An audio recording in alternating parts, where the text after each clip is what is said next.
Chapter 112. Zheng Tan stared at the rearview mirror for half a minute, and even looked at it from different angles. In the end, he realized that not a single strand of his beard was intact. The originally black, straight, and resilient strands of beard were now King curly. Cats not only had beards on both sides of their mouths, but they also had beards on other parts of their bodies, such as above their eyes, cheeks, and chins. However, people didn't call them beards, and they were easy to overlook. Sometimes, some people called the beards above their eyes eyebrows. Now, Zheng Tan's fur was almost all burned off in the places with long beards, but the beards on both sides of his mouth were more obvious. The eyebrows were curled, and the beards were curled, and they were curled unevenly. Zheng Tan wanted to smash the rearview mirror. However, considering that this was a new car that the Jiao Pa had just bought a few days ago, Zheng Tan endured it. Jumping out of the car, Zheng Tan covered his ears, ignored the others, and walked straight into the house. "Did Black Charcoal get hurt?" asked the Jiao Ma. "I think so." The Jiao Pa nodded. The Jiao Ma decided to comfort her cat and make more delicious food for dinner. Little Pomelo was very anxious when she knew that her cat's beard was burned off. She was relieved when the Jiao Pa explained that it would grow back after a while. However, even though he knew that his beard would grow back in the future, Zheng Tan was still in a bad mood. After entering the house, he stayed in the room. Every once in a while, he would jump on the table and look at himself in the mirror. He was in a bad mood when he saw the curled beard. In the end, Zheng Tan made a decision. After looking through a few rooms, he saw a pair of scissors on the old lady's bedside table. Zheng Tan took the scissors and put it in front of little Pomelo, who had been following behind him. "Cut the beard?" Little Pomelo looked at the scissors on the floor and was a little worried. Zheng Tan pushed the scissors closer to little Pomelo, meaning, "Cut it." Instead of cutting off Zheng Tan's beard, little Pomelo first asked the Jiao Pa for confirmation. Then, she picked up the scissors and carefully cut off the curly cat's whiskers one by one. The parts that were not burned by the fire were still preserved and had not been cut off. Because the beard was not very regular when it was burned, the length of the curls was also different, so after cutting it, it was obviously long and short, looking very awkward. The roots of a cat's whiskers were covered with nerves, which allowed them to detect slight movements. It was said that they could even feel something as light as a milligram brushing past them. They could even distinguish the airflow and direction of the wind. Because of the importance of whiskers to cats, little Pomelo was very serious. The Jiao Yuan watched from the side and did not even dare to breathe loudly. He was afraid that if he made any noise, he would disturb little Pomelo and cut off the cat's whiskers. The Jiao Pa, who was sitting on the sofa, actually wanted to say that as long as the roots of the whiskers were not damaged, it did not matter how much was cut off or how little was cut. However, seeing the two children's nervous faces and the obviously depressed cat, the Jiao Pa did not say anything. After cutting the whiskers, little Pomelo and the Jiao Yuan, who was watching from the side, both let out a sigh of relief. Little Pomelo put the curly cat's whiskers in a small plastic bag and put it in a box to keep it. Zheng Tan raised his paw and touched the whiskers. They were obviously much shorter. The shortest whiskers were almost touching the cat's mouth. It was not easy to be a hero, but the price was the curly whiskers that were burned. Jumping on the table and looking at the mirror on the table, Zheng Tan tilted his face and looked at himself from a few different angles. He felt that without the whiskers, the cat's aura suddenly changed from mighty and domineering to wretched and funny. It was really frustrating. "Don't worry, the whiskers will grow back soon." Little Pomelo comforted him. Zheng Tan wagged his tail. It would definitely grow back, but how long would it take for it to become the same as before? No one could say for sure. It could be a week or two, or more than a month, or even longer. There was no absolute answer. Different cats seemed to have different whiskers growing at different speeds. This was the Jiao Pa's conclusion. The most depressing moment for Zheng Tan was when the Grandpa Jiao came back. Knowing that it was his son's black cat that they were able to find the little brat so quickly, the Grandpa Jiao bought a big fish when he passed by the market to reward the cat. However, when he got home, he found that the whiskers on both sides of the cat's face were short and uneven. The old man was curious and insisted on asking the Jiaopa why. The Jiaopa said that there was a fire at the human trafficker's place and that his cat was burned there. The old man was a little distressed when he heard that, but then he started to laugh. After a day of depression, he was finally able to relax. He laughed very loudly, which made the two children unhappy. "Aya, it's nothing. Many people in our village have cats. There are many who have their whiskers burned by the stove in the winter. They'll grow back soon. It's okay, but this cat's movements will probably be affected." The old man sat on the sofa and reached out to touch Zheng Tan's whiskers. Zheng Tan turned his head and slapped the old man's hand away. "Oh, you're angry." The Grandpa Jiao was not angry when his hand was slapped away. After this incident, the old man felt that this cat was indeed very rare. Hearing his grandson say that his cat was in a bad mood because it had lost its whiskers, the Grandpa Jiao was a little suspicious, but he did not continue to tease it. The old man had never thought about how a cat could be in a bad mood, but after this incident, he knew that this cat was intelligent, so he did not say anything more. The old people believed in some sayings. In the early years in his hometown, people had to respect animals with intelligence, but the old man looked at the cat in front of him and could not bring himself to respect it. No matter how he looked at it, it was funny. He just wanted to tease it. Shaking his head, the old man put his hands behind his back and walked to the kitchen. He saw the old lady cooking fish and was even pointing at it. The old lady chased him out with a spatula. In the end, he went to the living room to watch TV with the children. The little boy's parents called to thank them and said that they wanted to treat the Jiao Pa and the others to a meal. They even wanted to bring the cat. This was the first time they had formally invited a cat to a meal, but the Jiao Pa rejected them. The little boy's mother was still lying in the hospital and probably could not be discharged for the time being. They were all relatives and friends, so there was no need to go through so much trouble. Grandpa Jiao also said that those who were sick should rest and those who were taking care of the child should take care of the child. He was afraid that this incident would traumatize the child. They had to check if there were any side effects of the sleeping pills. If they wanted to thank him, they would have plenty of opportunities to do so in the future. Since the Grandpa Jiao had said so, the little boy's parents did not insist. They only said that they would have a gathering during the new year, and they would definitely treat them well. In fact, many people only knew that Associate Professor Jiao's cat was responsible for finding the three-wheeled motorcycle driver. As for what happened in the building where the human traffickers were hiding, they did not think that the cat was responsible. They only thought that someone else was involved, which led to the series of events that followed. After all, no one would have thought that a cat could create such trouble for the human traffickers. Even the Jiao Pa would not have thought that his cat could carry a child and run downstairs. Since the cat was not involved, there were many suspicious points in the case. The investigation was still ongoing. However, since the cause of the fire could not be found, and the old man was not very clear-headed, they could not get anything out of him. Now, their work temporarily shifted from the direction of the fire to the search for the three human traffickers. Human traffickers were involved in a wide range of transactions. For example, the three that were caught this time, there were people above them who were in contact with even more human traffickers who sold children. It could be in the city or the province, or it could be in other provinces. Therefore, according to the information at hand, the work in the future would be even more difficult.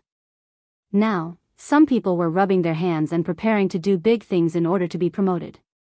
They would not keep thinking about how the small building caught fire, or how the little boy climbed downstairs. Just 5 hours after the old man was caught, one of the Provincial Public Security Department's Highway Traffic Police Detachment drove a police car to a toll station. They found a suspicious woman carrying a baby. When they questioned her, the woman looked panicked and full of loopholes. After more questioning, the woman finally confessed that she had broken the law. And in these two cases, there were parts that were related. They had people in common. After the investigation, through the unified feedback of the investigation results, more than 200 people were involved in the investigation within half a year. More than 100 children were involved in the investigation. A nationwide arrest operation had begun. However, that was a story for later. Let's not talk about it for now. Zheng Tan would not pay special attention to the child trafficking cases. He was now squatting on the sofa in distress. Many people said that a beard was like a ruler or a snail's antennae.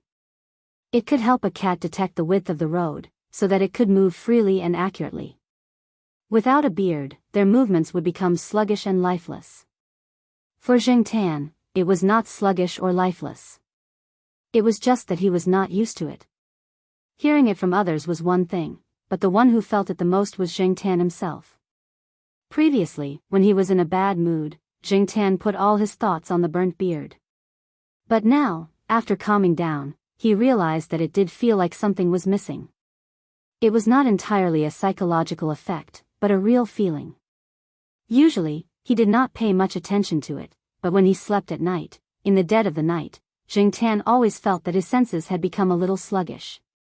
As an extremely important tactile organ for cats, the function of the beard was also reflected. They were a supplement to the visual senses.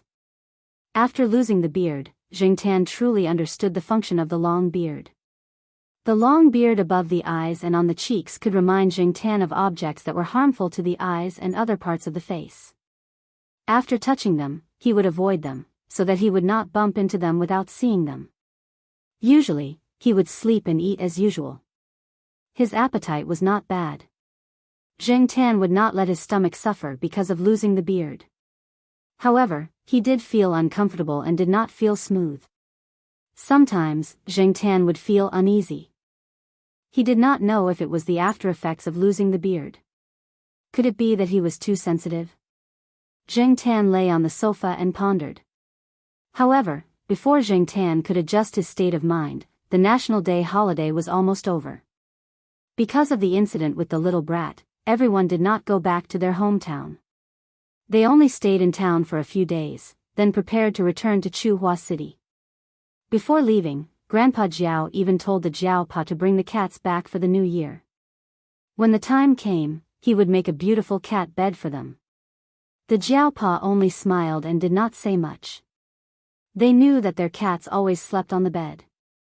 Knowing that they were going back to Chuhua, Zheng Tan's mood improved a little. Chapter 113. Zheng Tan didn't leave the house for the first week after returning to the eastern courtyard. After the National Day holiday, Jiao Wei and the others started their classes. At noon, Jiao Wei picked up little Pomelo for lunch at the small restaurant and brought a portion back for Zheng Tan. After the holiday, when Jiao Wei saw Zheng Tan, he didn't know what to say. If it was a normal cat, he might have smiled, but facing this black cat, he couldn't smile, and he didn't dare to smile. In the past, he didn't believe that a cat could be so capable, but now, Jiao Wei was shaken. In October, no one came to his small restaurant to ask for sanitary fees, and no one came looking for trouble.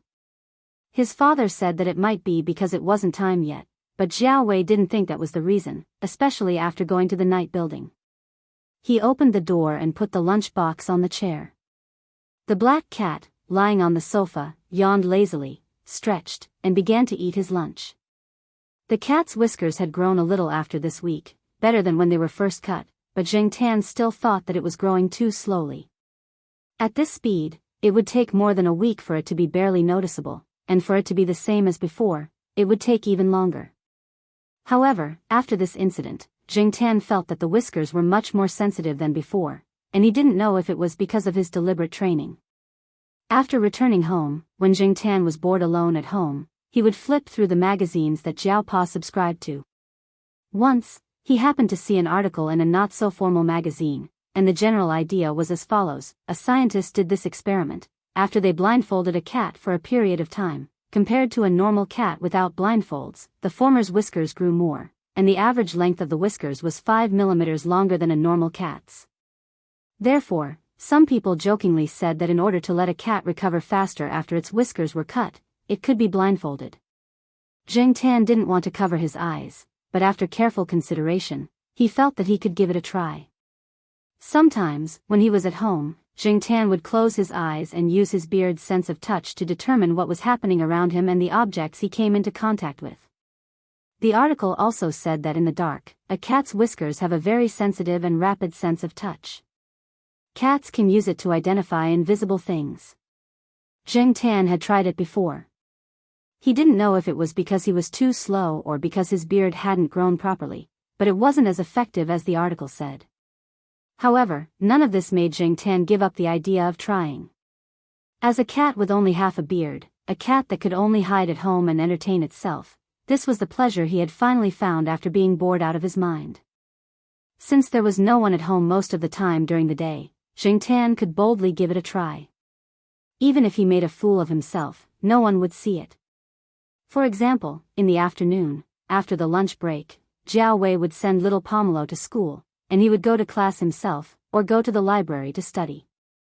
Zheng Tan would jump off the sofa, close his eyes, and start to mobilize his senses to the greatest extent to feel the things around him and the sensations caused by some slight movements. The wind blew in from the balcony, and Zheng Tan could roughly determine the obstacles in front of him from the surrounding airflow. In addition to the whiskers, Zheng Tan also felt that there was something special about the front paws. Some vibrations on the ground could be felt through the fur on the front paws. Zheng Tan didn't pay attention to it before, but now it seemed that the reason why cats were so alert and could react quickly to small movements was not only because of experience, but also because of some of their evolved abilities. Zheng Tan now hoped to be able to make greater use of these unearthed abilities, so that when he went out in the future, they could come in handy. Since Zheng Tan's beard was cut, the advertisements that he had with Xiao Guo also stopped. Xiao Guo called every few days to ask about the situation, and he was even more anxious than Zheng Tan. But it was impossible to let a cat with a broken beard appear in an advertisement, right? That would make people laugh their heads off, and some people with ulterior motives might even connect the matter of the whiskers to cat food. There was no lack of people in the world who would seize the opportunity to put the blame on you. Therefore, even if he was anxious, Xiao Guo had to endure it. For this reason, Xiao Guo also looked for a lot of people to seek the secret to make cats grow whiskers faster. Zheng Tan ignored him. Now that he had just figured out the whisker game, he didn't want to try other uncertain methods. If there was a chance that the whiskers would fall off, it would be useless. Every morning when he got up, the first thing Zheng Tan did was to touch his whiskers and then look in the mirror. Little Pomelo also measured Zheng Tan every day. Every whisker was recorded, and little Pomelo recorded it in a book. Looking at the increase in the number, everyone was very pleased. Knowing that a cat's whiskers would grow was one thing, but really seeing and confirming that it was growing was another thing. After confirming it, there was no need to worry. After playing the whisker game, Zheng Tan went to the balcony, leaned against the pot of orchid, and squinted his eyes to bask in the sun. Clang! Clang! Clang! The sound of claws stepping on the iron mesh sounded. Zheng Tan moved his ears, but ignored it. During the National Day holiday, many people went out, but not General's home. There were too many people going out on National Day, but its owner didn't. Instead, he brought General back to school. However, General spent most of the year playing outside, wandering in various nature reserves.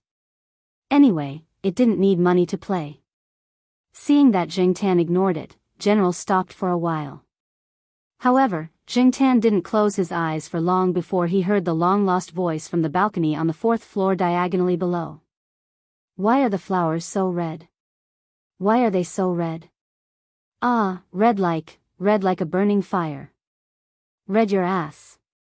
Zheng Tan tugged at her ears and turned to leave. As she walked, she glanced downstairs. She was just casually looking, but then she saw a familiar car driving in. F***CK, why did Third Master Fang, this busy guy, come again? Fang Xiaokong had called Jiao Pa. He had just driven from Beijing to Chuhua City today. Originally, he had only brought some seafood to the Jiao family. If there was no one at home, he would bring it directly to Associate Professor Jiao's office.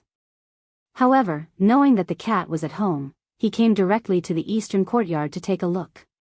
However, on the phone, Associate Professor Jiao's tone was a little strange. This made the Third Master Fang even more interested. He hadn't seen the cat during the holiday. What did it do again? After parking the car, the third Master Fong looked up at the fifth floor. His eyesight was very good, and he happened to see the black tips of the ears. "Black charcoal, come down and open the door," the third Master Fong shouted from downstairs. Zheng Tan hesitated for a while, but still opened the door and went downstairs to swipe the access card. "Hey, why are you cooped up at home? Aren't you usually outside at this time?" Before the third Master Fong could finish his sentence, he saw the black cat in front of him with half of its beard. He was silent for a while, then squatted down and laughed. "What the hell are you laughing about?" Zheng Tan ignored him. After swiping the access card, he went upstairs directly. "Wait, let me take a breather." The third Master Fong stood up and walked upstairs with a bag. "I also brought you some seafood as snacks." Panting, he went up to the fifth floor and put down the bag. The third Master Fong stood in front of Zheng Tan and looked at Zheng Tan's beard carefully. Then, he took out his phone and prepared to take a photo. These days, only people like the third Master Fong used high-end phones and took good photos. However, Zheng Tan was troubled. Wasn't it just a short beard? What was so strange about it? "Don't move, don't move. I'll take a photo for my daughter." "Hey, don't move. Turn around and take a look." Zheng Tan directly slapped the third Master Fong's phone away. He picked up the phone and tried to make 2 calls. It was still working. He put it in his pocket. The third Master Fong took a paper cup from the water dispenser and drank some water. Then, he sat on the sofa and rested for a while. He said to Zheng Tan, "Your beard should grow out next month, right?" Without waiting for Zheng Tan to answer, the third Master Fong continued, "It should grow out. When I was young, I saw a big tabby cat whose beard was curled up. It grew out in 3 weeks. Yours should be about the same." Zheng Tan was speechless. "My beard was curled up even more. How about this, I'll take you out to play next month when I have time. There are many people with pets there. I'll come to find you then, and you can help me socialize. There are a few customers who like cats. If you're there, the business talks will be smoother." "I'll let your cat father know and set a time first." The third Master Fong's self-answering mode lasted for 2 minutes. Then, he took a phone call and left in a hurry. He probably hadn't finished his business in Chuhua City yet. Otherwise, he wouldn't have been running around. Even a big businessman like him had his worries. Socializing was an essential part of his business. Whether he was a small office worker or a big boss with a lot of money, everyone had their own worries behind the halo. After the third Master Fong left, Zheng Tan looked at the calendar on the wall.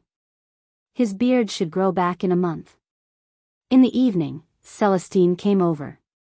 The National Day holiday had just ended.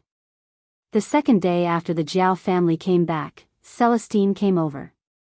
But when he saw that Zheng Tan didn't want to go out with his half-grown beard, he didn't take him out. Today, Celestine didn't have much hope that Zheng Tan would go to the night building with him, but he didn't expect that Zheng Tan would really want to go out today. When you're in a bad mood, you need to vent. Zheng Tan was depressed. Celestine came at the right time. In the car, Celestine looked at the cat in the back seat. Its beard had grown a little, but it was obviously only half grown. He heard that it was in a bad mood recently. Suddenly, Celestine had a bad feeling. In the evening, Yi Hao, Ron Chi, and Leopard came to the night building to relax. The night building wasn't the only business in his hands. He was usually busy outside. When he was free, he would come to the night building to listen to the East Palace's performance and relax. Before he came, Yi Hao had received a report from his subordinates and knew that Wei Leng had also come. However, he didn't know that Wei Leng had brought a cat with him because Zheng Tan had been nestled in the backpack and no one had seen him. He felt that it was embarrassing to let others see half of his beard. Yi Hao and the other 2 came to the 3rd floor. At the door of Celestine's private room, they saw Celestine squatting there and smoking. "What's wrong? Why are you squatting here?" Chapter 114. Yi Hao slammed the door shut and looked at Celestine. Why is it here again? Celestine got up and stretched his body. That guy is in a bad mood and came over to vent. But this time, he didn't drink. He'll be fine after roaring for an hour or two. An hour or two? How long have you been here? Yi Hao asked. Celestine took out his phone and looked at it. More than 50 minutes. Almost an hour. Yi Hao shook his head and was about to suggest a change of location. He didn't want to keep Celestine waiting here, but before he could say anything, the door opened. This time, there was no magic sound. Zheng Tan opened the door himself. After opening the door, he didn't look at the people outside. He ran to the sofa and lay down to rest. He was tired from singing and had vented most of his emotions. He drank a glass of water and peed. His mood was much better. Yi Hao looked at the open door and signaled to Celestine to decide. Celestine pursed his lips and walked into the room with a cigarette in his mouth. Yi Hao followed him in. Leopard and Ranqi behind him were hesitant, especially Ranqi. He looked like he had been constipated for a long time. After being bumped by Leopard, he touched the necklace he was wearing, took a deep breath, and walked in. Zheng Tan didn't want to know what these people were talking about, but his ears caught a few key words and it still piqued his interest. Yi Hao was going to take over the abandoned project around Tsinghua University and develop that area. In fact, he had been eyeing that piece of land for a long time, but he hadn't decided to do it. In the past, there was a huge wave because of that project. At that time, Yi Hao was wise to protect himself and didn't get involved. Later, there was a change in personnel and a group of people fell one after another. A few years ago, the person who could do whatever he wanted in Tsinghua City disappeared. It wasn't until this summer that Yi Hao started paying attention to that piece of land again. However, even now, it was not easy to make a move. This was also the reason why he had been looking for a way. How are things now? Celestine asked. I've contacted the third Master Fong and made an appointment. We'll talk then. Yi Hao rubbed his forehead and said, we don't necessarily need the third Master Fong's help.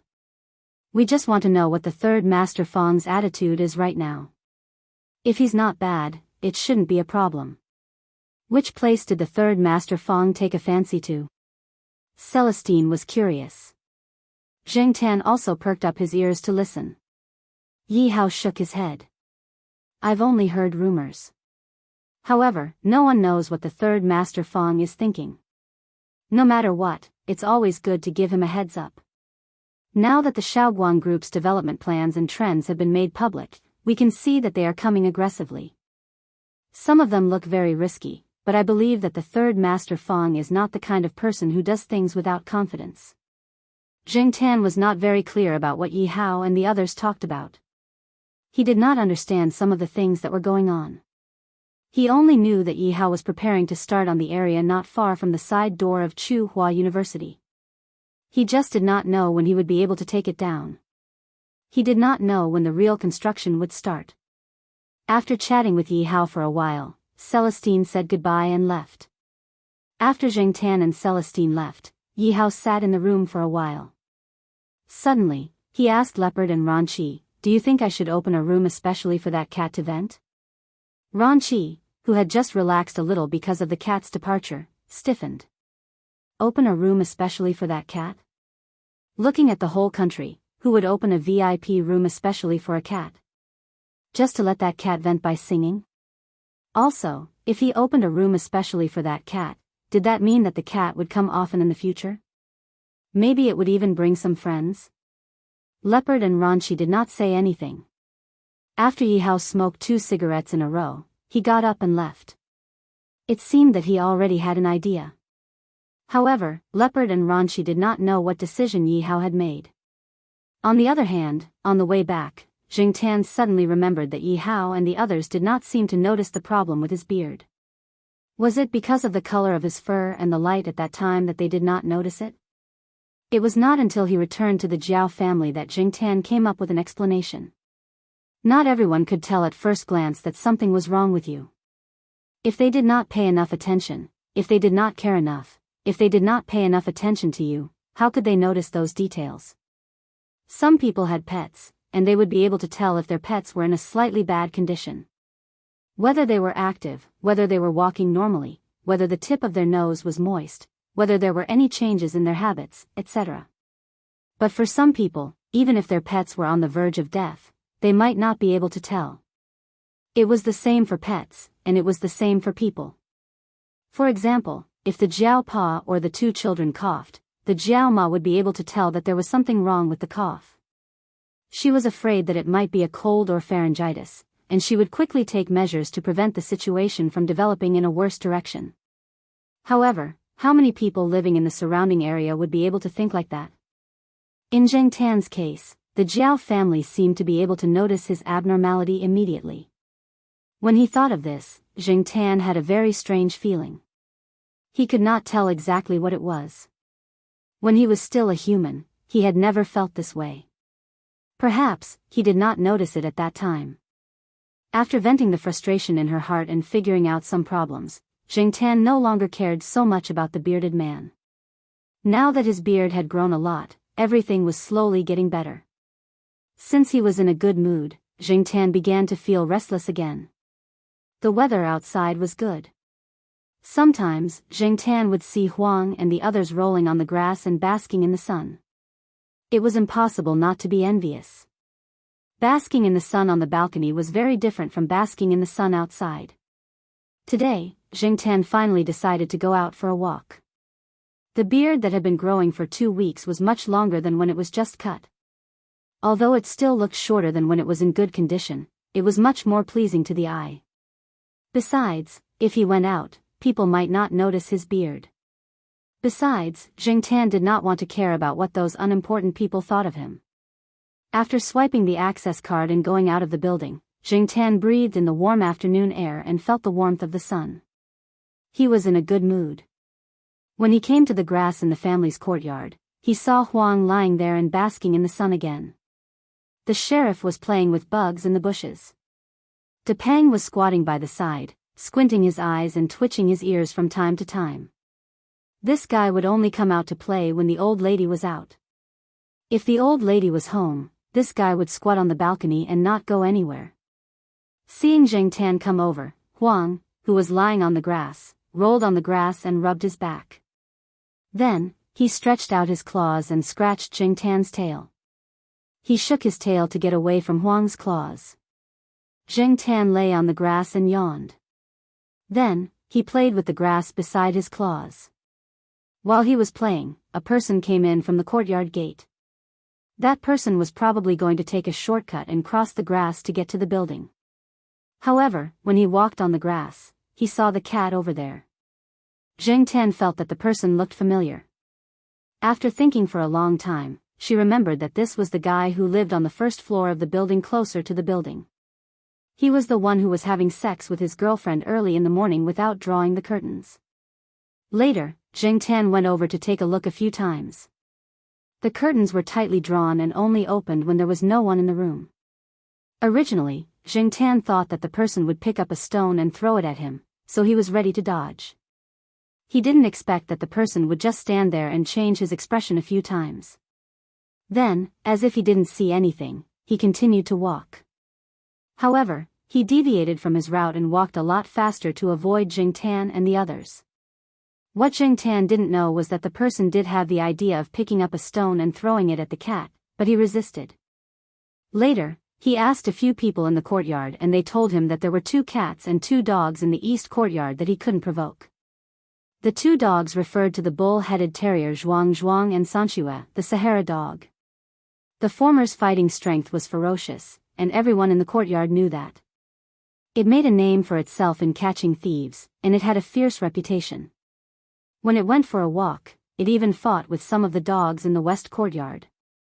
It was a person that didn't care about life when it was fierce. On the other hand, Sahara dog was a little smart, liked to cause trouble, and was vengeful. If you offended it, it would shit in front of your door, push you from behind when you weren't paying attention, or pull your shoelaces, or pee on your bedding that was exposed to the sun. In short, it was very annoying. However, it had a strong background, and you had to look at its owner before you hit it. As for the two cats, they were both in the Bee family building. One was Fat Pear Blossom, and the other was Black Cat. It wasn't as detailed as the introduction of the two dogs. It was very simple, but it gave people endless fanciful thoughts. However, it was precisely because of this that people were even more afraid. Although what the two cats and two dogs said was a joke, there was truth in it. Therefore, every time that person entered the courtyard, he would avoid the two cats and two dogs when he saw them. When he walked out of the lawn, that person turned his head to look at the cat that was sunbathing on the lawn. He saw that the black cat was still looking at him. That gaze made people panic, and they felt that if they looked at it a few more times, they would have goosebumps. Shaking his head, that person quickened his pace and left. Zheng Tan didn't know what that person was thinking, and he could only wonder why that person looked at him as if he was looking at a scourge. However, it was only a moment of curiosity, and he threw it to the back of his mind. At around 4:00, Zhao Yuan and the others rode their bicycles back. Because the whole school was cleaning today, they didn't have to be on duty, so they just cleaned up casually and came back. After entering the courtyard, they went to their respective buildings.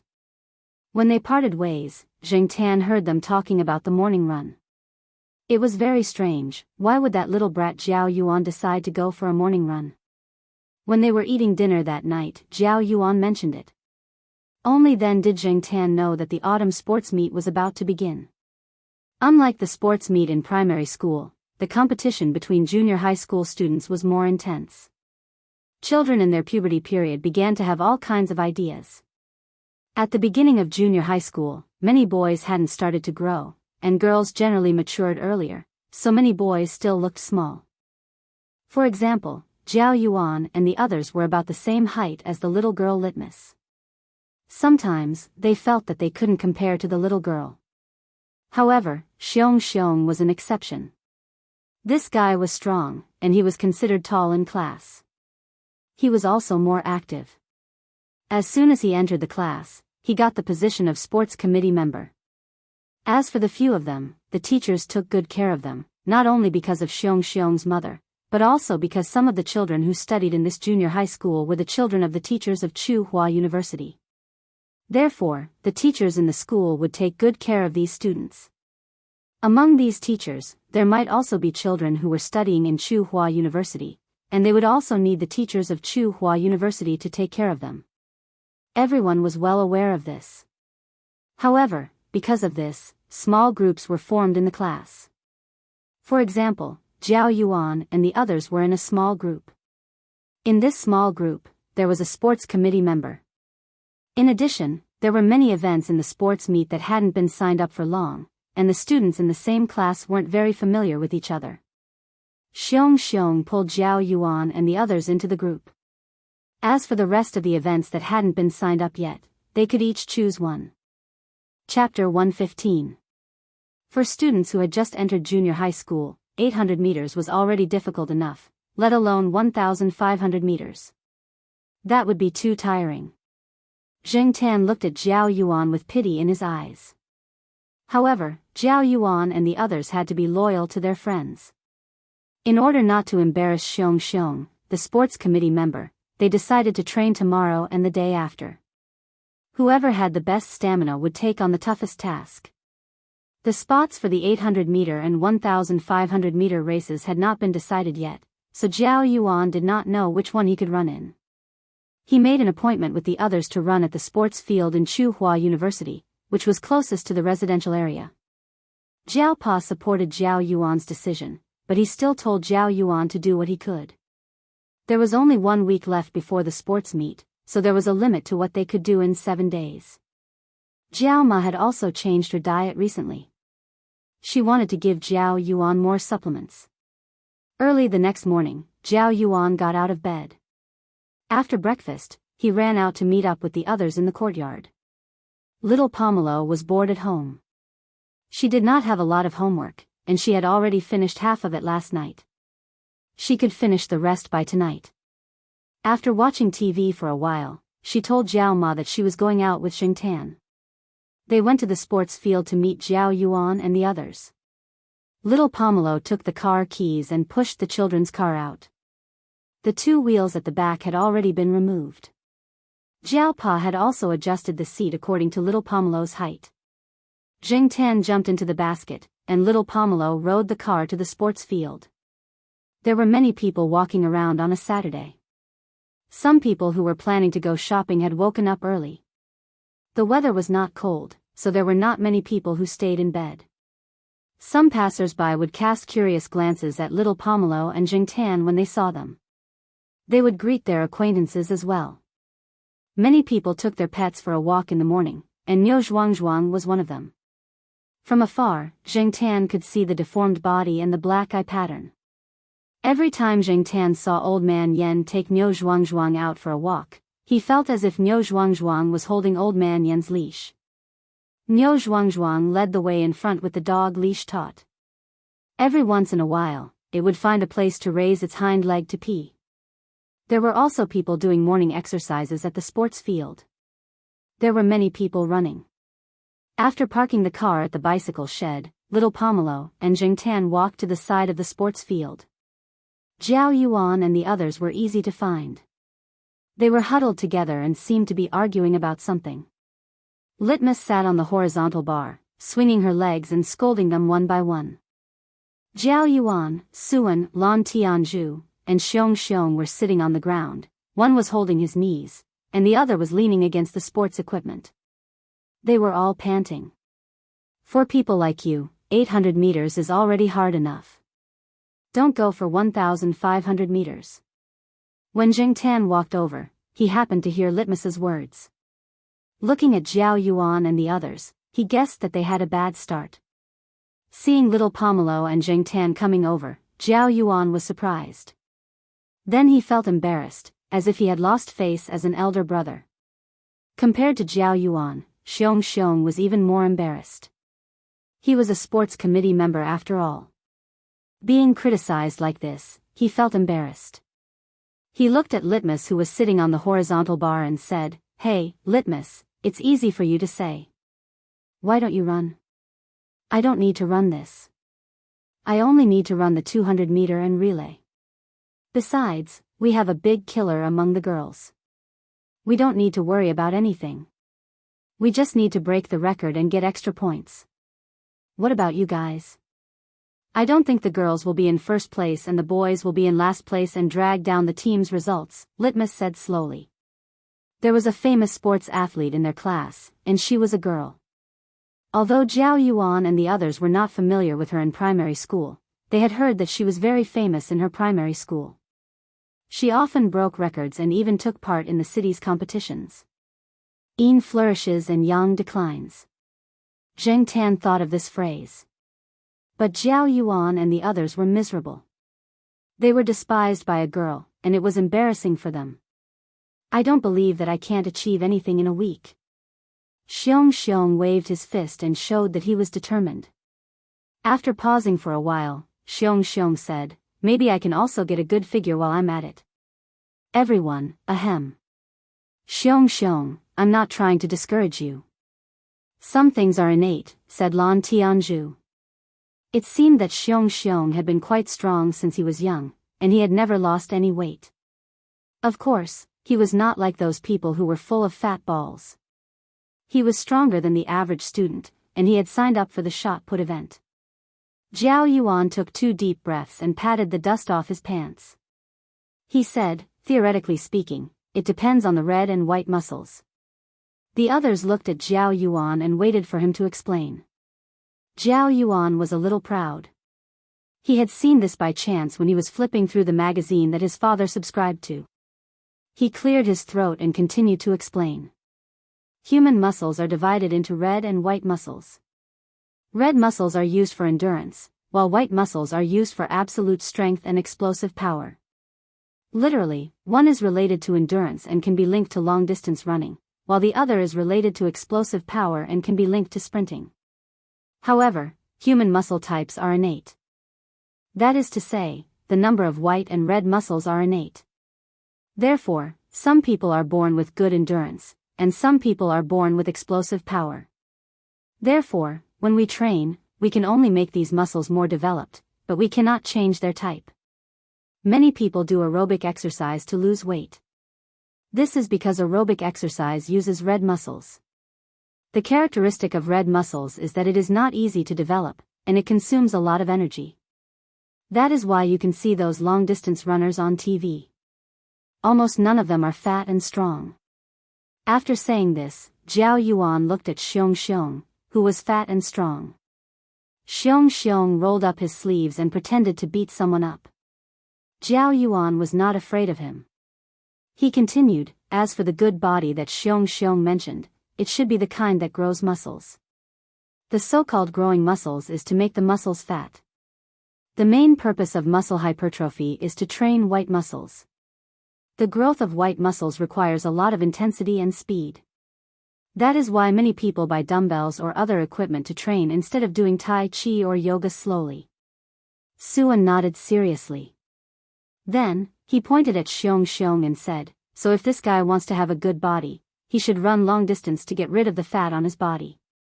Then, he can do exercises to grow muscles. I think so. Zhao Yuan picked up the cup and drank some water. After talking so much and running just now, his throat was a little sore. Xiong Xiong, I'll leave the 1,500 meters to you. The mighty 8-pack is waiting for you in front. Lan Tianzhu patted Xiong Xiong's shoulder and said. Xiong Xiong clicked his tongue and said, in front is too far. I can't see it. After running 2 laps, they were almost exhausted. Moreover, it was not even 800 meters. If it was 800 meters, they would have to run 2 more laps. Ahem. Strictly speaking, not everyone can have an 8-pack.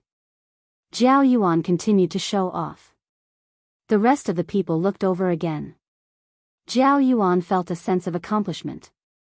It was indeed beneficial to read more of his father's magazines. There's a thing called tendons. It makes the abdominal rectus abdominis look like pieces. 4 tendons are divided into 8-pack abs. 3 tendons are divided into 6-pack abs. Unfortunately, this thing called tendons is innate. It won't increase or decrease as you train. Therefore, some people have 6-pack abs, while others have 8-pack abs. This is related to genetics. Xiong Xiong was stunned. Then, he lifted his shirt and revealed his fat belly. He even took a deep breath to see if he had developed those well-defined abdominal muscles. Unfortunately, he only had fat. The mighty 8-pack abs became so unattainable. Aya, Xiong Xiong, you're being a hooligan. Litmus covered her eyes and shouted. Zheng Tan, regardless of whether he could develop 8-pack abs or not, he still had to run this step. Zheng Tan and little Pomelo sat on the steps next to them and watched them run 2 laps. They stopped to rest for a while before they started running again. Moreover, they were all jogging. They probably couldn't run anymore. People who didn't usually run would be tired after running for a while. Maybe they couldn't feel it at the time, but it would definitely be difficult the next day. After running for half a day in the morning, Zhao Yuan and the rest prepared to rest well in the afternoon and continue as usual tomorrow. During dinner, Zhao Pa asked Zhao Yuan how he felt about running today. Zhao Yuan replied, unattainable 8-pack abs. When they heard Zhao Yuan say that they would train as usual tomorrow, Zhao Pa and Zhao Ma looked at each other and smiled. They didn't say much. Sure enough, early the next morning, Zhao Yuan turned off the alarm after it rang. Then, he walked to the master bedroom in his slippers and was about to call the others. He felt pain all over his body and didn't want to move. Before Zhao Yuan could pick up the phone rang. It was Xiong Xiong. He was in the same situation as Zhao Yuan. He didn't want to run. Other than Xiong Xiong, the others were in the same situation. Since Xiong Xiong didn't want to run, they just stayed at home and rested. Zhao Yuan and the rest didn't fully warm up before running yesterday. They started running without warming up. Now, they tasted the bitter fruit. Although they usually rode bikes and played basketball occasionally, they had never run like this before. The most depressed one was Xiong Xiong. If this continued, who would be able to take the long-distance running spot? On Sunday morning, everyone rested at home. In the afternoon, the kids gathered together to discuss. This time, Xiong took out a list of names from the class. It took him a lot of effort to get it. He asked Zhao Yuan and the others to help him come up with ideas. However, Zhao Yuan and the others weren't class committee members. They didn't have much contact with the other students in the class. They weren't as familiar with the other students as Xiong. As for Litmus, she was the study committee member. She knew most of the people in the class, but she was mainly familiar with the girls. She wasn't familiar with the boys, so she couldn't help. What should I do? I've already promised. If I can't do it, I'll be despised. Xiong slapped the list on his face. You're just worried that the vice class monitor will despise you. It's okay. I'm familiar with her. I'll help you. Litmus said righteously. Jiangtan leaned on the tree and listened to their conversation.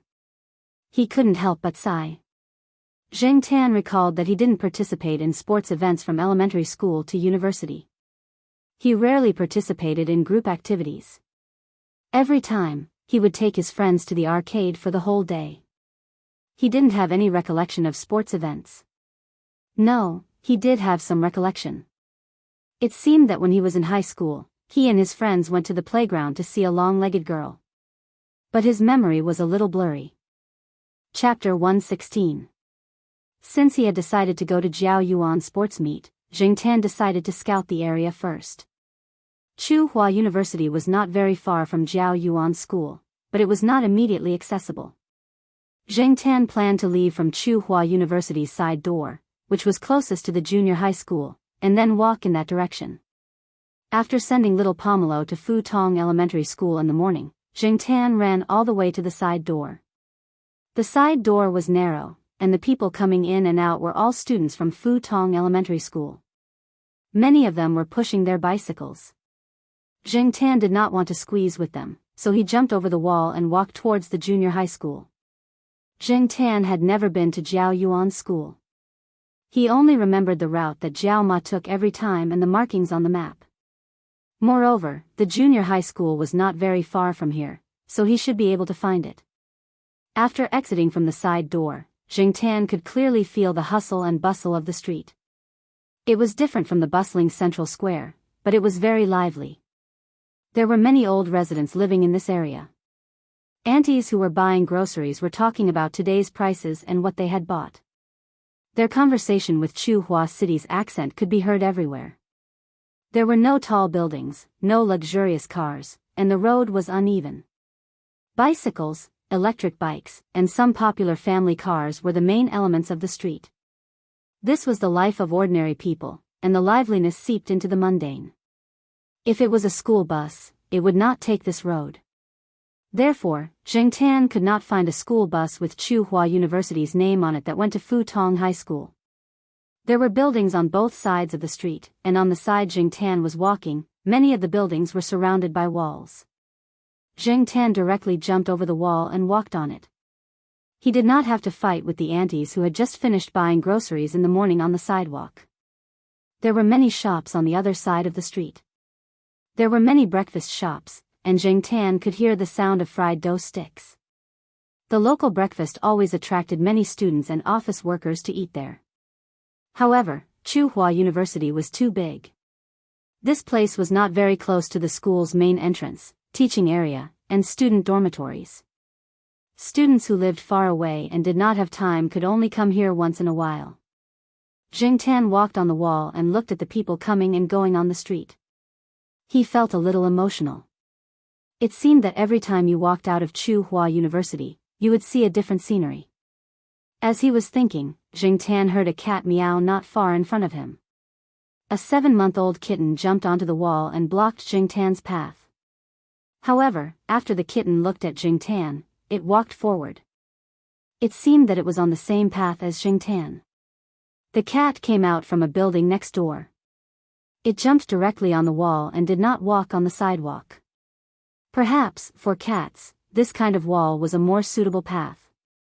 Not only could it allow them to overlook the situation below, but it could also avoid humans so that they would not be kicked by people on the sidewalk. Since it was on the same route, Jiangtan did not think too much about it. He did not know the kitten, so he did not take the initiative to greet it. After walking for a while, Jiangtan found that the kitten in front of him paused and looked up. Looking past the kitten, Jiangtan saw that there was another cat in front of him. It was big, and it was walking in the opposite direction of Jiangtan. Was this a narrow path? Do you want to have a fight? Jiangtan was prepared to wait and see. After all, the wall was too narrow. It was impossible for two cats to walk side by side. In such a situation, would the two cats fight directly, or would the other cat jump down to avoid the attack? Unfortunately, neither was the case. To Jiangtan's surprise, the cat in front of him and the big cat in front of him did not stop. They still walked at their original speed and did not intend to fight. When they met, the kitten lowered its body and went under the leg of the cat in front of it. The big cat also cooperated and raised its paw. Soon, the kitten successfully went under, and the big cat walked towards Jiangtan. Jiangtan looked at the cat in front of him. It was about the same size as him. He guessed that it was not someone who would back down. The cat came closer and closer. Jiangtan was on guard against the cat suddenly scratching, but the cat did not seem to want to fight, nor did it show any aggression. Just when the cat was less than 10 centimeters away from Jiangtan, it stopped. Then it shook the tip of its tail, raised its neck, raised its chin, and moved its front legs. Its eyes seemed to say, "Come on, you can go under." Jiangtan was speechless. F***ck, this kind of method of going under one's crotch should be left to other cats. Jiangtan thought for a while, tilted his head and looked at the wall in front of him. He estimated, and then prepared to jump. He jumped over the big cat and looked at the narrow wall approaching. Finally, he landed smoothly. Fortunately, his judgment and control were much better now. Although he fell a little to the side, he was still stable. Jiangtan turned his head and looked at the big cat. He raised his head and walked away. The big cat shook its tail and did not look at Jiangtan anymore. It continued to stare in front of it and walk with its head held high. When the kitten in front of Jiangtan came to a boundary, it jumped down. It had arrived at its destination. Jiangtan looked in the direction it was going. It was also an old residential area. The greenery inside was not bad. It probably had playmates there. Jumping from one wall to another, Jiangtan continued to walk forward. As he walked, he looked at the buildings on both sides. He did not know which side of the street Jiao Yuan's school was on, so he had to pay more attention. Also, that junior high school was not as big as Tsinghua University. He did not know how big the school gate was. If the gate was smaller, he might miss it if he did not pay attention. After walking for about 5 minutes, Jiangtan moved his ears and heard the sound of reading. Very good, it was right in front. The first thing Jiangtan saw was not the school gate but the teaching block.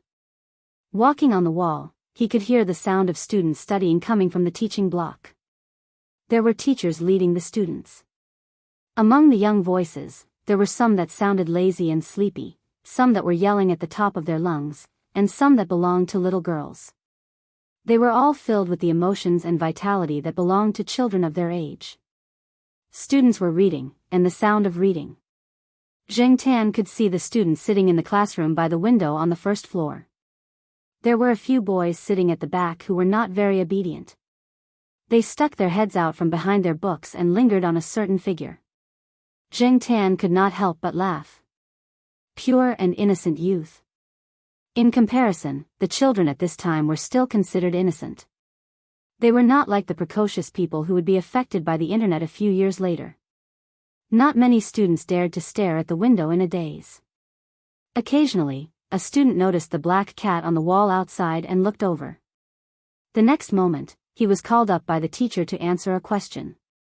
Jiangtan did not stop there. He continued to walk forward. He wanted to see the school gate. Since he was here to scout, he had to familiarize himself with the area. The junior high school was a relatively ordinary one. It was definitely not as big as Tsinghua University. Even the school gate was only as big as the side gate of Tsinghua University.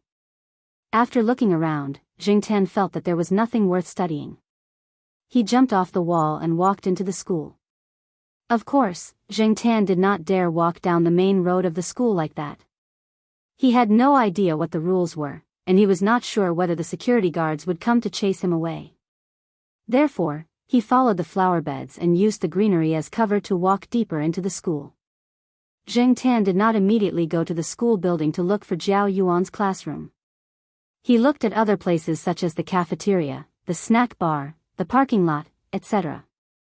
Then he went to the field to look around. In less than half an hour, Jingtan had walked around the school. He had familiarized himself with the main buildings and the layout of the field. Finally, he came to the school building. There was only one school building, and it was quite big. When Jingtan was at home, he heard from Zhao Ma and Zhao Yuan that the first and second floors of the school building were for the first-year students. The third and fourth floors were for the second-year students, and the top 2 floors were for the third-year students. The teacher's office was at one end, and the toilets were at the other end. There were stairs at both ends and in the middle. This school did not differentiate between fast and slow classes, at least not for the first and second-year students. It was a different story for the graduating classes. Jingtan remembered that Zhao Yuan's class was the first year's class. Xiong's mother felt that even though there was no fast or slow class, the number 1 gave her a sense of superiority. Therefore, she pulled Xiong and a few others into the first year's class. Since it was the first year's class, it should be on this floor, and it should be on the first floor. Jingtan looked at the class numbers on each door and found the location of the first year's class. It was near the teacher's office, so it should be the focus of attention. Because there was a corridor in front, there were always people walking around. Some were teachers on patrol, and some were students who needed to pee. It was not convenient for Jingtan to sneak a peek. After thinking for a while, Jingtan went to the back of the school building. He aimed at a window at the back and jumped up.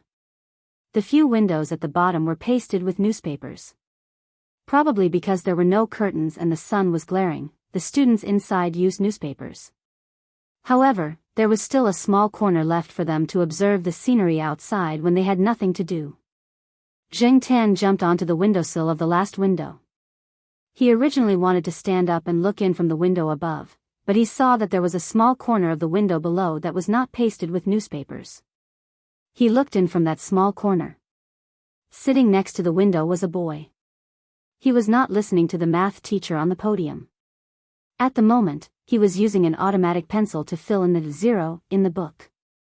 Then, he looked for the 4, 6, 8, 9, and filled in the empty space. After he was done, he used an eraser to erase it. Jingtan suddenly remembered that he had done this kind of stupid thing before. Other than that, he also knew how to draw in the textbook and add a few strokes to the characters in the book. Thinking about it, it was a long time ago that he used a pen to write. Later on, he used a computer to type. A lot of the homework in university was directly printed and handed in. If he needed a pen to write, he would pay someone to do it for him. In short, Jingtan had forgotten the last time he held a pen. It was not known if the boy sensed that someone was watching his every move. He looked up at the teacher on the podium and frowned. Then, he turned his head and was about to look at the scenery outside from the corner that was not pasted with paper. In the end, he met someone's eyes. Chapter 117. The boy was so shocked that he almost dropped the pencil in his hand. If it weren't for the fact that they were still in class, he would have jumped out of his seat. The math teacher on the podium glanced at him. The boy quickly sat back down and pretended to scribble in his notebook. After 2 minutes, the boy glanced at the teacher on the podium. When he saw that the teacher was no longer looking at him, he carefully turned his head to look outside the window again. The corner without the newspaper was limited, so the boy could only see a furry creature outside. He carefully identified the silhouette of the shadow on the window and connected it to what he saw earlier. The boy confirmed that it was a cat squatting outside the window, a black cat. This was the first time he had seen a cat squatting outside the window since school had started. Moreover, it was looking in from the corner where there were no newspapers. What a strange cat. Jing Tan was originally worried that the child would scream or jump up in fright and attract the attention of others. She did not expect the child to react so quickly. He was calm enough and mentally strong enough. Jing Tan peeked inside the corner again. He looked at the boy who kept glancing at him. Then he looked toward the front of the classroom. It wasn't hard to recognize Jiao Yuan and the others. Moreover, those guys sat relatively close to each other.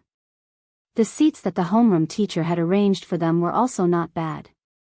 They were in the middle and near the front.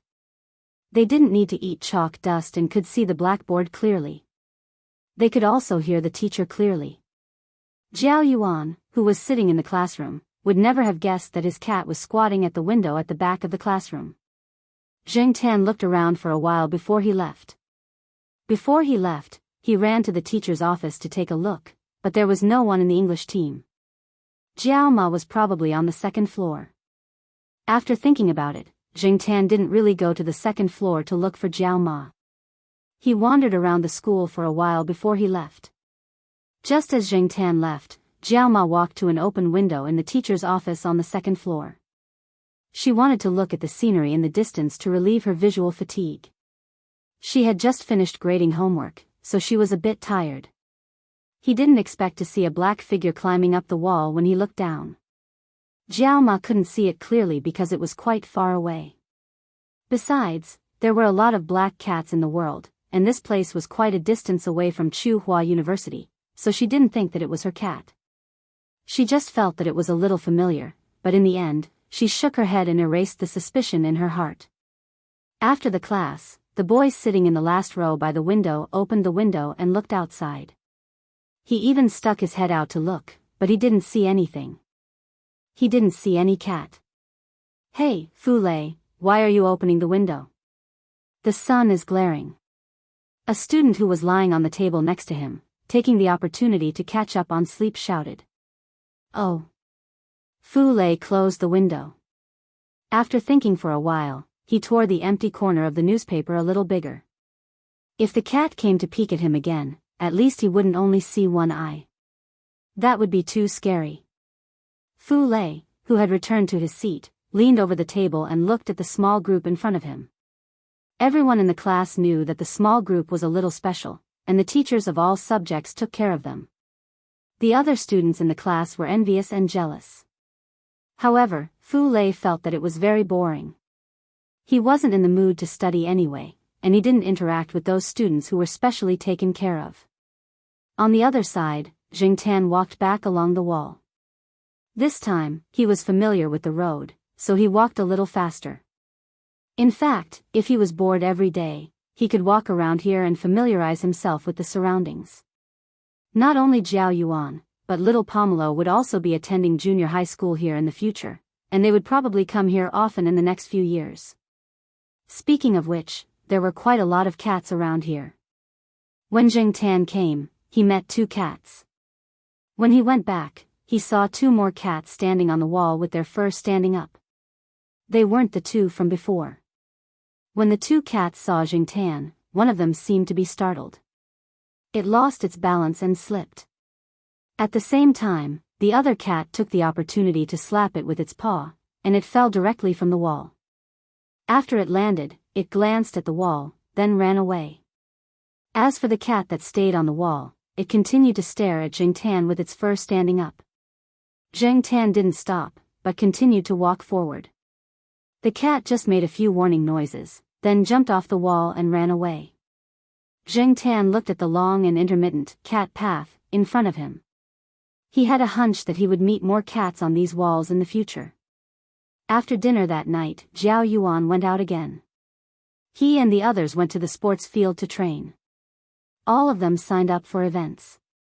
Except for the 800-meter and 1,500-meter events, which hadn't been decided yet, Jiao Yuan signed up for the 400-meter and relay events. Especially for the relay event, they had to train their cooperation. They didn't want to throw the baton away when the time came. Zheng Tan and little Pomelo were also watching them train at the side. Sometimes, there would be some university students who were training nearby who would talk to them. They would talk about the past and impart some of their experiences. Black charcoal, let's run, little Pomelo said to Zheng Tan, putting her small cloth bag aside. Zheng Tan didn't mind. It was rare for little Pomelo to have this idea, so he decided to run with her. Affiliated primary school also had sports events, but little Pomelo had never participated in them before. Zheng Tan felt that sports events in primary schools were more perfunctory. They were mainly for entertainment, and parents liked to watch them. This year, little Pomelo didn't participate in any sports events. Oh, it seemed like she participated in the opening ceremony. She wore a silly outfit and held a garland with 2 flowers. Jiao Pa even took a picture of her. Little Pomelo kept the negatives, but little Pomelo stuffed the developed picture into the innermost part of the cabinet.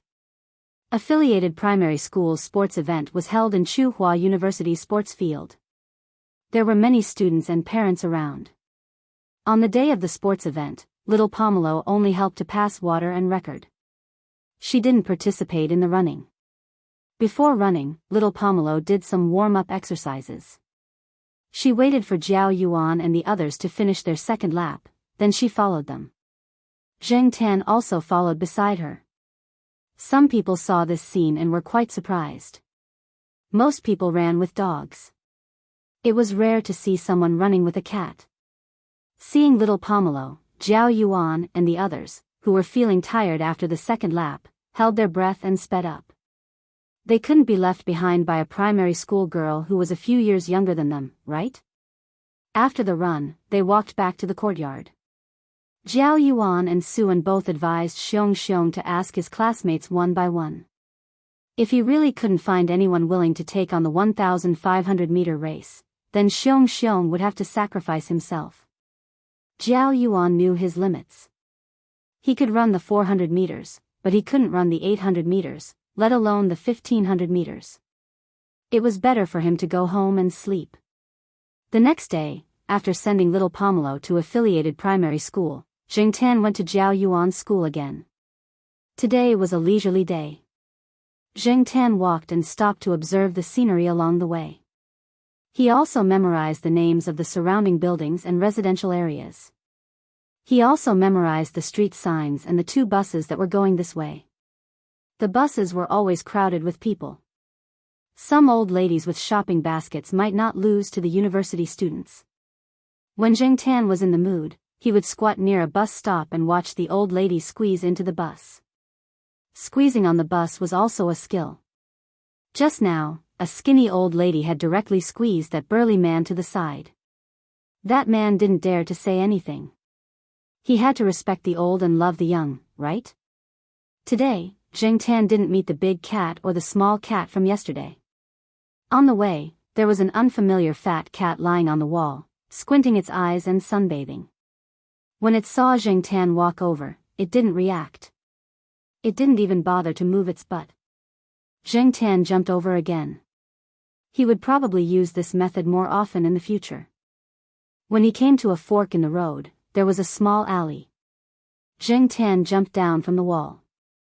When he was about to jump to the other side of the wall, his ears suddenly twitched. He looked into the alley. Although this kind of place was indeed a good place to fight, it was broad daylight. Who would be bored enough to fight at this time? Listening closely, Zheng Tan could tell from the noise that the people involved in the fight were probably underage. This place wasn't far from Jiao Yuan's school. Could it be that they were from there?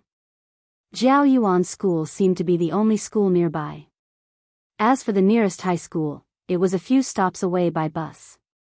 Since he had nothing to do, Zheng Tan decided to go and take a look. Following the sound, Zheng Tan walked into the alley. The alley was relatively narrow, and there probably weren't many people here. Some of the garbage piled up had a strong sour smell. There was also the smell of urine. Bang! A school bag was thrown out from a corner not far in front of Zheng Tan and hit the opposite wall. Other than that, the sound of a fist hitting a body and groaning was very clear. Jiangtan slowly walked over to the corner and poked his head out to take a look. Yo, isn't this the kid I saw yesterday? There were 3 people at the corner. They were shorter. Jiangtan saw the guy sitting at the back of Jiao Yuan's class by the window. The other 2 looked like they were either in the 3rd year of middle school or high school.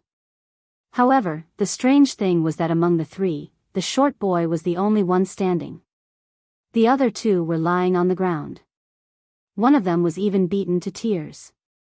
When Jiangtan looked over curiously, the boys standing there also noticed Jiangtan. After the fight, Fu Lei shook his hands. Other than some scratches on his hands and some aches on his body, he was fine. When he was about to pick up the bag, he saw the black cat standing at the corner looking over. Was it the one from yesterday? Fu Lei sniffled and tidied up his jacket. He picked up the few pens that had fallen on the ground, patted the dust off the bag, and stuffed the pens inside. In the process, he kept glancing at Jiangtan. Carrying the bag, Fu Lei looked up at the sun and walked out of the alley. When he stood at the fork, he hesitated for a moment. Then, he came to the zebra crossing and prepared to cross the road. Jiangtan was curious. A kid the same age as Jiao Yuan. He didn't look that strong, but how could he be so good at fighting? Also, what was this kid trying to do? The road to school wasn't that way. Was he going to the hospital? On the way, Jiangtan didn't see any hospitals. However, he saw a few small clinics. Out of curiosity, Jiangtan followed him across the road since he had nothing to do. Chapter 118. Jiangtan watched as the child walked into an old residential area. He paused for a moment before following him in. Originally, Jiangtan only wanted to take a look at the residential area. When he saw the child walk into the building, he didn't follow. Unexpectedly, not long after the child entered the building, he walked out and looked at Jiangtan. After experiencing some things, Jiangtan was very sensitive to the good and evil in people's eyes. However, the child standing at the staircase only looked at him expectantly without any malice. After thinking for a moment, Jiangtan walked over. Seeing the cat following him, Fu Lei smiled and walked into the building. Then, he walked up the stairs step by step. In the past, he would run up the stairs in one breath. Now, he took a few steps to see if the cat was following him. Jiangtan saw the child stop in front of a house on the 4th floor. Then, he took out a key from his bag and opened the door. After entering, he waved at Jiangtan. Jiangtan listened to the movements inside. Other than the child, there didn't seem to be anyone else in the house. He lifted his foot and walked in. It was a very ordinary house. It was simple, plain, and the furniture was relatively old. The house was about 50 square meters in total. It was smaller than a Jiao family. Jiangtan felt a little cramped. There were 2 bedrooms in the house, 2 bedrooms and 1 living room. The child's room was the 2nd bedroom. It looked about the same size as little Pomelo's room. However, it was much messier than little Pomelo's room. There were a few books on the ground. When Jiangtan walked over, he saw that one of the books had its cover open. The name on it was written, Fu Lei.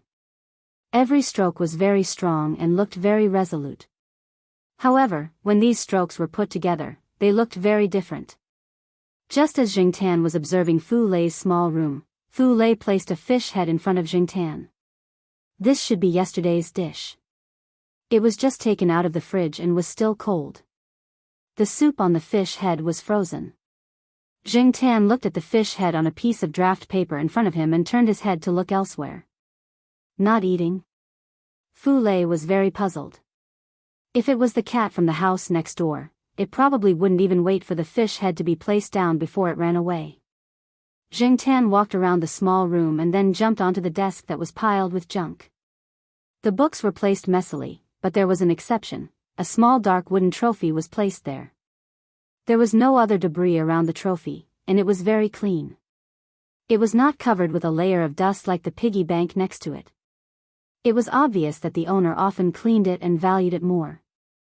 I got this when I was 10 years old. Fu Lei picked up the small trophy and said proudly. When he was happy, the child would talk a lot. Like many people that Jingtan had met before, people would lower their guard in front of animals. They would say whatever was on their mind and would not hide it. For children, they would be happy to share some happy and proud things, even if it was just a cat that didn't know anything.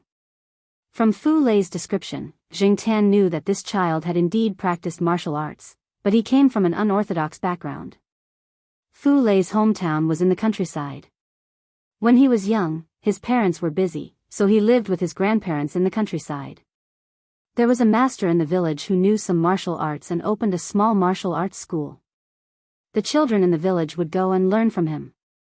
Fu Lei was one of them. Learning martial arts was good for the body, so the elders were happy to do so. And this wooden trophy was carved by Fu Lei's unorthodox master himself. The carving was not bad.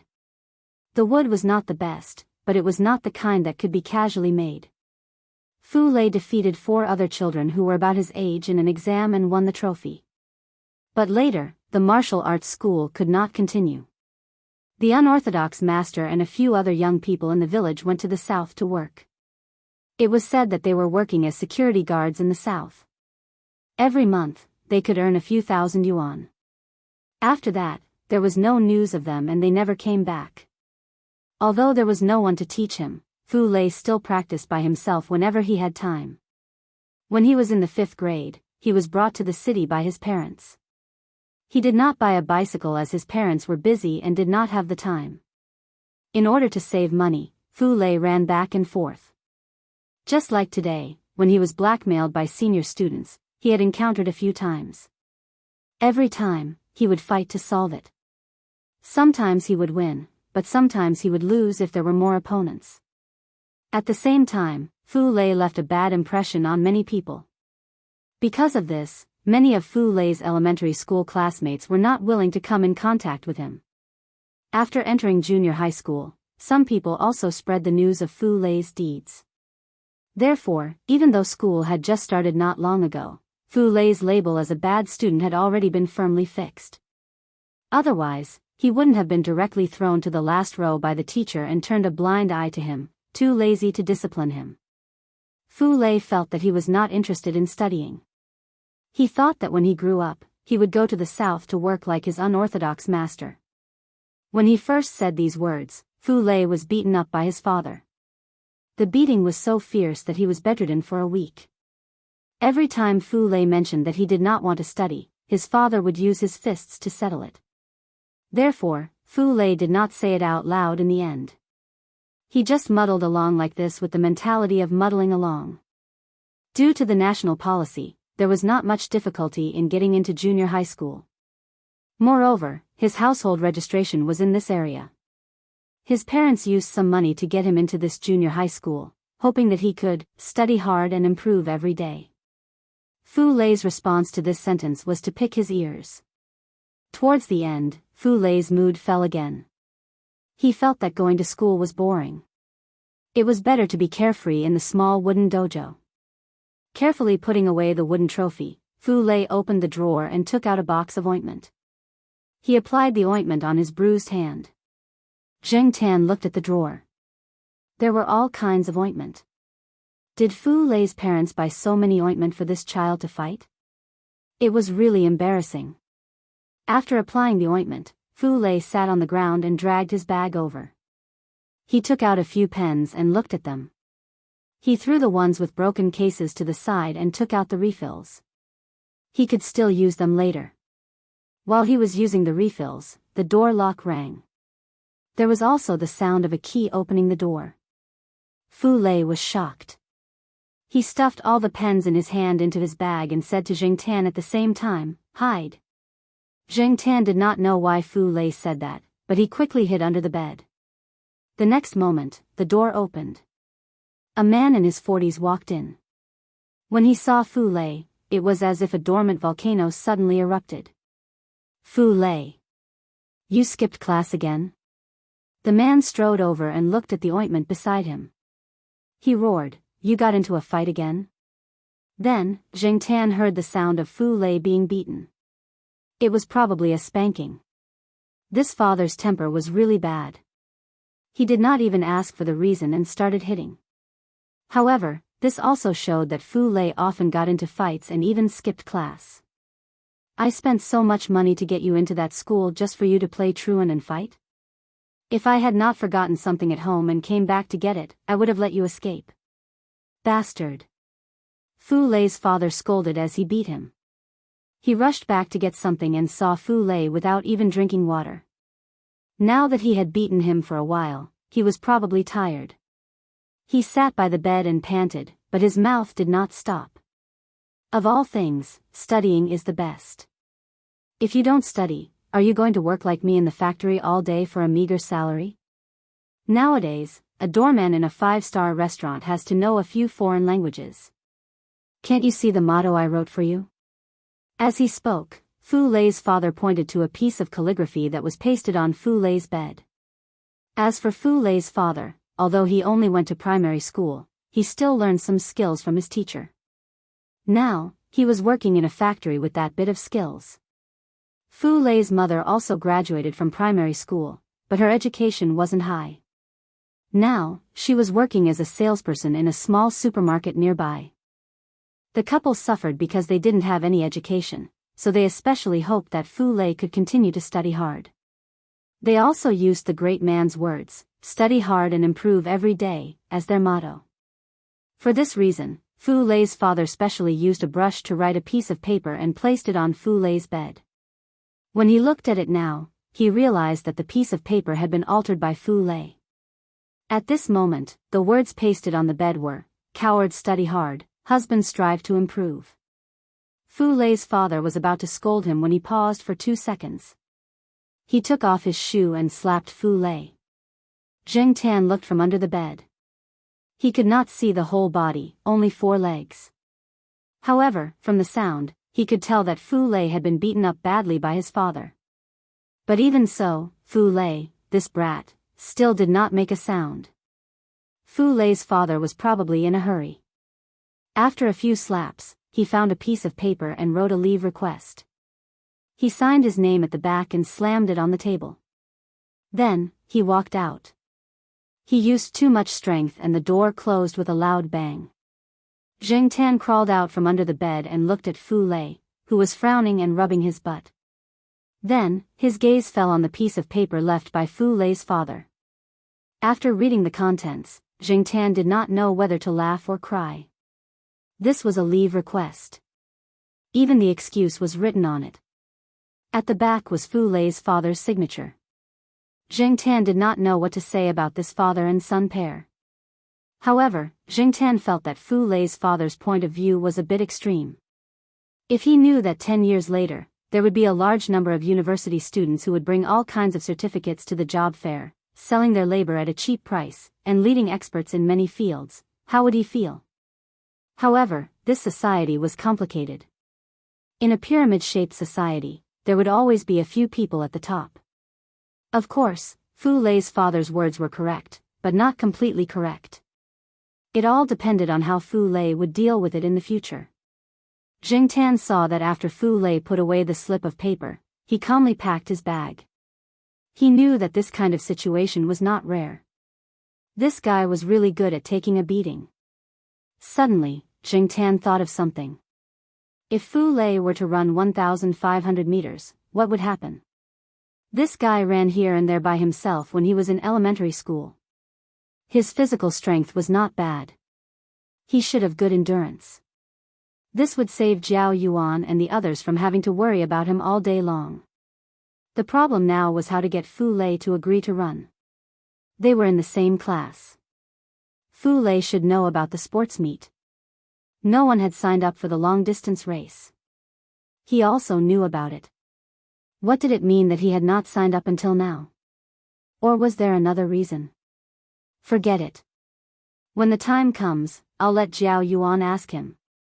After staying at Fu Lei's place for a while, Zheng Tan looked at the alarm clock on the table. It was time to go home. You're leaving? Fu Lei saw the black cat running towards the door. He got up, walked over, and opened the door. Chapter 119. Fu Lei did not go to school in the morning, and his parents did not come home at noon. When he was at school, he always ate lunch in the student cafeteria. But now that he was at home, he could only think of a way to deal with it. Fu Lei rummaged through the fridge and bought 2 steamed buns from a small shop outside to eat lunch. Anyway, this kind of situation was normal for him. After eating and taking an afternoon nap, Fu Lei carried his backpack and went to school. He showed the letter of absence to the form teacher. The form teacher did not say much. It was not the first time, and it was useless to say anything. After coming out of the form teacher's office, Fu Lei sat in his seat in a daze. His deskmate only sighed. He skipped class again. Everyone was used to Fu Lei's skipping class style. Some people were envious of Fu Lei. At least Fu Lei had a letter of absence written by his parents. They did not have the ability to get such a letter of absence from their parents. Fu Lei was not in the mood to talk to the people beside him. He was in a heavy mood. In the morning, his father was in a hurry, so he was able to escape. But at night, he would not be able to go back. Looking at his father's reaction today, he would definitely be beaten up. After letting out a long sigh, Fu Lei heard the bell ring. He took out his textbook from his backpack and placed it on the table. He stared at the textbook in a daze. Halfway through the class, Fu Lei felt a shadow flash by the window. He was happy. He tilted his head and looked out from the corner. It was the black cat again. Jing Tan, Little Pomelo, and Jiao Wei went out together. After seeing Little Pomelo enter the school, Jing Tan went straight to the classroom. He jumped on the window and looked in. As expected, he saw Fu Lei in a daze again. Seeing Fu Lei looking in his direction, Jing Tan looked at him and looked at the front of the classroom. Jiao Yuan and the others were very serious in class. At least from the back. Although this window was closed, the window near the front of the classroom was open. Moreover, even if all the windows here were closed, Jing Tan could still clearly hear the teacher's lecture inside. It was language class now, and the language teacher was telling them about the things to pay attention to when writing an essay. It doesn't matter if what you write is real or not. When you write your essay, you have to pay attention to the following points. First, you can't include a single character name. Second, you can't include any traces of Qiong. The teacher on the podium was very engrossed in his speech, but Jing Tan saw that many people sitting below were secretly yawning. It couldn't be helped. During the first class in the afternoon, everyone's mental state wasn't very good. After the 11th day, the lunch break was shortened. Many students didn't take a nap at noon. It would be strange if they were in good spirits now. When the bell rang for the end of class, some of the sleepy students suddenly woke up and prepared to go out for a stroll. There were also some who relaxed their tense nerves and waited for the teacher to leave the classroom and lay down on their desks to sleep. When the bell rang for the end of class, Jing Tan jumped down from the windowsill and lay down on the wall. He wondered if he should go look for Jiao Yuan and Jiao Ma. Fu Lei saw that the black cat was no longer on the windowsill, so he opened the window and looked out. Just then, Xiong walked over. Xiong was now asking one by one, not letting go of any possibility. However, until now, no one was willing to say 800 meters or 1,500 meters. Last time, when they ran laps around the field in PE class, many of them were dead tired. They had a rough impression of the 800 meters, so now, no one was willing to run it, let alone 1,500 meters. There were many students in this class with good grades, but there weren't many who were good at sports. Xiong, as the sports committee member, was sullen. Now that class was over, he took the opportunity to ask the last row. Just like before, when the students heard 800 meters, they hesitated. When it came to 1,500 meters, they immediately shook their heads. No one was willing to do it. Hey, you, did you say 1,500 meters? Xiong asked Fu Lei, who was looking out the window. Before Xiong could finish asking, Fu Lei ran out of the classroom. Who is this guy? He's so arrogant. Xiong was also angry. It was the first time he was ignored in class. Him? Fu Lei, I heard that he's good at fighting and always skips classes. He's awesome. Fu Lei said to his deskmate, with a hint of schadenfreude. Although it wasn't said publicly, many people knew that Xiong's family had a powerful background. When the head teacher talked to Xiong, his tone was very nice. He didn't sound as serious as he usually was. Xiong rolled up the list in his hand into a cylinder and knocked it on the table. He snorted and was about to leave. Before he left, he casually glanced out the window and saw a black cat lying on the wall not far away. However, Xiong didn't think too deeply about it. When he returned to his seat, he said to Jiao Yuan, "I saw a black cat outside the window just now. It looks quite similar to the one in your house." Xiong said this casually, but Jiao Yuan was different. He knew his cat's ability to walk around. When he was in junior high school, he was still wondering if his cat would walk around here.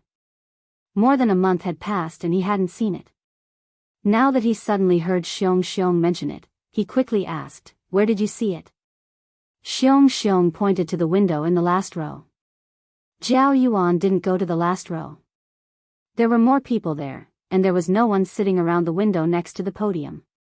He walked over and opened the window to look outside. Zheng Tan was leaning on the wall, thinking. Within 2 minutes, he saw Fu Lei running over. The wall was a little high. Fu Lei couldn't climb up or touch it. He just stood there and talked to Zheng Tan. He took out a bag of flavored peanuts and shared it with Zheng Tan. But now Zheng Tan wasn't interested in the flavored peanuts. He just leaned there and listened to Fu Lei complain that he was going to get beaten up when he went back tonight. Black charcoal. While listening to Fu Lei's complaints, Zheng Tan suddenly heard someone call his name. He turned his head and saw Jiao Yuan leaning on the window and looking over. Zheng Tan got up and turned around. He walked along the wall for a distance and faced Jiao Yuan's window. Damn, it's really him. Maybe Xiong thought that all black cats looked the same, but Jiao Yuan knew that the cat on the wall was definitely his cat when it turned its head and looked over. When he saw it walking over, he was even more certain. Jiao Yuan turned around and ran out of the classroom. He quickly came back from the other side. However, seeing Fu Lei in a daze, Jiao Yuan was still a little curious, but he didn't ask much. What he was most anxious to ask now was why his cat was here. Black charcoal, why are you here? Does Dad know? Huh? Where's your cat tag? Where did you throw it? Jiao Yuan asked a series of questions.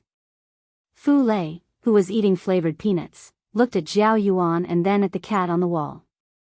He was surprised. He didn't think that this was Jiao Yuan's cat. No wonder it looked at the front of the classroom through the window. Before Jiao Yuan could say anything, the bell rang. Don't run around. I'll come back after class. After saying that, Jiao Yuan ran back to the classroom. Fu Lei stopped eating and put half a bag of peanuts into his pocket and ran back to the classroom. Jiao Yuan sat in the classroom and looked out of the window from time to time. The teacher on the podium glared at him a few times before he stopped. Fu Lei, who was sitting in the last row, was still absent-minded. He was scribbling on his Chinese textbook. He looked out of the window and saw that the cat was still on the wall. He was confused. Didn't those people all live in Tsinghua University? Why did his cat come all the way to the university? Zheng Tan was sunbathing on the wall and taking a nap until he heard the bell again. He was used to the music in Fu Shao Elementary School, so the bell sounded a bit harsh. After class, Jiao Yuan ran out and wanted to take Zheng Tan to Jiao Ma, but Zheng Tan didn't move. Jiao Ma's office was on the second floor. Who would bring a cat to the teacher's office? Jiao Yuan also realized what was going on. He said a few words to Zheng Tan and asked him to watch out for a big dog in the school. The dog was owned by the guard. It was nice to students, but it was fierce to other animals.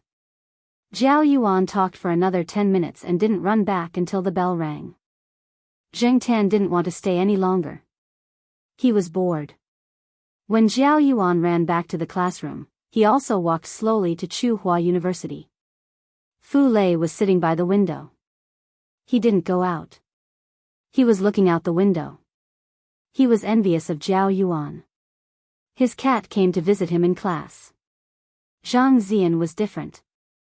His parents were busy and couldn't even take care of him, their only son, let alone a pet.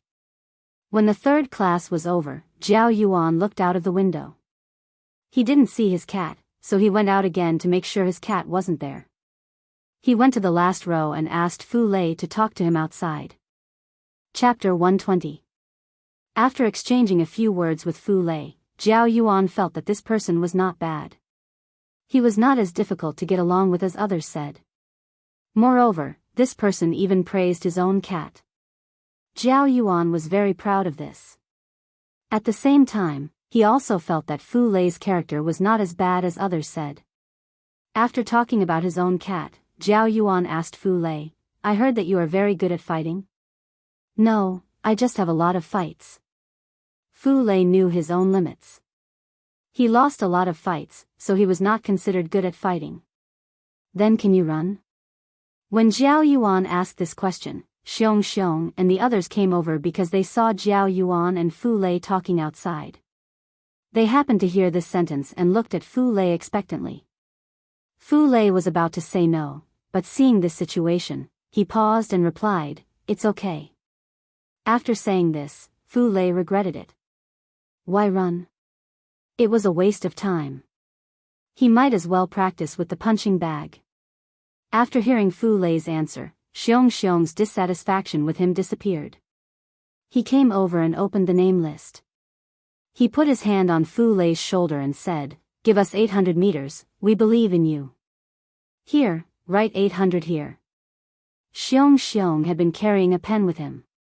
Recently, he had been carrying both the name list and the pen with him. For this sports meet, as a sports committee member, he was doing his best. 800 meters? Fu Lei thought about the approximate length, nodded, took the pen, and wrote 800 behind his name. When Xiong saw the crooked 800, he smiled until his eyes narrowed. "By the way, write 1500 too." Fu Lei. This style of climbing up the pole was really shameless. Ahem, well, it is a bit difficult. Xiong put away the name list, but it was a big gain for today to be able to decide on another 800 meters. After school in the afternoon, Zhao Yuan and the others rode back together. On the way back, they saw Fu Lei and greeted him. However, Fu Lei did not ride his bike. Zhao Yuan and the others did not stay long. They left after a few words. Zhao Yuan told Zhao Pa about his cat as soon as he got back. Zhao Pa's reaction was very calm. His cat often went from here to the pet center, which was further away. However, Zhao Pa was very happy that he knew the place by himself. "But my office is not on the first floor, and I can't let black charcoal in. We have an office there, and all the teachers in the English team are there. It would be bad if someone saw us," Zhao Ma said with some regret. "It's okay." He went for a walk and came back on his own. "I haven't heard of anyone catching cats." "It should be fine," Zhao Pa said. After lunch, as usual, Zhao Yuan and the others went to the sports field to train. Zheng Tan and little Pomelo went to watch and jogged a few laps. Zhao Yuan and the others did not start jogging immediately. After lunch, they took a break to digest the food and do some warm-up exercises. During the break, they talked about Fu Lei. There were many rumors about Fu Lei, but they had a good impression of Fu Lei today. Zhao Yuan liked him because of his cat, and Xiong because of his 800 meters. "Why don't we ask Fu Lei to come over and train with us tomorrow?" Lan Tianzhu suggested. "Do you have his phone number? We can ask him first." "No, I only have a list." Xiong looked at the time on his sports watch and said, "It's not even 7. It's still early. Why don't we go find him directly?" A few days ago, they went home after 8. There was still more than an hour to go.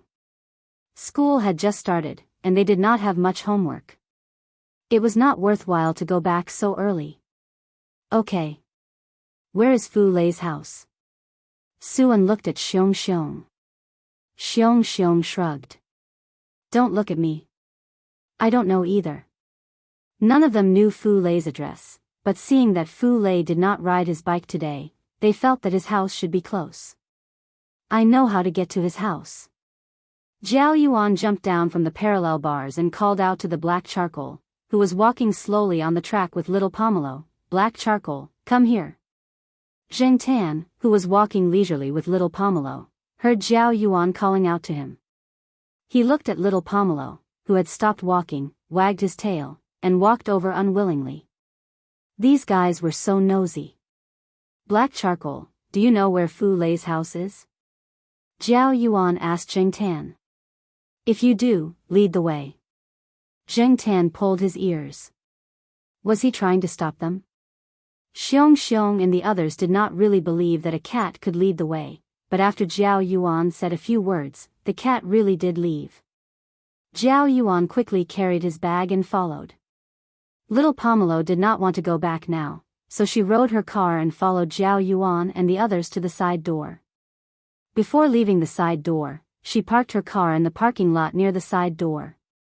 Hey, Zhao Yuan, does your cat really know the way? Will it lead us to a female cat? Xiong Xiong looked around as he walked. It was not completely dark yet, but the street lights were on. There were more people on the street, so he was not afraid.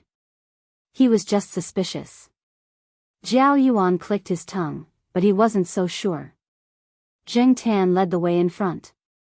After walking for a while, Xiong Xiong, who was following behind, began to complain again. Didn't you say that Fu Lei's house is closer? Why aren't we there yet? The others just answered casually, but they were even more suspicious. Zheng Tan did not care what they were thinking. He just needed to lead the way. When they reached the entrance of the alley, Zheng Tan crossed the road and led Zhao Yuan and the others to the old residential area. Nowadays, some old people in the old residential area came out for a walk after dinner. They were surprised to see some unfamiliar children. After asking, Zhao Yuan told them why they were here. Fu Lei? Oh, that guy. He lives on the 4th floor. Let's go that way. The old man raised his hand and pointed at Fu Lei's building. He really lived here. Suan and the others looked at each other, and then looked at the cat in front of them. They were all very surprised. Zhao Yuan's cat was really good. No wonder it was the king of the eastern residential area. At this moment, Fu Lei's family had just finished dinner. Fu Lei's parents came back from work late in the afternoon, so they often had dinner late. Fu Lei's mother stood up silently and prepared to clear the table. She looked at her husband and knew that she was going to teach Fu Lei a lesson today. She hated it when people interrupted. Fu Lei ate 3 bowls of rice.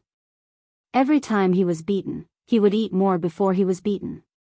He felt that eating more would help him recover faster. Come here. Fu Lei's father pulled a long face and walked directly to Fu Lei's room. Fu Lei lowered his head and followed him slowly. Fu Lei's father dragged a chair over and sat down. He looked at Fu Lei standing in front of him and raised his hand to hit him. He scolded, "You motherf asterisk cur." As soon as he said those words, someone knocked on the door. Fu Lei's father didn't want others to see him scolding his son. Although he was uneducated, he knew that he shouldn't wash his dirty linen in public. He had to maintain his image. But when he was about to lose his temper, he was interrupted. Fu Lei's father's face darkened and he sat there motionlessly. Fu Lei's mother sighed softly. She put down the dishes she was about to wash, shook the water off her hands, and walked over to open the door. As soon as she opened the door, she saw a few children who were the same age as her son and a little girl who was even younger. Fu Lei's mother was a little surprised. She thought it was a neighbor who came to borrow something. She didn't expect this to happen. "Excuse me, is this Fu Lei's house?" Zhao Yuan asked. Yes, may I ask who you are?" Fu Lei's mother hurriedly said. She was worried that her son had caused trouble at school again. The children in front of her didn't look like those hooligans. Zheng Tan didn't care so much and directly walked in. As soon as he entered, he saw the father and son in the small room. Were they about to start a fight? It seemed that he had come just in time. Fu Lei was like his father. When he saw the few people who came in, he was a little dumbfounded. He really didn't expect Zhao Yuan and the others to come.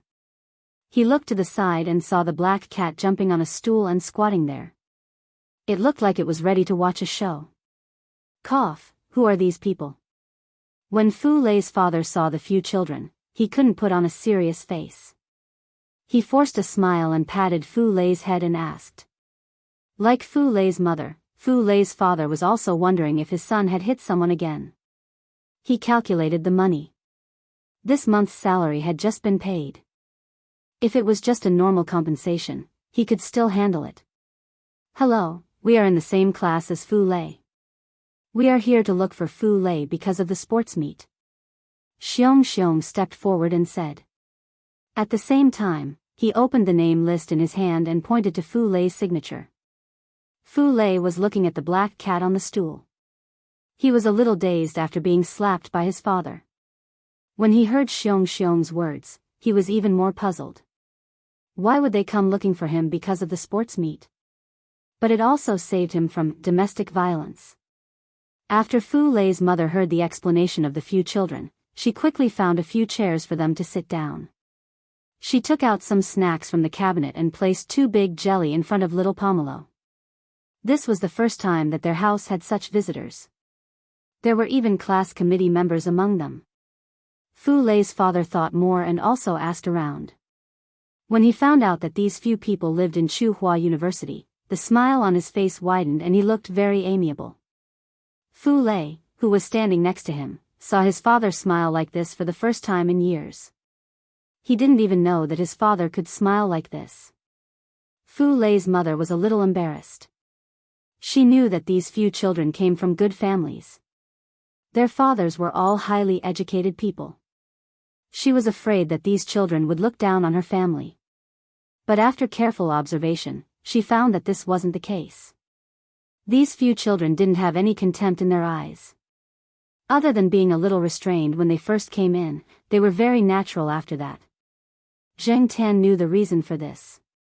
Actually, the teachers living in Tsinghua University's eastern courtyard, especially those retired teachers, lived very poor lives. Xiong's grandparents were more simple. Although they weren't as poor as Fu Lei's family, to Xiong and the others, it was nothing. They didn't look down on them. Moreover, although these few children were sometimes a little arrogant because of their talents, they were still well educated. They knew some basic manners. Zheng Tan understood them. Then our class 800-meter run will depend on him. Xiong pointed at Fu Lei and said. Fu Lei's father waved his hand and said, "It's okay. Let him do the 81,000-meter run. This kid is only good for this." Fu Lei. Was there anyone who would criticize their own son like this? Xiong didn't pay attention to the second half of the sentence because he caught a key word in the first half. He immediately took out the name list and placed it on the table. He passed a pen to Fu Lei and said, "Your dad said that you can do even 1500. Come on, our class will depend on you." Fu Lei was a little hesitant. He really didn't want to do something that would cause him to lose out. But his father had already slapped him. "What are you standing there for? Don't you know what is the class's honor? Group, do you understand? If you have the ability, then you have to contribute more to the group." Fu Lei's father stared at Fu Lei and said. Fu Lei curled his lips. He was very disdainful of his father's old-fashioned way of thinking. But he still took the pen and signed 1500 meters on the name list. This trip was not in vain. Xiong now felt comfortable all over.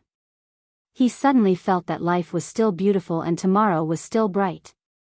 After talking to Fu Lei's father, Xiong and the rest went to Fu Lei's room. F***ck, Fu Lei, your room is even messier than mine. Xiong sighed as he looked at the messy room. At the same time, he felt that Fu Lei was indeed a kindred spirit. Why would a man need to tidy up his room so cleanly? Anyway, no one was looking. Xiong directly said it, but it didn't make people feel awkward. It was better than pretending not to care. But Fu Lei's parents who were in the living room blushed when they heard it.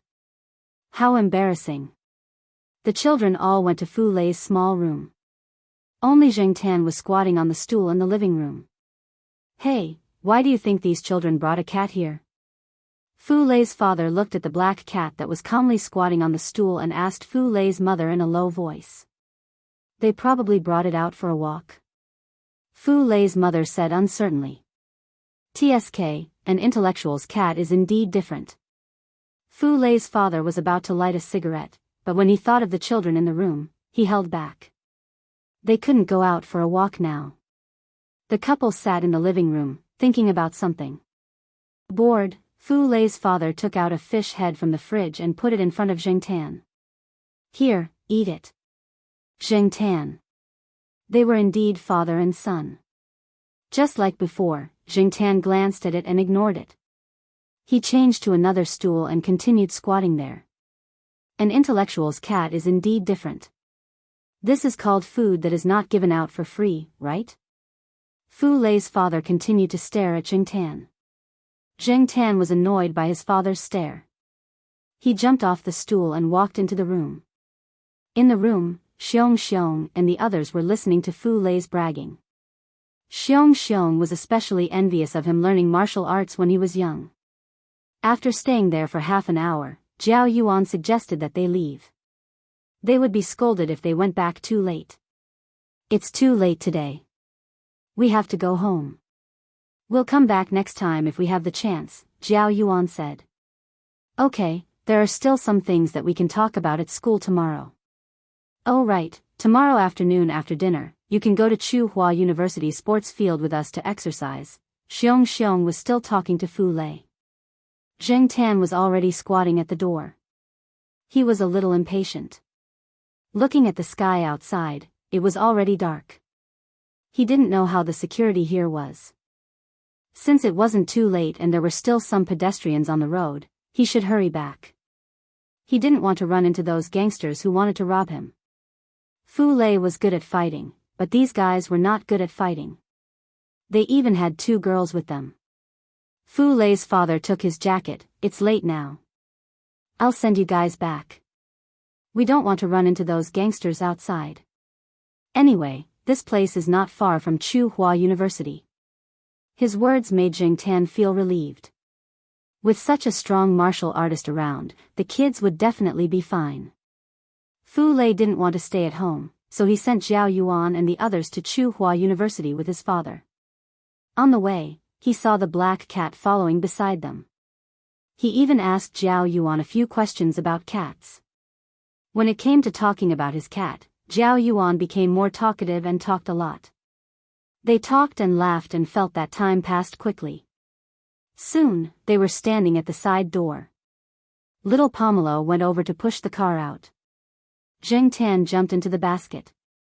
As for Jiao Yuan and the others, they followed little Pomelo's car and ran back to the east side courtyard. On the other side, Fu Lei's father was sending them to Tsinghua University's side door. He looked at the kids and the words on the side door. He patted the back of Fu Lei's head and said, "Remember to get along well with them. It's good for you." Fu Lei didn't say a word. Did you hear that? Fu Lei's father patted him again. I heard that patting the back of the head can easily make people stupid, Fu Lei said. You little brat. Fu Lei's father was about to slap Fu Lei's head again. He thought about it and stopped. He patted Fu Lei's shoulder instead. Many people who didn't go to university had a strong desire to go to university. Just like Fu Lei's father, when they stood at the entrance of the university, the feelings that had been buried deep in their hearts for decades seemed to break through the soil. They didn't have a chance to go to university in this lifetime, so they hoped that their children would be able to go to such a university. No matter how high his expectations were, in his heart, he didn't expect Fu Lei to go to a good university, let alone Tsinghua University. In fact, as long as it was a university, he would be satisfied. The next day, after school, Fu Lei and Zhao Yuan agreed to go to Tsinghua University sports field for training after dinner. There were only 2 days left until the sports meet on Friday and Saturday. They had to hurry. After eating at home, Fu Lei wiped his mouth and took his school bag. He was ready to go out. Fu Lei's father followed him. If the training was too late at night, he would come back with his son. On the other hand, Fu Lei's father also wanted to walk around this famous university in the country. He didn't have many opportunities to go to work. Zhao Yuan and Xiong Xiong had told them the location of the sports field. The father and son were prepared to ask around if they couldn't find the place. However, they didn't expect to see Zhao Yuan's black cat squatting on a staircase when they entered the side door. After seeing Fu Lei and his son, Jingtan came down from the staircase and stretched. He brought the two of them to the sports field. He specially came to pick them up. There were many roads in Tsinghua University, and there were several sports fields. Even some students from Tsinghua University might not be able to tell which was which. Therefore, Jingtan came here early to wait for them. He didn't want the two of them to walk around randomly and waste time. "Your classmate's cat is very good," Fu Lei's father said to Fu Lei as he looked at the cat leading the way. Chapter 121. When Jingtan brought Fu Lei and his son over, Zhao Yuan and the others were warming up. Some people who played soccer or jogged around were already familiar with these kids. Some even came over to greet them and talk about the past again. After bringing them over, Jingtan jumped onto the steps and lay down beside little Pomelo, ready to watch them train. In addition to the long-distance running, Zhao Yuan and the others also wanted to see how well the sprints worked. The finale of the sports meet, the 4x100-meter relay, was an important event. In addition to cooperation, they also needed to determine the first, second, and third runners, as well as the last sprinter. Xiong Xiong called Fu Lei over to discuss. Fu Lei's father was next to them, sitting at the bottom of the steps. He looked at the kids and sometimes looked at the scenery around the sports field. Jingtan looked at him and guessed that he was thinking about something again. Zhao Yuan and the others ran 2 laps with Fu Lei and then stopped. Fu Lei then started his 3rd lap. It seemed that he could still run a few more laps. Fu Lei's father was next to them, looking at Fu Lei on the track with a smile. Even though he usually beat up Fu Lei, he was quite proud of his son. At least his son had some merits, right? Fu Lei ran 4 laps before he stopped. Although he looked very tired, Jingtan felt that he could still continue.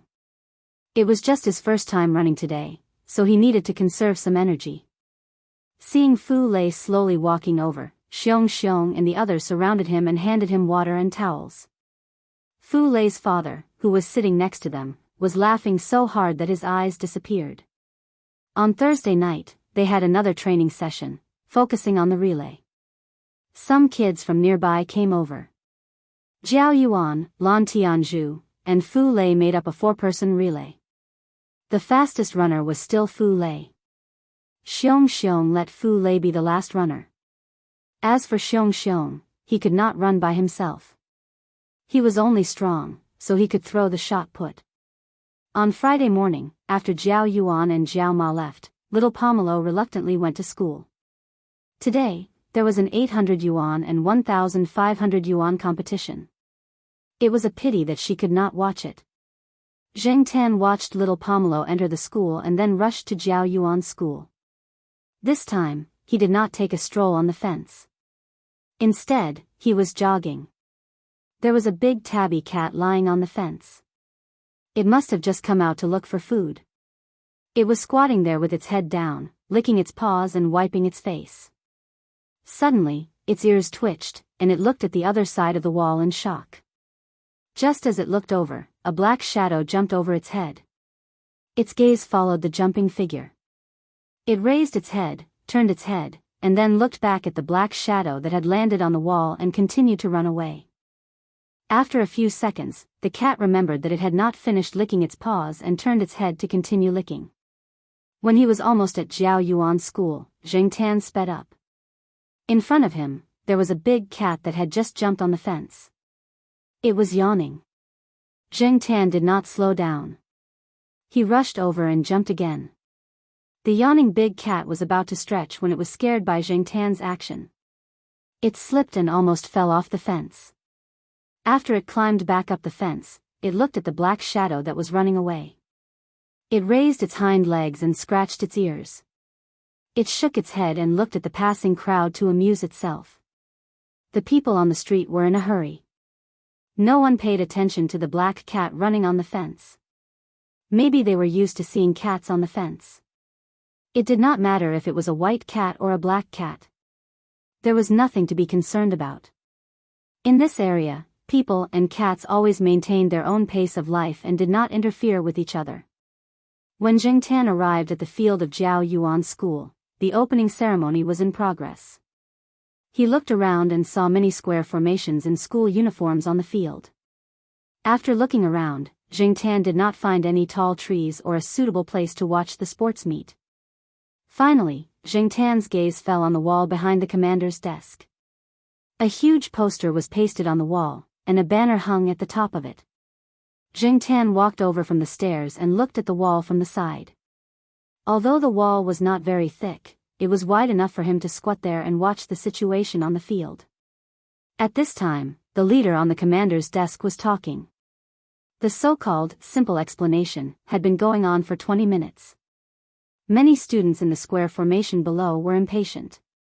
They whispered to each other and were glared at by the head teacher. After a while, they began to whisper again. Zheng Tan could feel their resentment even though he was far away. But soon, some students noticed the black cat approaching the commander's desk. They stopped whispering and stared at the black cat. It was much more interesting than listening to the leader's speech. Jiao Yuan was originally chatting with Suan, who was standing next to him, using a secret signal that only they knew. Suddenly, Fu Lei, who was standing behind him, poked him and pointed his chin forward. "Look at the commander's desk." Hearing Fu Lei's words, Jiao Yuan was still wondering what was going on. When he looked over, he saw his cat standing on the top step and striding towards the commander's desk with its head held high. Suan and the others also saw this scene. There were many black cats in the city, but when they saw the cat, they were sure that it was Jiao Yuan's cat. Other than his cat, no other cat would be so bold as to calmly run towards the commander's desk in front of so many people. Jiao Yuan's eyes twitched. He had heard about the military training from Jiao Wei. His cat must have found a good place to observe. He just didn't know if it would cause any awkward effects. Zheng Tan didn't care what others thought. After arriving at the commander's desk, it jumped directly onto the wall.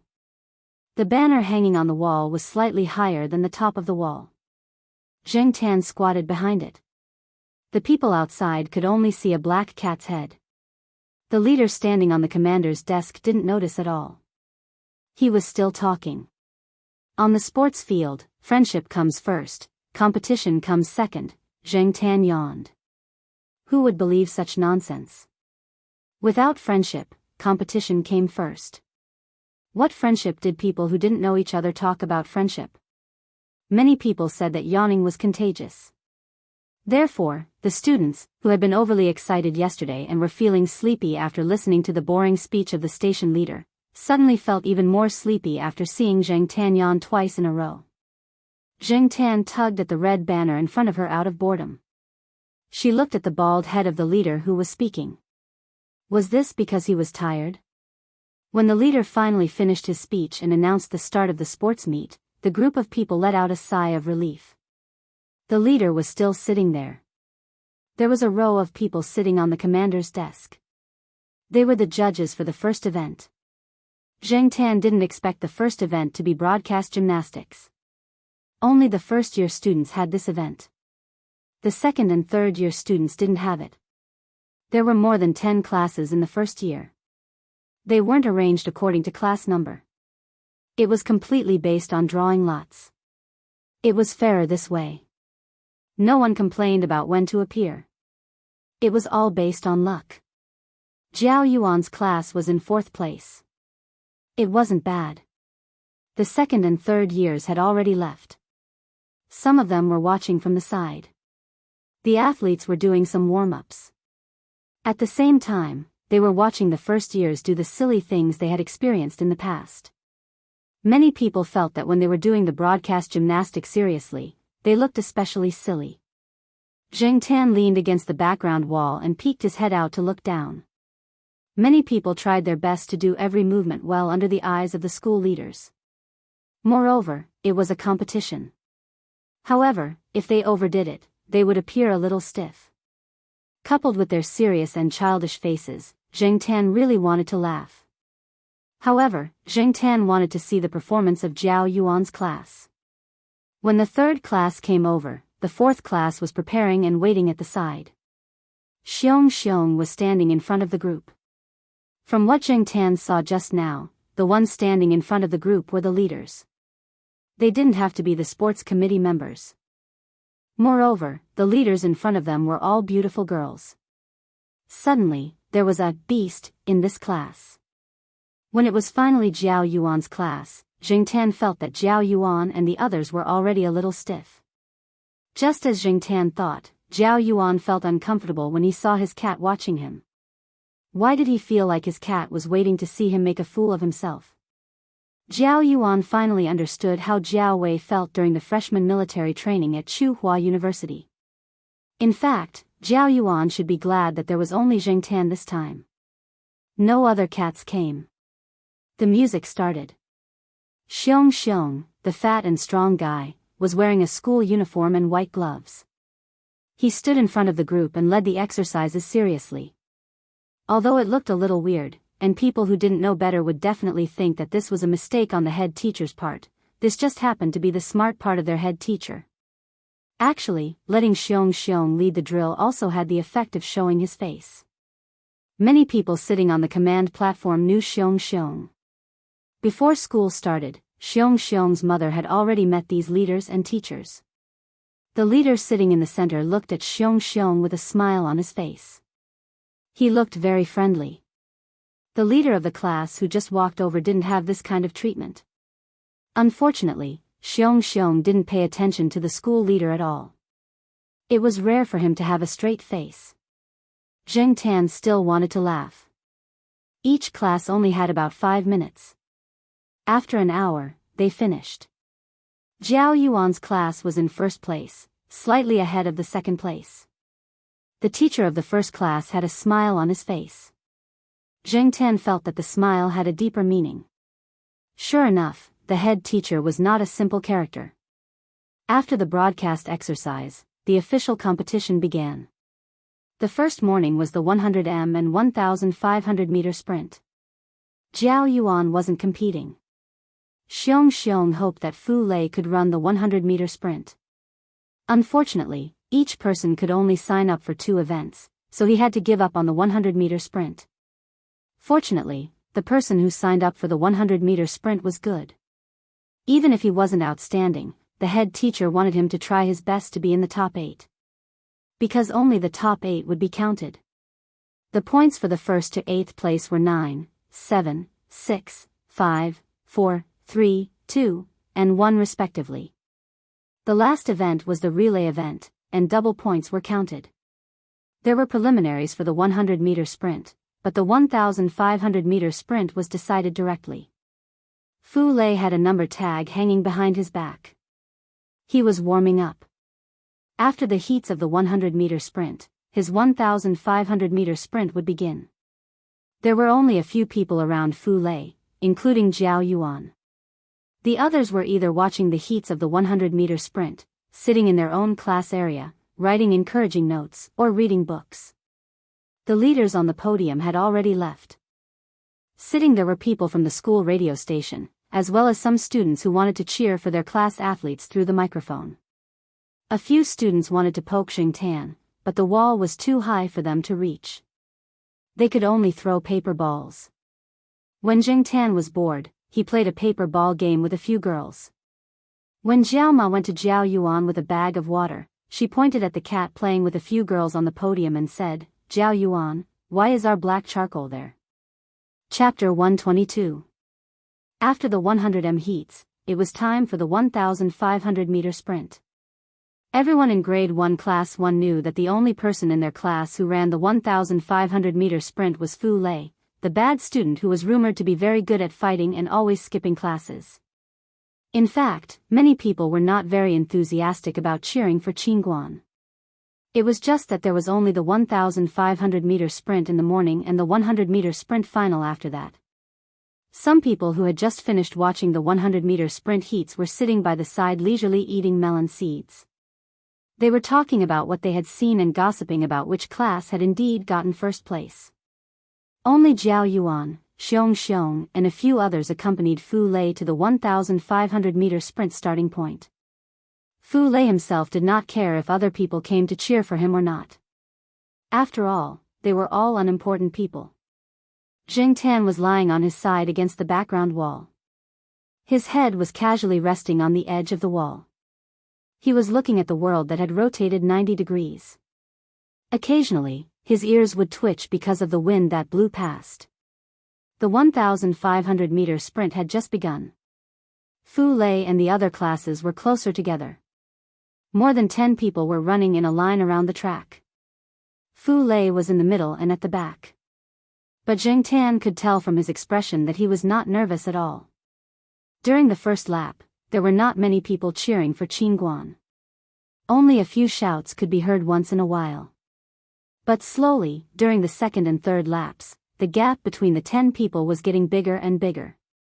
Some people in the class were getting anxious. During the third lap, some people automatically quit. But the others, even if they were at the back, were running very slowly and still persisting. Fu Lei was in 5th place. The first 5 people were closer together. Some people in Class 1 were excited. Even if they were in 5th place, the class would get an extra 4 points. During the 4th lap, the cheers got louder. The school track was more than 300 meters.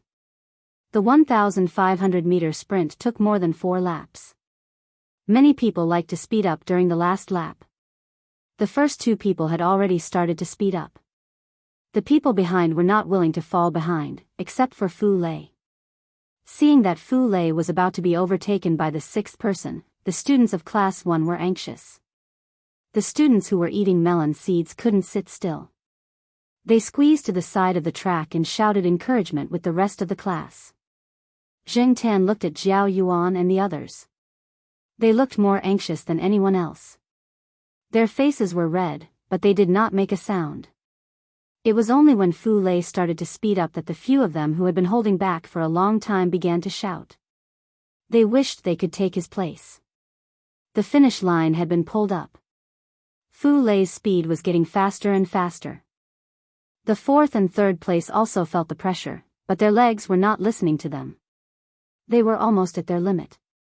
Starting from Jiao Yuan's side, Class 1 students started cheering for Fu Lei. Litmus ran directly to the commander's desk and snatched the microphone from the announcer's hand. She cheered along with Jiao Yuan's rhythm. The announcer sitting there glared at her, but she ignored it. There were also some 2nd and 3rd graders who wanted to join in the fun shouting. After shouting a few times, they asked the 1st graders next to them, "Who is Fu Lei?" The bespectacled student from an unknown class adjusted his glasses and said, based on their shouting, "It's either the first 2 or the person behind who is rushing forward like he's on steroids." For the first time, Fu Lei felt a strong sense of existence. He heard those people shouting, "Fu Lei, go!" This seemed to be the first time Fu Lei's name had been shouted by so many people in such a big occasion. They no longer looked at him with alienation and disdain. They no longer looked at him as if he was a weak student. At this moment, he was the hope of the entire class. What was a collective sense of honor? In the past, Fu Lei had always been disdainful of it. But now, he seemed to understand. There was no need to deliberately do anything or express anything. When something happened, when the situation matured, this kind of feeling naturally and uncontrollably arose. What was originally a symbolic thing became a real thing. All of his emotions found a strong point of support. It ignited the long-lost passion for fighting for first place. It was as if he had returned to that small village and fought for a wooden carving trophy. But this time, it was even more intense. Zheng Tan watched as Fu Lei increased his speed and quickly closed in on the second place. He then overtook and continued to close in on the person in the front. This kid really hid his strength well. Zheng Tan heard from Jiao Yuan that among the first graders in the 1,500-meter sprint, there were 2 who had joined the school's sports department. They should be the 2 who were running at the front. The cheers of Class 1 grew louder and louder. They couldn't control their own emotions. Some of the other people who were wandering around were also pulled over by the shouts and joined the army of cheers. Just now, an announcer on the command deck wanted to snatch the microphone from Litmus's hand. Litmus leaned to the side and avoided that person's hand. She continued to hold the microphone and shouted. Some of the people from other classes around the field didn't know and thought that the school radio station was biased. In fact, the announcers sitting there also had a bellyful of bitterness. Seeing the contestant from Class 1 start to rush for first place, they didn't try to snatch the microphone anymore. At this time, it was impossible to snatch it. This little girl was too strong. Zheng Tan glanced at the situation on the platform and felt happy in his heart. Then, he turned his attention back to Fu Lei, who was sprinting in the last 50 meters. The student who had maintained first place until now was worthy of being called a sports student. His sprinting speed didn't seem like it was for the 1,500-meter sprint at all. However, Fu Lei was a dark horse. In the end, he took the lead by 2 steps and won first place. Although he didn't break the record, getting first place was already a big surprise for Class 1. They cheered for a long time. The event that they didn't have much hope for had become the most unexpected surprise. Zheng Tan looked at Fu Lei, who was being supported by Jiao Yuan and the other students of Class 1 as they left the track. He slowly swayed his tail. What was this called? A good start? The first drop of blood? This was the first official first place until now. The 1,500-meter sprint preliminaries were settled. For the first time, Class 1's head teacher looked at Fu Lei with a peaceful gaze and even a smile. This made Fu Lei have goosebumps.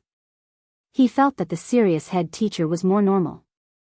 After the 1,500-meter sprint, the final of the 100-meter sprint also began. Those who got a good ranking were like heroes who returned in triumph, enjoying the crowd's applause and support.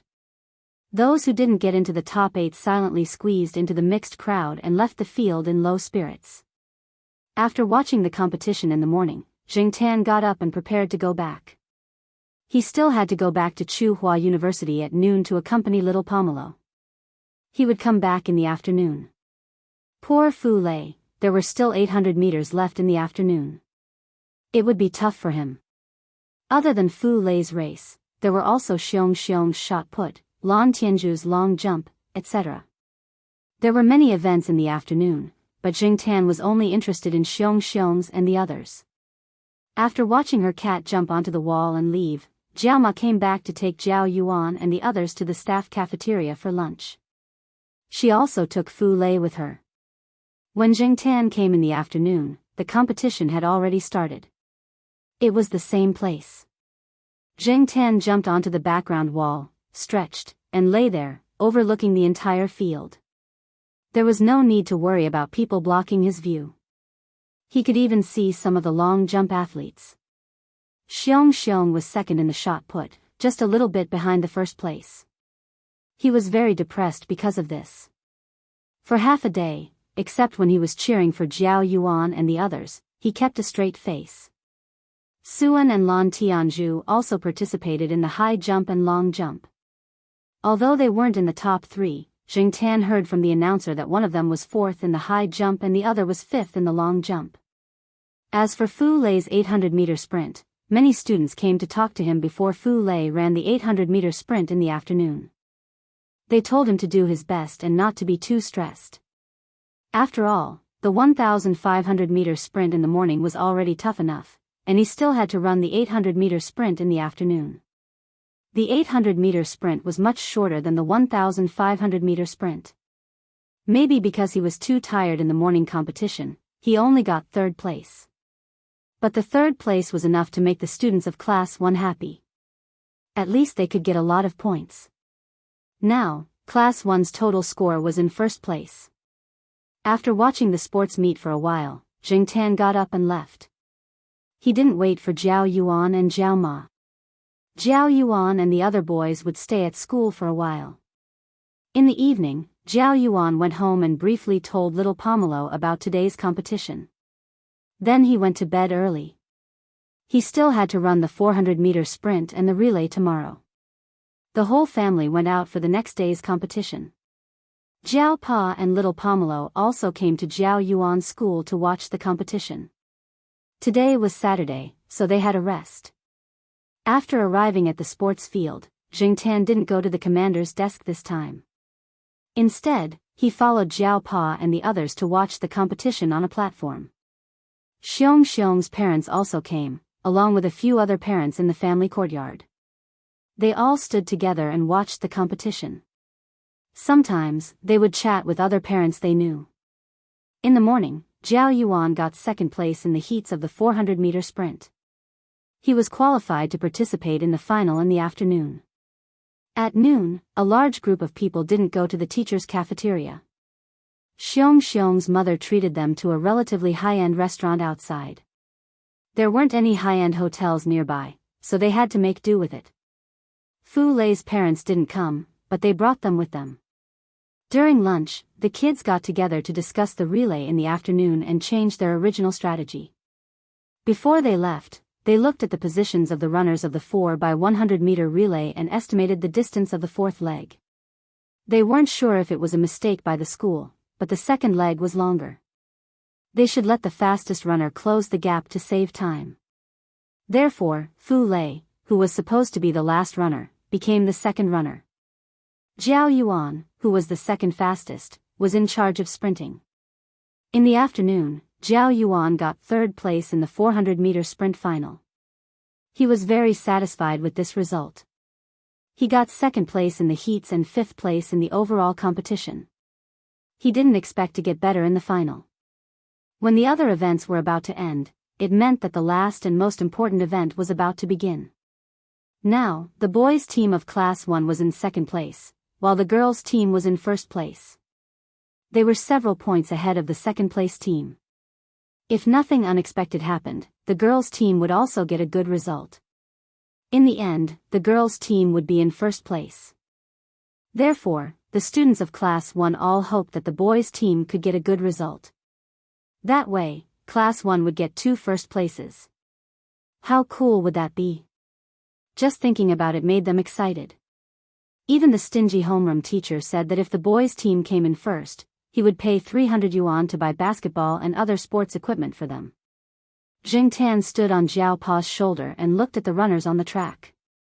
Just as Jiao Yuan and the others had said, Fu Lei was also very good at sprinting. When he was the second runner, he was already ahead of the rest of the runners. Some of the other classes dropped their runners midway, and some made mistakes. No matter what, they were all trying their best. At this time, the sun had begun to cool down, but the track was white-hot. A gust of wind blew. Jingtan squinted as he looked at the track in the sunlight. These 2 days might not be a big deal to others. They were just 2 days of ordinary sports for junior high school students. However, Jingtan had a different feeling from the bottom of his heart. In these 2 days, there were no bad students or good students on this track. The 2 people who had quarreled over a pen the day before yesterday had carried each other to the infirmary without hesitation. The 2 people who had always been clear about boundaries were now cheering for each other at the top of their lungs. Jingtan thought back to his experience at this age. His memory was very faint and blurry. He did not seem to have any special impressions. There was also a sports meet back then. However, Jingtan seemed to have jumped over the school wall with a few bad friends and went to the arcade. At that time, Jingtan thought that it was just a sports meet. There was nothing to participate in and there was nothing to see. There was a sports meet every year, and there was nothing to pay attention to. What was the point of fighting like an idiot, crying, laughing, and making a fuss over a worthless ranking? When he went to high school and university, who would remember these little junior high school sports meet? However, after these 2 days, Jingtan felt that some of the things that he thought were boring back then were no longer boring. Jingtan saw Fu Lei wiping his tears when Zhao Yuan and the others helped him back to the rest area after the long run. He also saw Xiong Xiong almost hitting the referee when he threw the shot put for the first time. There was also a long jumper whose pants slipped when he jumped into the sandpit. How much did he miss in the past? Jingtan looked at his hairy paws and then looked at Zhao Yuan, who had already started sprinting. The students of Class 1 were ready to welcome the joy of the double championship.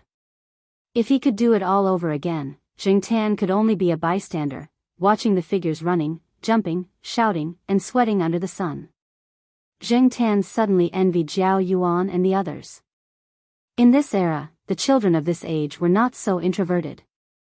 They did not think too far ahead. With pure and immature emotions, they only fought for the moment. They only persisted for the moment. They walked through the turning point from elementary school to high school, showing their joy, anger, sorrow, and joy. Perhaps in the future, the fiercer and crueler competition and the reality of survival would make them become Philistine, and they would learn to wear masks for a long time. However, when they occasionally calmed down, or when they got off work, they would carry their bags and drag their tired bodies. When they passed by an elementary school or high school, they would look at the lively and immature figures and remember the pure, hard days of the past. A person's life was decades long, and their memories were limited. Too much time would be lost in their memories. However, the shining moments that had always existed, regardless of whether they were bright or dark, could be taken out and looked at in their free time. Every single one of them would make them reminisce for a long time. Zheng Tan's forehead was patted. He came back to his senses and saw Jiao Pa looking at him. Black charcoal, get ready to go home. Taking a deep breath, Zheng Tan stretched his back and squinted his eyes as he yawned. Chapter 123. The joy of Zhao Yuan's class winning the sports meets double championship continued. The few children prepared to celebrate. They did not go to any big hotel, but to Jiao Wei's family's restaurant. Xiong Xiong missed the fried rice meat there. Zhao Yuan, Litmus, Fu Lei, and a few other kids agreed to go to Jiao Wei's restaurant together later. The parents didn't want to restrict them, so those who had something to do had already left. Jiao Pa said that he would bring the kids there later, so there was no need for all the adults to come along. Before leaving school, Xiong Xiong went to the bathroom. Eating, drinking, and going to the toilet was a big thing. Zhao Yuan and the others, who were carrying their backpacks, walked slowly to the school gate and waited for Xiong Xiong outside. Zheng Tan squatted on the wall of the school gate, watching the students walk out in twos and threes. Some of them were still talking about what had happened today, and some of them looked depressed.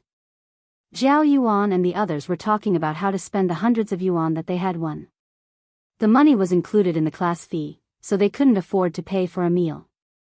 Therefore, even if they wanted to buy something, they could only buy some basketball or football. Buy some badminton rackets, but they don't have to be the best. Just make do with them, Litmus interrupted. Girls didn't play basketball or football. At most, they played volleyball and badminton. A few teachers walked out of the door and greeted Jiao Ma. They probably knew Jiao Pa, and were about to leave after a few words. However, when they saw Zheng Tan squatting on the wall, they pointed at him and asked Jiao Ma, "Is this your cat?" "Yes, he came to watch the sports meet with us," Jiao Ma said. "Oh, that's good. Haha."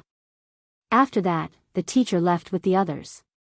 However, Jiao Pa felt that the haha in the teacher's words seemed to have a deeper meaning. Confused, Jiao Pa asked Jiao Ma. Jiao Ma told him some things that happened during the opening ceremony. Jiao Pa was silent. No wonder those people said, "Huh." Whose cat could jump onto the wall of the stage and watch the sports meet in front of so many people? While they were talking, Xiong Xiong ran out.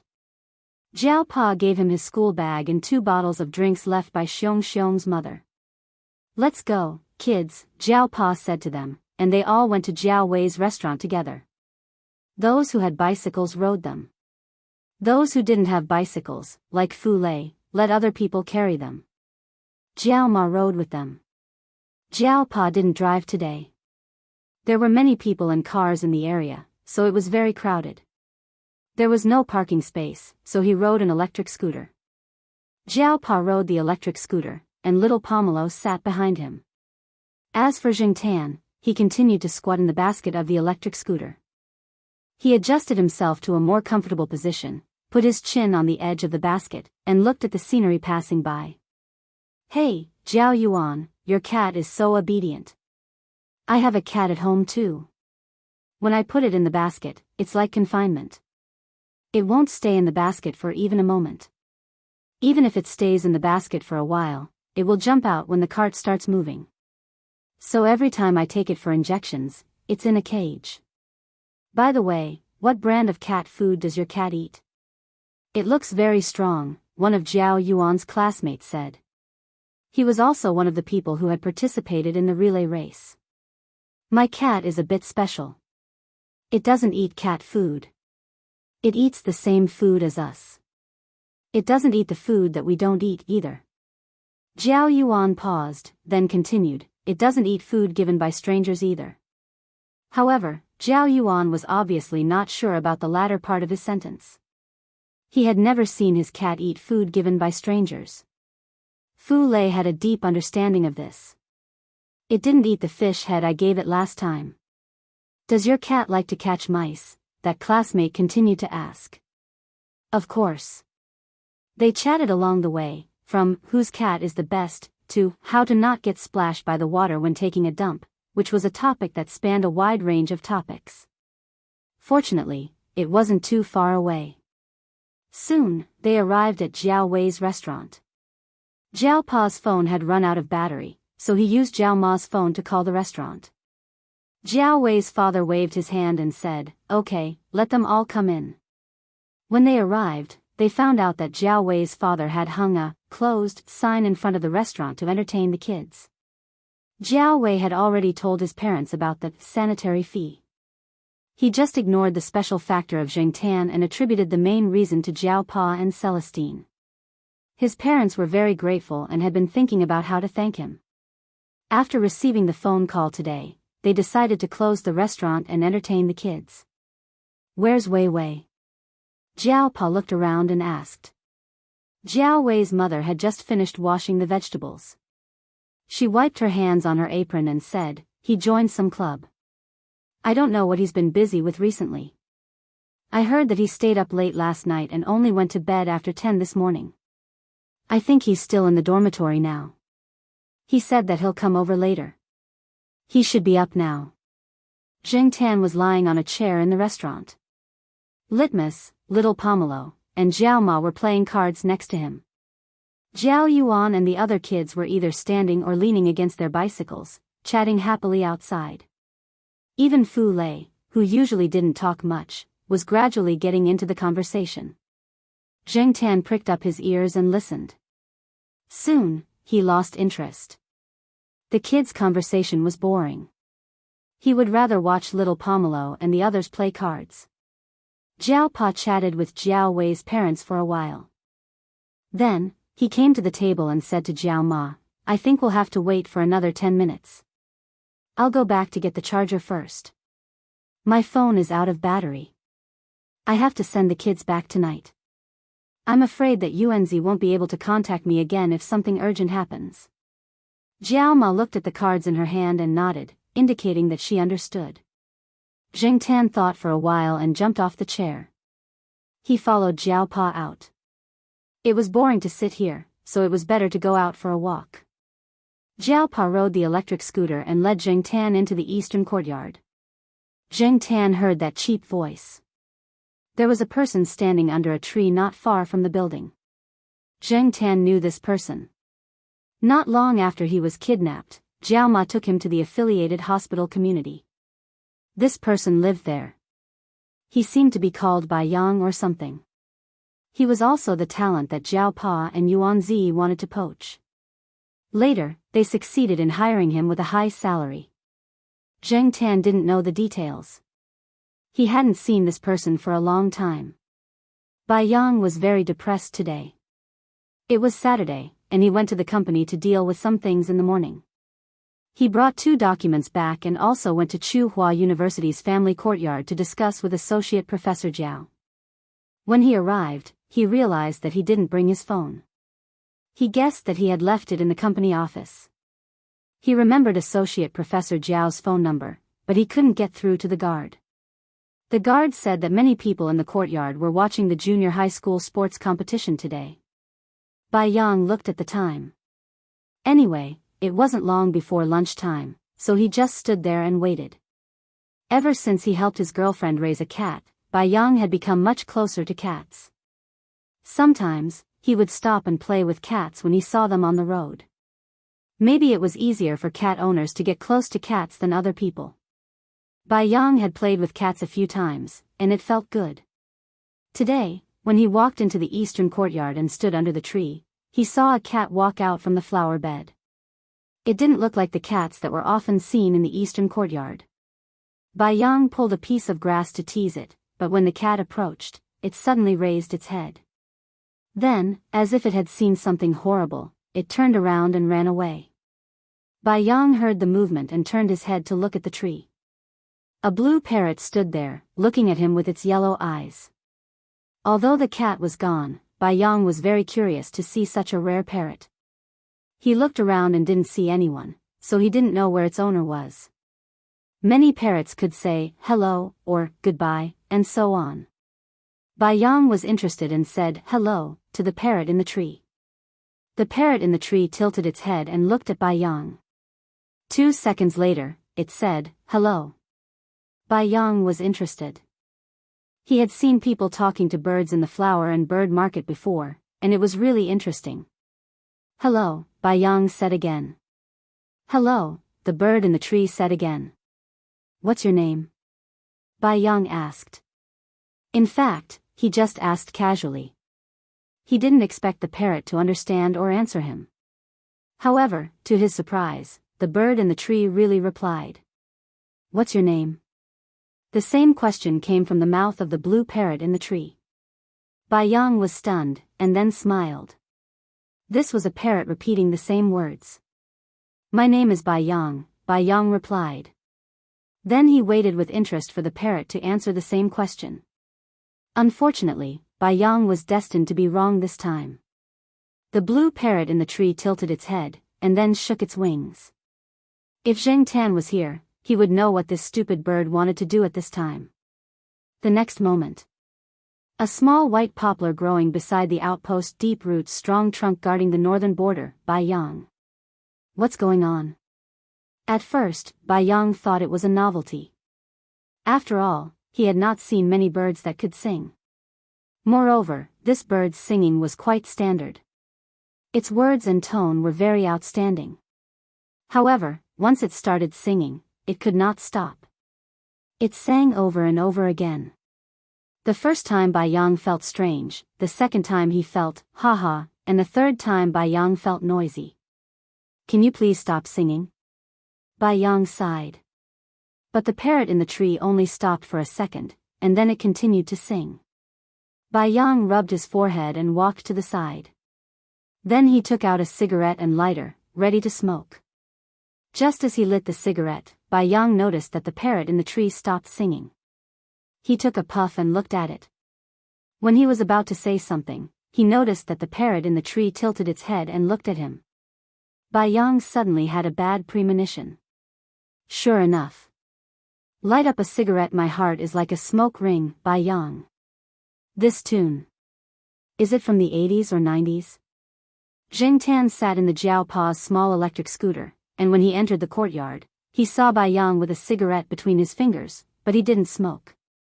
He stood there looking like he wanted to poop. And the parrot in the tree was singing, fill up a glass of wine, your face is as delicate as an apple. Biyao's face was really red, but it was definitely because he was angry. When he saw the Jiao Pa coming over on the electric scooter, Biyao recovered from his stupor. Teacher Jiao, this bird is. Biyao pointed at the bird that had stopped singing and asked. A teacher downstairs raised it. It is quite smart and likes to sing. Chapter 124. When the Jiao Pa brought Biyao upstairs, Zheng Tan squatted downstairs and waited. He didn't want to climb up and down. As for the noisy bird in the tree, it couldn't sing without an audience. It stood on the tree and looked at Jingtan, who jumped up the tree and laid down. Its gaze lingered on Jingtan's cat ears for a while. After being glared at by Jingtan, it hummed and flew to other parts of the courtyard to find an audience. It originally wanted to bully the cat from before, but it didn't expect to meet Biyao, an audience. Compared to bullying other cats, it was more inclined to sing. Only when it couldn't sing would it look for someone to bully or hide in a corner to watch the show. Jingtan knew this bird's personality, so before it left, Jingtan wouldn't let his guard down. If he wasn't careful, this bird would bite his cat ears. So, when General flew away, Jingtan was officially relieved. He yawned. Although he hadn't eaten dinner, he didn't feel too hungry. He had eaten some peanuts when he was at the Jiao Wei's restaurant. He guessed that the Jiao Pa and Biyao would talk for a while, so Jingtan could take a nap. However, Jingtan didn't take a nap for more than a few minutes before he heard a car horn. The sound was quite familiar. He opened his eyes and looked in that direction. He saw the third Master Fang's car slowly approaching. The car window was down, and the third Master Fang stuck his head out of the car and looked at the surrounding tall trees. Finally, his gaze fell on Jingtan. He immediately smiled and waved at Jingtan. The driver today wasn't the third Master Fang, but another person Jingtan had never seen before. He looked quite steady, and the driver's face was expressionless. Jingtan got up and stretched.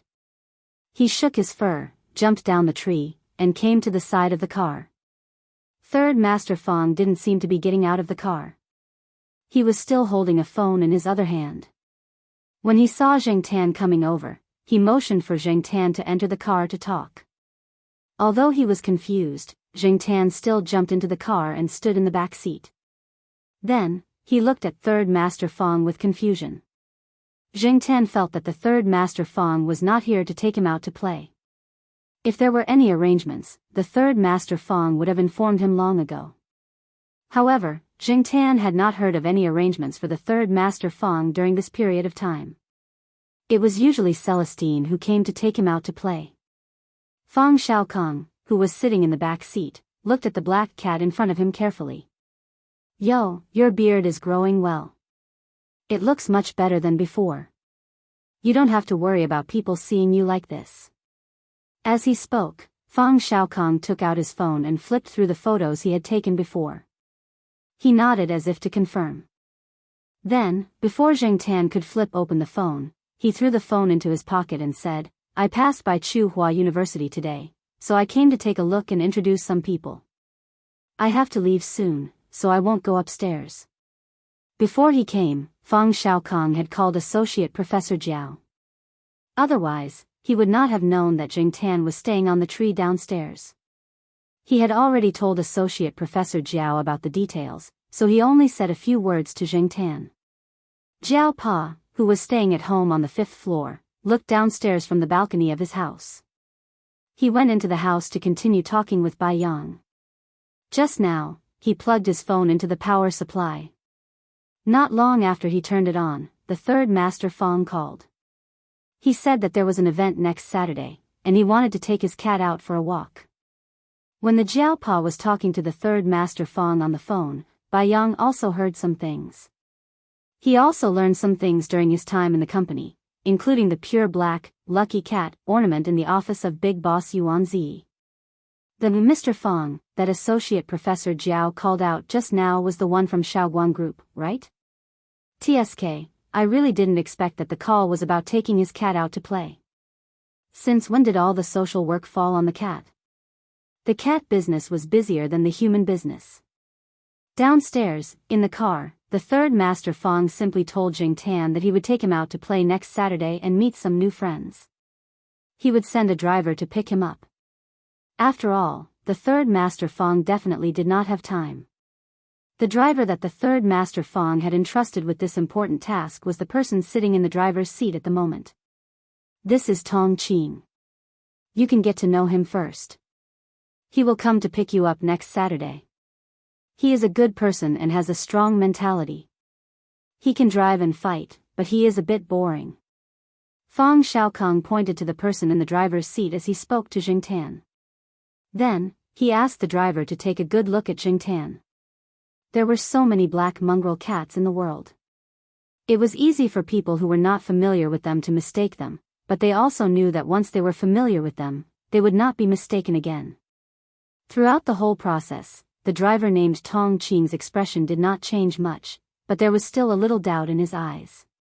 Perhaps he did not understand why his boss had to say so much to a cat. It was just a cat. Could it understand? Tong Qing had followed Fang Xiaokong from Beijing after the 11th of this year. He used to drive for Fang Xiaokong in Beijing for half a year. Fang Xiaokong felt that this person was good and steady enough. He should be able to withstand the psychological impact of Jingtan, so he transferred him over. After all, not everyone could accept such an evil cat, calmly accept it, and keep their mouth shut. Jingtan did not care. He was not worried about Fang Xiaokong's choice. Anyway, as long as the cat was not like Ranqi, it was fine. He was too weak and could not be scared easily. After a few simple words and getting to know the person, Jingtan jumped out of the car and watched Fang Xiaokong's car leave the compound. He climbed up a tree and lay there for a while, waiting for the Jiao Pa to come down before they went out to eat together. In the following week, Jiao Ma knew that Jingtan had been invited by the third master Fang to play. She ran to Xiaoguo's place several times, thinking about how to make her cat look more high-end and classy. After all, in terms of breed and pedigree, those famous cats were several countries ahead of Jingtan. For people like the third master Fang, their cats must be famous cats. Famous pets were matched with famous people, and there were not many people who were as close to the people as the third master Fang. Of course, Jiao Ma definitely did not dislike Jingtan's rural pedigree. She was afraid that Jingtan would be laughed at by others. Maybe people would not say anything because of the third master Fang, but when she thought about how her cat would be ridiculed by a group of people, she felt uncomfortable. Therefore, she spent the past week thinking about how to make her cat look better. Unfortunately, Jingtan was not interested in Jiao Ma's thoughts at all. He was not long-haired. Even if he went to Xiaoguo's place for pet grooming, he would not change anything.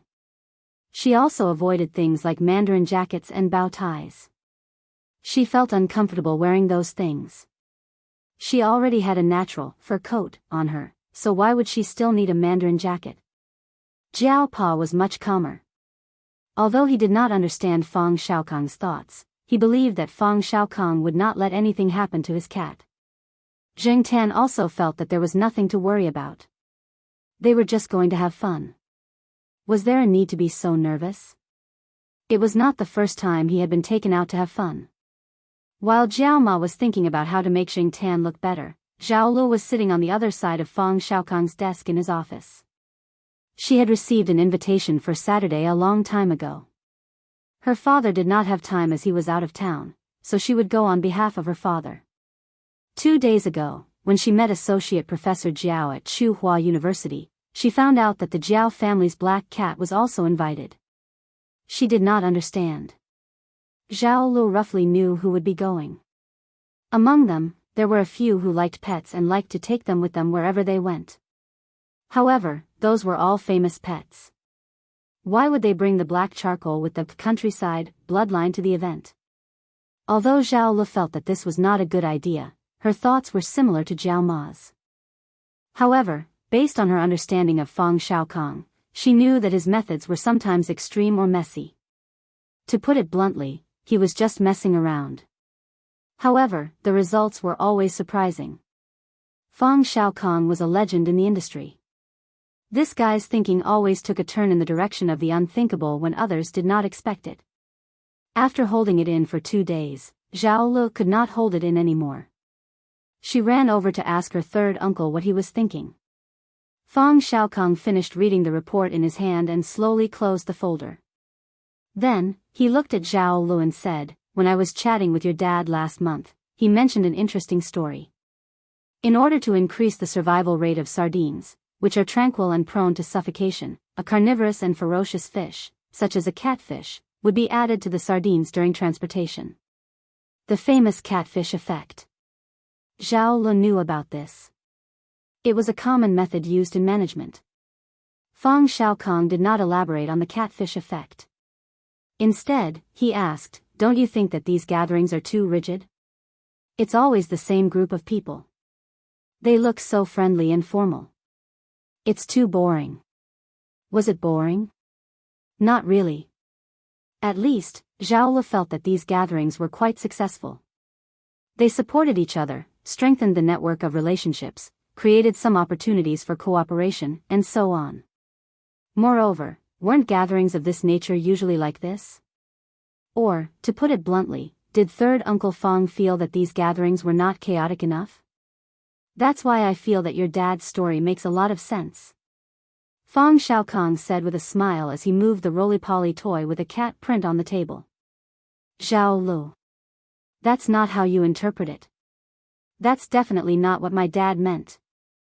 Zhao Lu emphasized again. What a joke. If something really went wrong and his father was to be blamed for it, wouldn't that be terrible? Actually, when Zhao Zhang told the story of the catfish effect, it was just a metaphor for Fang Xiaokong. He felt that Fang Xiaokong was the biggest catfish in the industry. Fang Xiaokong's new, strange, and unique views, actions, and habits had already invisibly stimulated the industry. Just like what old Master Zhao said, the third son of the Fang family was, to put it nicely, a genius. To put it bluntly, he was a freak. The same thing, the same story, but from a different perspective, the way to discover and solve the problem would be very different. Looking at the roly-poly toy on the table, Fang Xiaokong raised his arm and rubbed his neck. He then mentioned a few names of the people who were invited. Finally, he lamented, the ups and downs of the world, talking and chatting. It's so boring. Third uncle, there will be trouble. Zhao Lu said seriously. Thinking about the people who were invited, she felt a headache coming on. It was worse than what she had imagined. She hoped that it wouldn't be too chaotic when the time came. This wasn't just a problem with the Jiao family's black charcoal. Even without black charcoal, there wouldn't be peace. It won't. I have confidence in it. As for the topic of discussion between Third Master Fang and Zhao Lu, Zhengtan, it lasted until Saturday under Jiao Ma's daily nagging. After breakfast and a short rest, Tong Qing, the driver entrusted by Fang Xiaokong with an important task, arrived on time. Zhengtan still didn't wear the jacket and bow tie that Jiao Ma brought back. The cat tag was also placed into Pang's house. He jumped into the car through the open window, found a comfortable position in the back seat, and was then driven away. Just like what Fang Xiaokong said when introducing Tong Qing, the driver was mentally strong, but he was a little boring. He didn't talk while driving, and he didn't even play music. At most, he listened to the traffic radio. Even if he was curious about Jingtan, he put all his energy into driving. He drove steadily and conscientiously, unlike Celestine, who always had endless topics to talk about. The destination of this trip was a little far from Tsinghua University. It was a garden villa area developed by Shaoguang Group. In order to celebrate the completion of the first phase of the project, Fang Xiaokong invited some people over for a party. The person in charge of security and reception outside recognized Tong Qing and the car. He glanced inside and didn't see anyone in the car. He felt strange. His boss's car had arrived a long time ago. Why did Tong Qing drive here? But he didn't think too much about it. They had other tasks and couldn't take care of Tong Qing. After parking the car, Tong Qing didn't open the window. Instead, he got out of the car and opened the door for Zhengtan. Zhengtan was a little excited. He didn't expect to be treated like this after becoming a cat. When he went out to play with Celestine, he basically jumped out of the car window. But after getting out of the car, Zhengtan's excitement disappeared. There were some people standing around where the car was parked. Those people were observing every car that drove over, and then excitedly looked at the people who were rarely seen coming out of the car. Even if they were pets, they were rare pets. For example, the leopard cat that got out of the car before. That cat was not only eye-catching, but the cat tag on its neck was also studded with diamonds. But in comparison, the pair in front of them, driver, an ordinary driver. Cat, a field cat, commonly known as a mongrel. And they didn't have any decorations to show their identity, not even a dazzling cat tag. Naked. They felt that their class had suddenly fallen into a mess. In their eyes, Zheng Tan could be described in a more elegant way. He was outside, but not wearing an inch of clothing. The meaning expressed in their eyes was, what the F***ck, there's actually a shameless person over there. Those people felt that seeing such a cat in this kind of place was simply lowering their status. This kind of house cat that could be seen everywhere usually wandered outside, but coming to this kind of place was simply a disgrace to the owner. But even if they despised it, they didn't say anything rashly. Before they figured it out, even if they had their own opinions, they could still suppress it. Maybe some famous people like to raise this kind of cat. In fact, Zheng Tan was also puzzled. Did evaluating a cat's value require things like a cat tag, a collar, and those special little clothes? Did wearing a cat suit and a bow tie mean that the cat was quite gentlemanly? Did wearing armor comparable to that of a golden saint show that it was mighty and majestic? F***ck your pause. I'm just like this, going into battle with light, pure natural, 100% original goods. Zheng Tan turned his head and lifted his feet to walk forward. Chapter 125. Zheng Tan did not want to pay attention to those senseless people, but it was impossible to say that he did not care at all. However, this was not the place to cause trouble. The occasion was not right. Many of the people who came today were well-known figures in Chuhua City.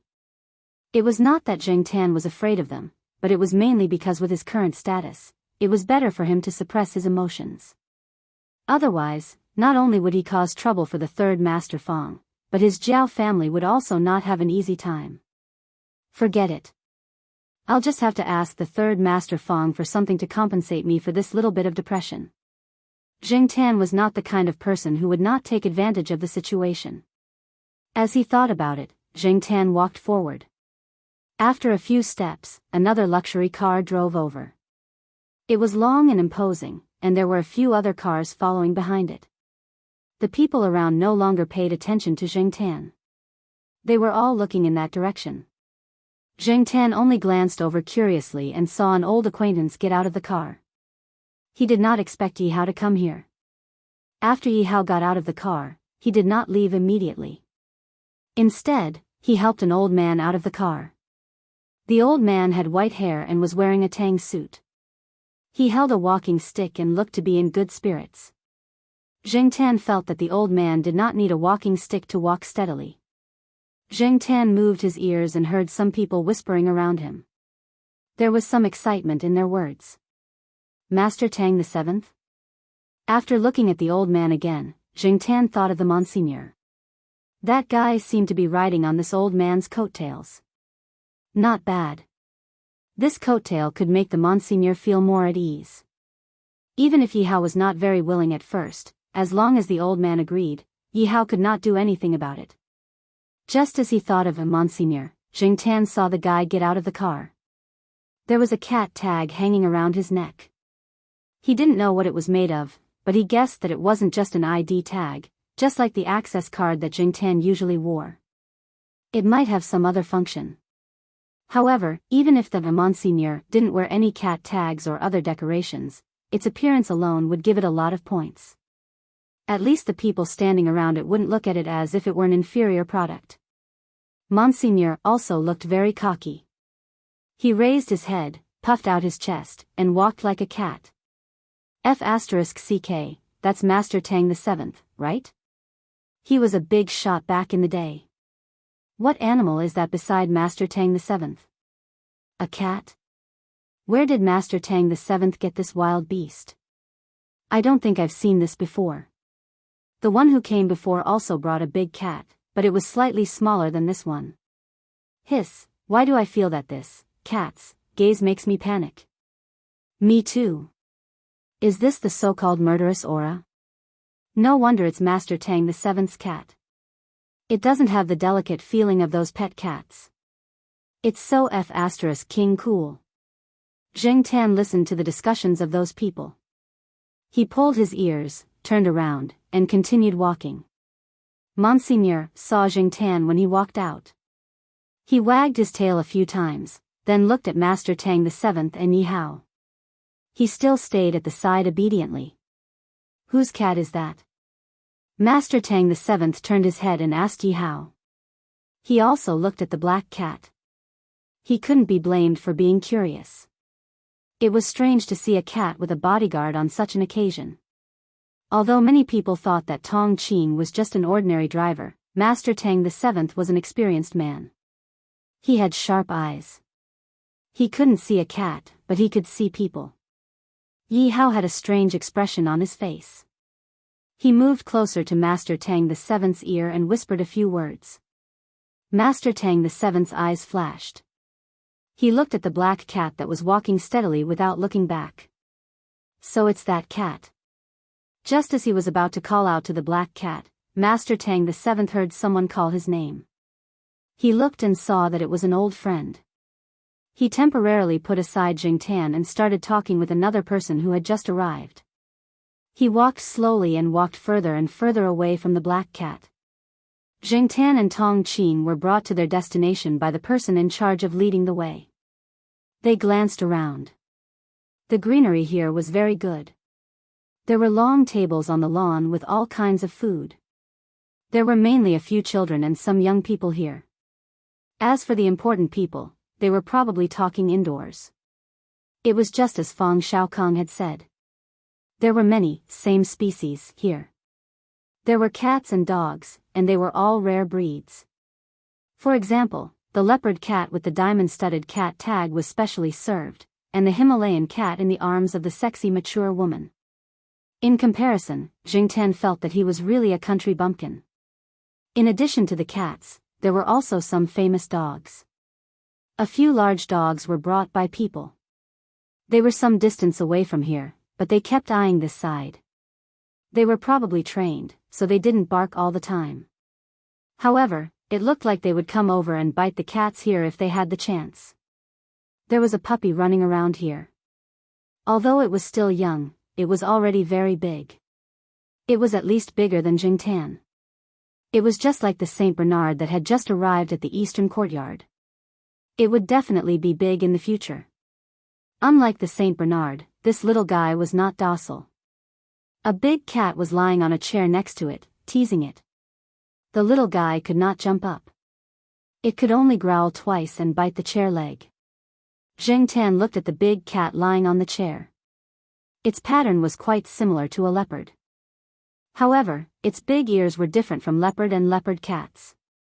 It was more like the serval cats on TV. However, was it okay to raise a serval cat in a big city in this country? Or was it a hybrid between serval cats and other cats? The latter was more likely. The big cat had a leather collar on its body. The leash was different from that of ordinary domestic cats. It was quite similar to the leash used to walk dogs. While Zheng Tan was walking downstairs, Fang Xiaokong was chatting with a few people in the villa not far away. Zhao Le was also there. However, in terms of seniority, she was the younger generation. Most of the time, she just listened and did not take the initiative to speak. These people gathered together and did not talk about any business secrets. The most they talked about was their pets. Old Lu, I heard that you got a Taibao gene some time ago. I saw that you brought a red mastiff here today, the third Master Fang said to one of them. Taibao gene's cub was given away. I found myself a big red lion mastiff. Old Luing said, but it's still too young, so it's not that impressive. I heard that a lot of people use green dragon dogs to fool people. Old Lu, you have to pay more attention, a man in his 40s said. Hey, am I the kind of person who can be fooled? Old Lu glared. Right, Wang Bin, what kind of dog does your second uncle have? Fang Xiaokong turned to ask a young man in his 20s. It is a Xianxi dog. My father's comrade gave it to him as a gift. It was not convenient to raise it, so he gave it to my second uncle. Now, my second uncle brings the dog with him when he is training the soldiers, the young man named Wang Bin replied with a smile. Oh, there are people raising Shinsi dogs over there now. Old Lu smiled and did not comment. I have seen a few photos. The dog is always dirty. Does your second uncle let it roll around in the wild with his soldiers every day? Fang Xiaokong recalled the photos and asked doubtfully. Wang Bin shook his head. My second uncle said that he raised it for guard and hunting. It is normal for it to be dirty. It proves that it has been working hard and not slacking off. Not all dogs in Shesi can hunt. Even if their parents are excellent hunting dogs, it's rare to have two puppies that are good enough to hunt. Old Lu sighed. He had also raised dogs in the past, but it ended in disappointment. Hey, why do you keep talking about dogs? Talk about cats. A fat middle-aged man who had been sitting on the side smoking put out the cigarette butt in the ashtray and said. Men still prefer dogs. What is so good about raising cats? They are squeamish, bad-tempered, and not loyal enough. Old Lu snorted. Big cats are good. I once went on a business trip. There was a dogfighting ring where people bet on dogs. I was lucky that day and saw a good show. A ferocious cat killed a pit bull. How was it? Surprised? What's the use of saying this? No matter how powerful that big cat is, can you raise it openly or what? Old Lu attacked him. Although it was definitely possible to raise it with some means, it was better not to go too far. It was better to be low-key when it was necessary. That's why I took a step back. Come, let me show you. The fat middle-aged man called them to the balcony and pointed to the big cat that was lying on the chair leisurely playing with the dog at the long table below. He said proudly, how is it? Beautiful, right? Majestic, right? Old Lu, look at your puppy. It is not as majestic as a lion-head mastiff. Old Lu's face was not very good. He snorted again, you want to try it when my lion-head mastiff grows up? My cat is not stupid. It is flexible enough. Dogs can't jump high and can't climb trees. The fat middle-aged man's voice was a little light. Obviously, he was very proud now. He and Old Lu had some conflicts because of the previous projects, so he would not let go of the opportunity to attack him. Old Lu's face darkened, but he suddenly thought of something and said, your cat is indeed bigger than a normal cat, but let me put it this way. In terms of combat power, in our Chuhua city, your cat can only be ranked third at most. Third? The fat middle-aged man's tone was not very good. Obviously, he was not satisfied with the third place. Although his cat was not as good as the big cats in the dogfighting ring, in Chuhua city, among the pet cats, it should be at least second, if not first, right? Third. I have seen Nia 19's big cat. Your cat is certainly not as good as Nia 19's, but I also heard that Nia 19's big cat was defeated by Master Tang the Seventh's cat.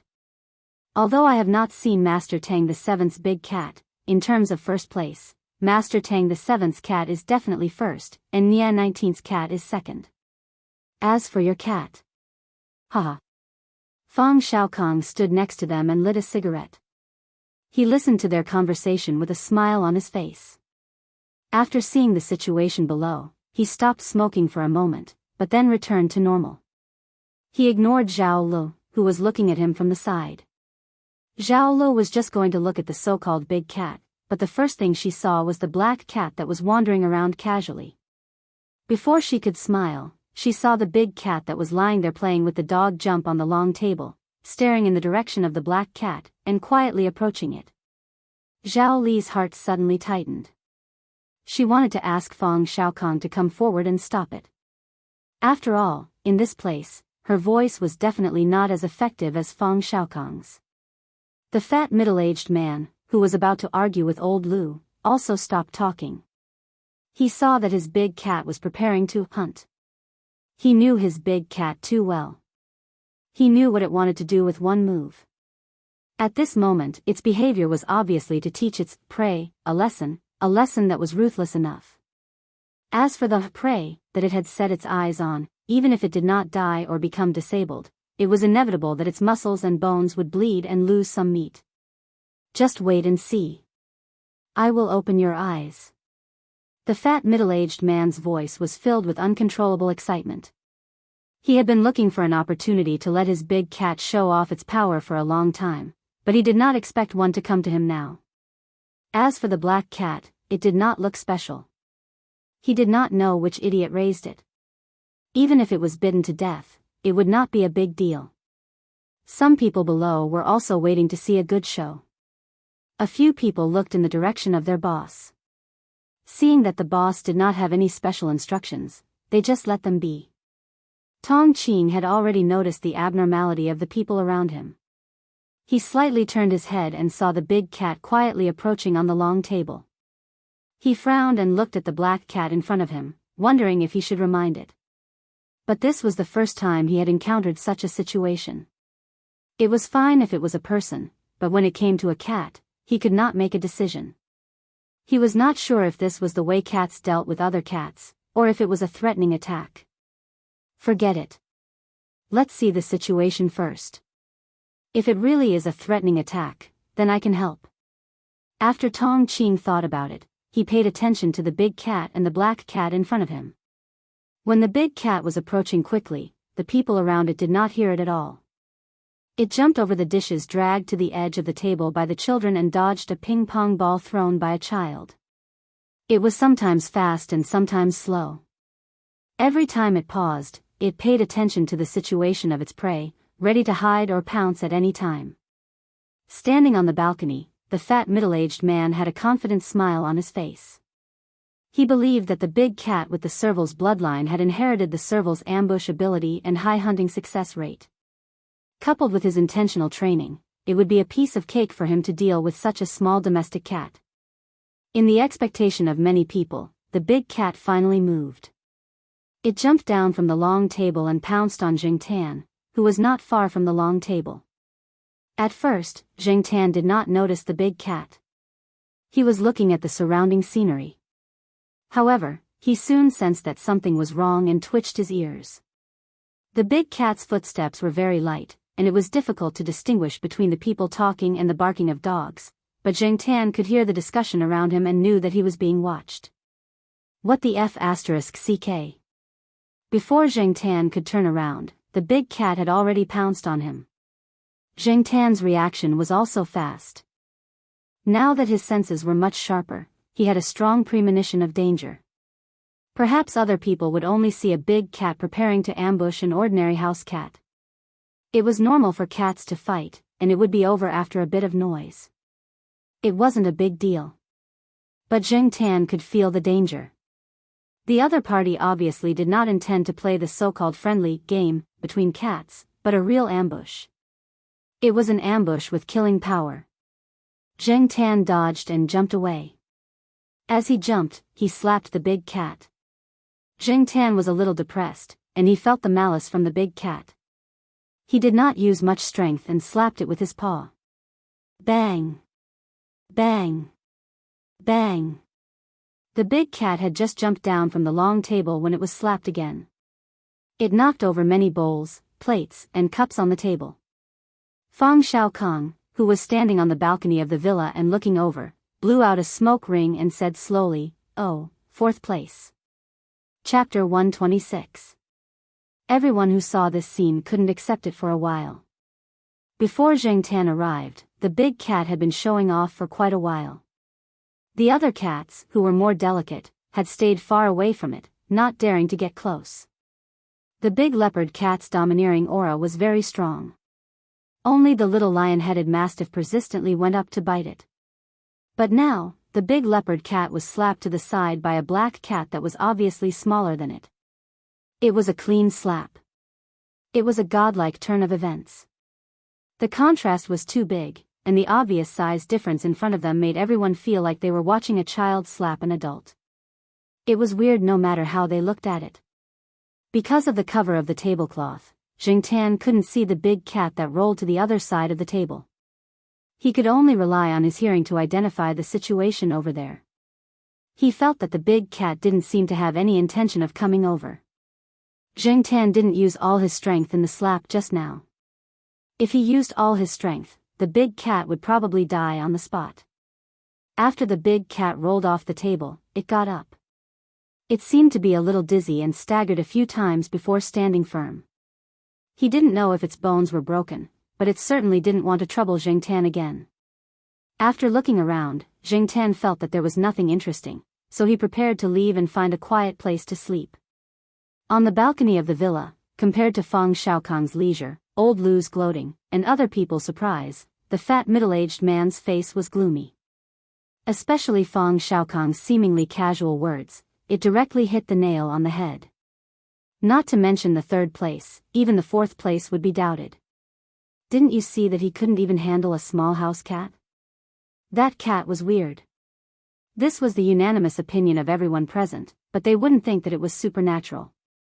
They boasted that they were knowledgeable people and had seen a lot of strange things. Now, they were just wondering if the black cat was a precious breed and looked like an ordinary field cat. That's actually a Bombay cat, right?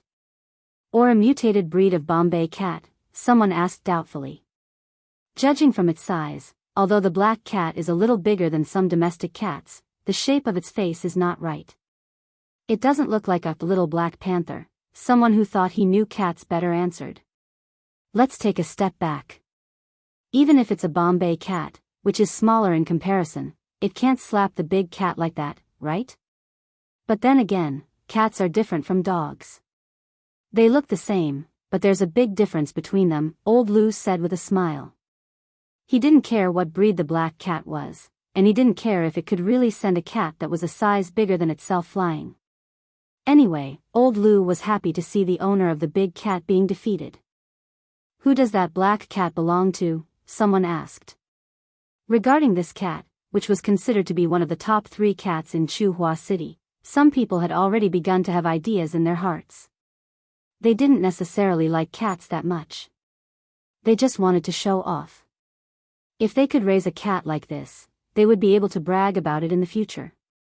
I remember that the person standing next to the black cat was driving Fang Sen a few days ago, said a person who had been standing at the side who had not spoken much. What? That cat belongs to Fang Xiaokang? The group of people looked at Fang Xiaokang. Their expressions changed. After 2 seconds of silence, they said, "No wonder." No one said specifically what "no wonder" they were talking about. Third Master Fang was a freak. It was normal for him to raise a freak cat. Fang Xiaokang just calmly smoked his cigarette. He didn't refute the people's words. He just chuckled a few times. Zhao Lu understood Fang Xiaokang's silent behavior. It was actually a way to protect himself. If these people knew that the owner of the black cat was someone else, they would still continue to plot against it. They might even use some more extreme methods. But if it was Fang Xiaokang, they would have to put away those thoughts. Even if it was a little special, a cat was still a cat. They didn't want to provoke a freak like Fang Xiaokang for a cat. "Hey, what's that?" someone exclaimed. Looking in the direction that the person pointed, the crowd saw Master Tang the Seventh and his group walking over. I didn't expect Master Tang the Seventh to come over. It's rare to see this old man in recent years. He knows how to restrain himself. The older he gets, the more cunning he gets. Zhao Lu stood at the side. She didn't care much about what the people around her said about Master Tang the Seventh. She only knew a little about Master Tang the Seventh's past. She didn't interact with many people over there, so she didn't know much about them. However, her main focus was not on Master Tang the Seventh, but the big cat next to him. The big cat that the people around her were talking about was smaller than the one next to Master Tang the Seventh. In addition, this cat had long fur. It was very impressive, so the first impression it gave off was much greater. Even old Lu, who had never been interested in cats, couldn't take his eyes off it. "Old Lu, is that the cat you said was ranked first in combat?" someone asked. "Yes, it should be this one." This was the first time old Lu had seen it with his own eyes. "If not for my good eyesight, I might have mistaken it for a dog." This cat was like a lion mastiff among dogs. Compared to other domestic cats, it was large enough. Its long fur was smooth and shiny, and its every move was as cold and deep as a large wild cat. There was no curiosity in the cat's eyes. It didn't show any violent reaction to the tempting food or the people and animals running around it. Its big ears twitched from time to time as it vigilantly observed its surroundings. Its tail drooped in an arc, just like a leopard patrolling its territory. It was wild, or perhaps it contained something else, such as a murderous nature. Although old Lu wasn't interested in cats, he had to admit that this cat was indeed very powerful. Its aura alone was much stronger than the leopard cat from before. It was no wonder that Nian 19's cat had been defeated by its claws. Old Lu looked at the black cat that was walking back to the table, then looked at the Monsignor, who was approaching with Master Tang VII and his group. He took out a cigarette and lit it. Interesting. The former had just sent a big cat flying, and the latter didn't look like one to be trifled with. What kind of sparks would fly when the two met? As soon as Master Tang VII and his group appeared, the crowd immediately forgot about Zheng Tan sending the leopard cat flying. Master Tang VII's status and seniority were obvious, and the Monsignor beside him was too eye-catching and eye-catching. Some of them had similar thoughts as old Lu. They were waiting to watch a good show.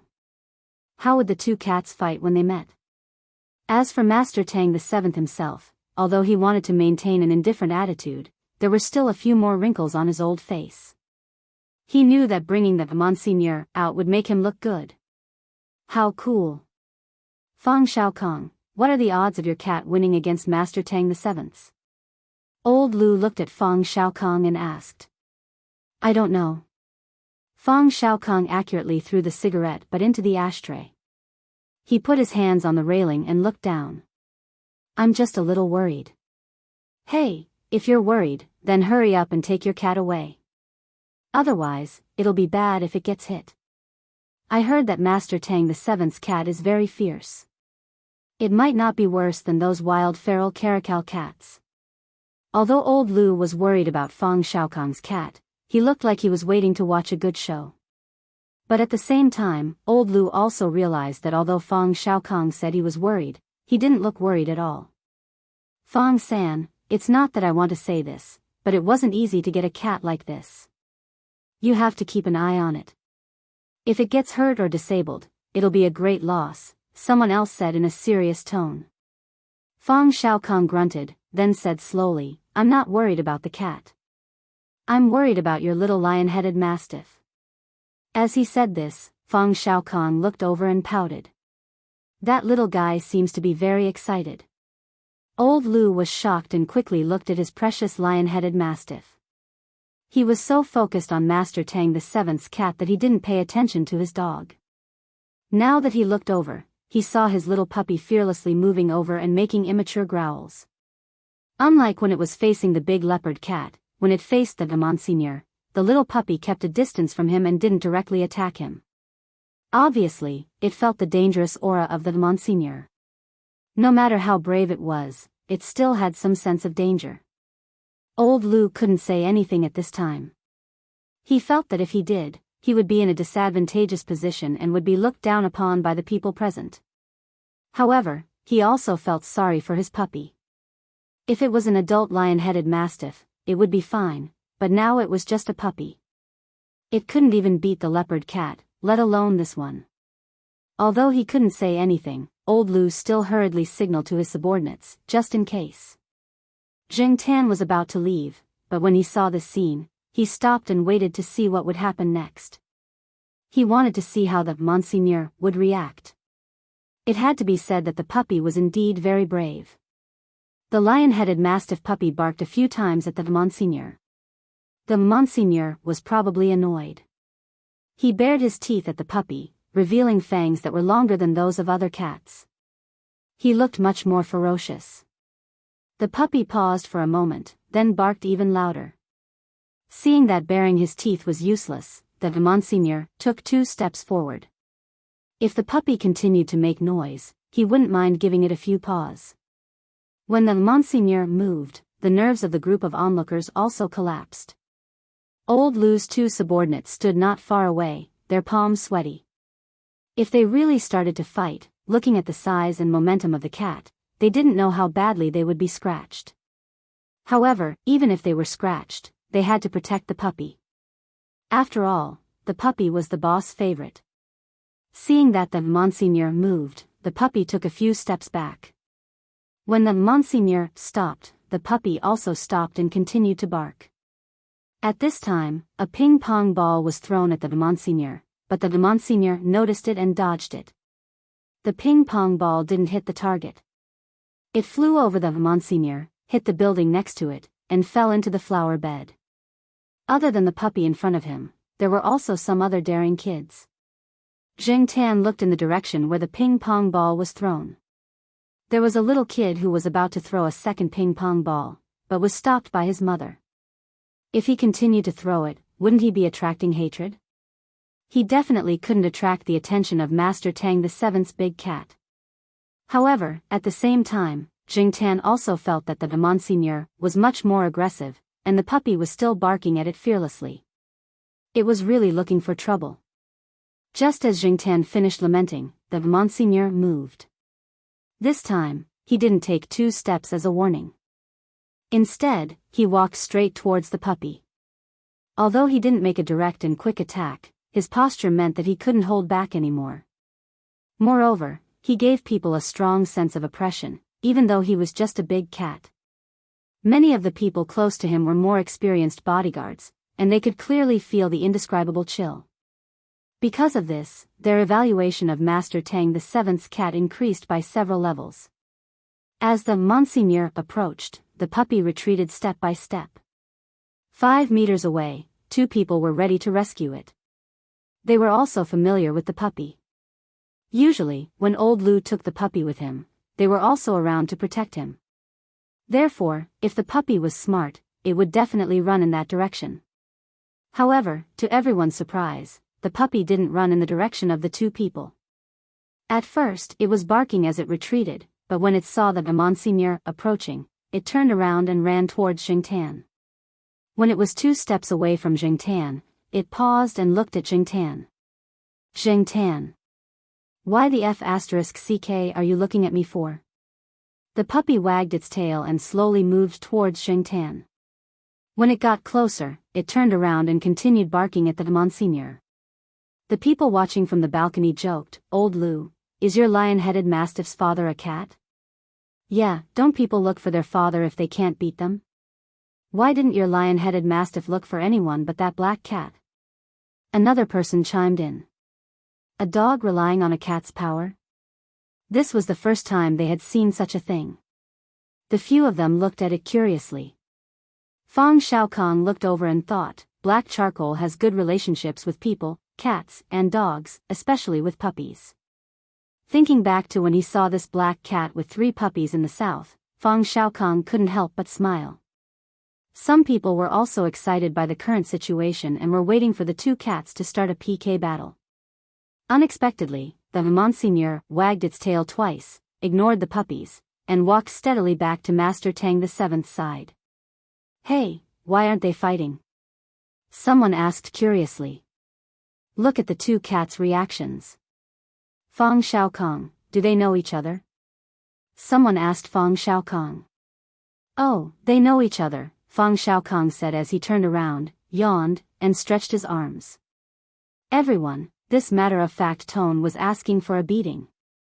F***ck, if they knew each other, why didn't you say so earlier? Are you messing with us? The group of people was waiting to watch a good show, but they didn't expect that the only person watching the show was the 3rd Master Fang. Since Master Tang the Seventh was here, Fang Xiaokong also went downstairs to welcome him. After all, Master Tang the Seventh was considered the older generation. Since he was here in person, Fang Xiaokong had to be courteous. The others followed Fang Xiaokong downstairs. Although Master Tang the Seventh was much more restrained now, his claws were still sharp and couldn't be underestimated. Everyone had to give him some face. After exchanging greetings with Master Tang the Seventh, Fang Xiaokong asked Jing Tan to follow him in. Chapter 127. Seeing Jing Tan follow Fang Xiaokong into the house, Master Tang the Seventh originally wanted to leave the Monseigneur outside, but after some thought, he decided to bring him along. As for the gutsy puppy, it also ran into the house. This time, it was quite obedient and followed beside Old Lu's leg. Old Lu looked a little better on the surface. At least the puppy did not run away with the cat. Otherwise, he would have become a laughing stock again. If these people used today's incident to poke fun at Old Lu every time, Old Lu would probably have to send the dog away or never bring it out again. For them, face was very important. Moreover, this puppy had not been with them for long and they had not developed a deep relationship. If they really sent it away, Old Lu would not be too reluctant. At most, he would feel that it was a pity. The puppy had no idea that its owner's impression of it was in danger. It naively followed Old Lu into the house. When it climbed the stairs, it missed a step and almost fell down. Fortunately, there were not many people who saw this scene. Everyone's attention was on Master Tang the Seventh's big cat. Zheng Tan did not hear Old Lu call the puppy's name. Even now, he did not know what the puppy's name was. After following them to the second floor, the people there were already seated. Zheng Tan looked around and saw Zhao Li waving at him. He ran over and lay on Zhao Li's leg. Since he could not find a suitable place, he decided to lie on Zhao Li's leg for a while. Fang Xiaokong also waved. As for why Zheng Tan was lying on Zhao Li's leg instead of Fang Xiaokong's, did it need to be explained? The Monseigneur lay down beside Master Tang the Seventh's chair. Its two front paws were stretched out and crossed. Coupled with the aura it exuded, it made everyone feel that this cat indeed had the demeanor of a superior. In comparison, Zheng Tan was much more casual. He was no different from an ordinary house cat. Zhao Lu even took out a comb from his bag to smooth Zheng Tan's fur. He looked just like a harmless house cat. If the crowd had not seen with their own eyes how this cat neatly slapped a cat that was twice its size to the side, they would not have noticed anything special about this cat. Everyone looked at the black cat lying on Zhao Li's leg and then looked at the Monseigneur, lying there in a dignified manner. They could not help but think, cats are really strange creatures. Unlike Zheng Tan and the Monseigneur, who were well behaved, the puppy could not stay still. It was probably teething and wanted to grind its teeth, so it bit at the chair leg of the chair Old Lu was sitting. However, not long after Zheng Tan lay there, he felt a gaze fixed on him. Looking up, Zheng Tan saw a fat middle-aged man. The man's gaze was complicated, and the content of his gaze was not very good. Zheng Tan felt that this guy was silently criticizing him. He originally wanted to ignore him, but being stared at like this made Zheng Tan feel uncomfortable and uncomfortable. If this continued, Zheng Tan was not sure if he would go up and give him a few kicks. Zheng Tan could distinguish between good and bad intentions. The fat man was probably scolding him in his heart. Zheng Tan remembered that there was a teacher in the eastern courtyard who was also very fat, but he treated people very well. Zheng Tan had a good impression of that fat teacher. Say, they were both fat men. Couldn't this person in front of him be fatter and prettier? Fang Xiaokong and the others were chatting, but Zheng Tan was not interested in the content of their conversation. This atmosphere that seemed to be harmonious but actually had a hidden agenda made him feel depressed. Jumping down from Fang Xiaokong's lap, Zheng Tan looked at Fang Xiaokong, then walked out of the door. Fang Xiaokong saw this and did not say anything, meaning to let him do as he pleased. The others just smiled. If the owner did not have any objections, why should they have any objections? The Monseigneur looked at Zheng Tan, then continued to lie there obediently. However, the puppy could not stay there any longer. It looked at Old Lu, then at the black cat that had already walked out of the door. It moved a few steps in that direction, looked at Old Lu, then moved a few more steps in the direction of the door. Old Lu could not stand it anymore. He whispered a few words to the person behind him, then took the puppy out. As soon as it got permission, the puppy started to chase after the black cat that was gradually walking away. It was jumping happily. Tong Qing was still following Zheng Tan. However, after he followed out, someone came over and whispered a few words to Tong Qing. Tong Qing was a little surprised, but then nodded. I know. That person was one of Fang Xiaokong's important assistants. In fact, although the assistant in charge of passing the message did not show it on his face, he might not have been calm inside. However, sometimes it was better not to ask too many questions. Just do your job according to the boss's instructions. After Zheng Tan came out of the room, he walked around the second floor and did not find any listening devices. Although the third Master Fong did not seem reliable, he was still worthy of recognition.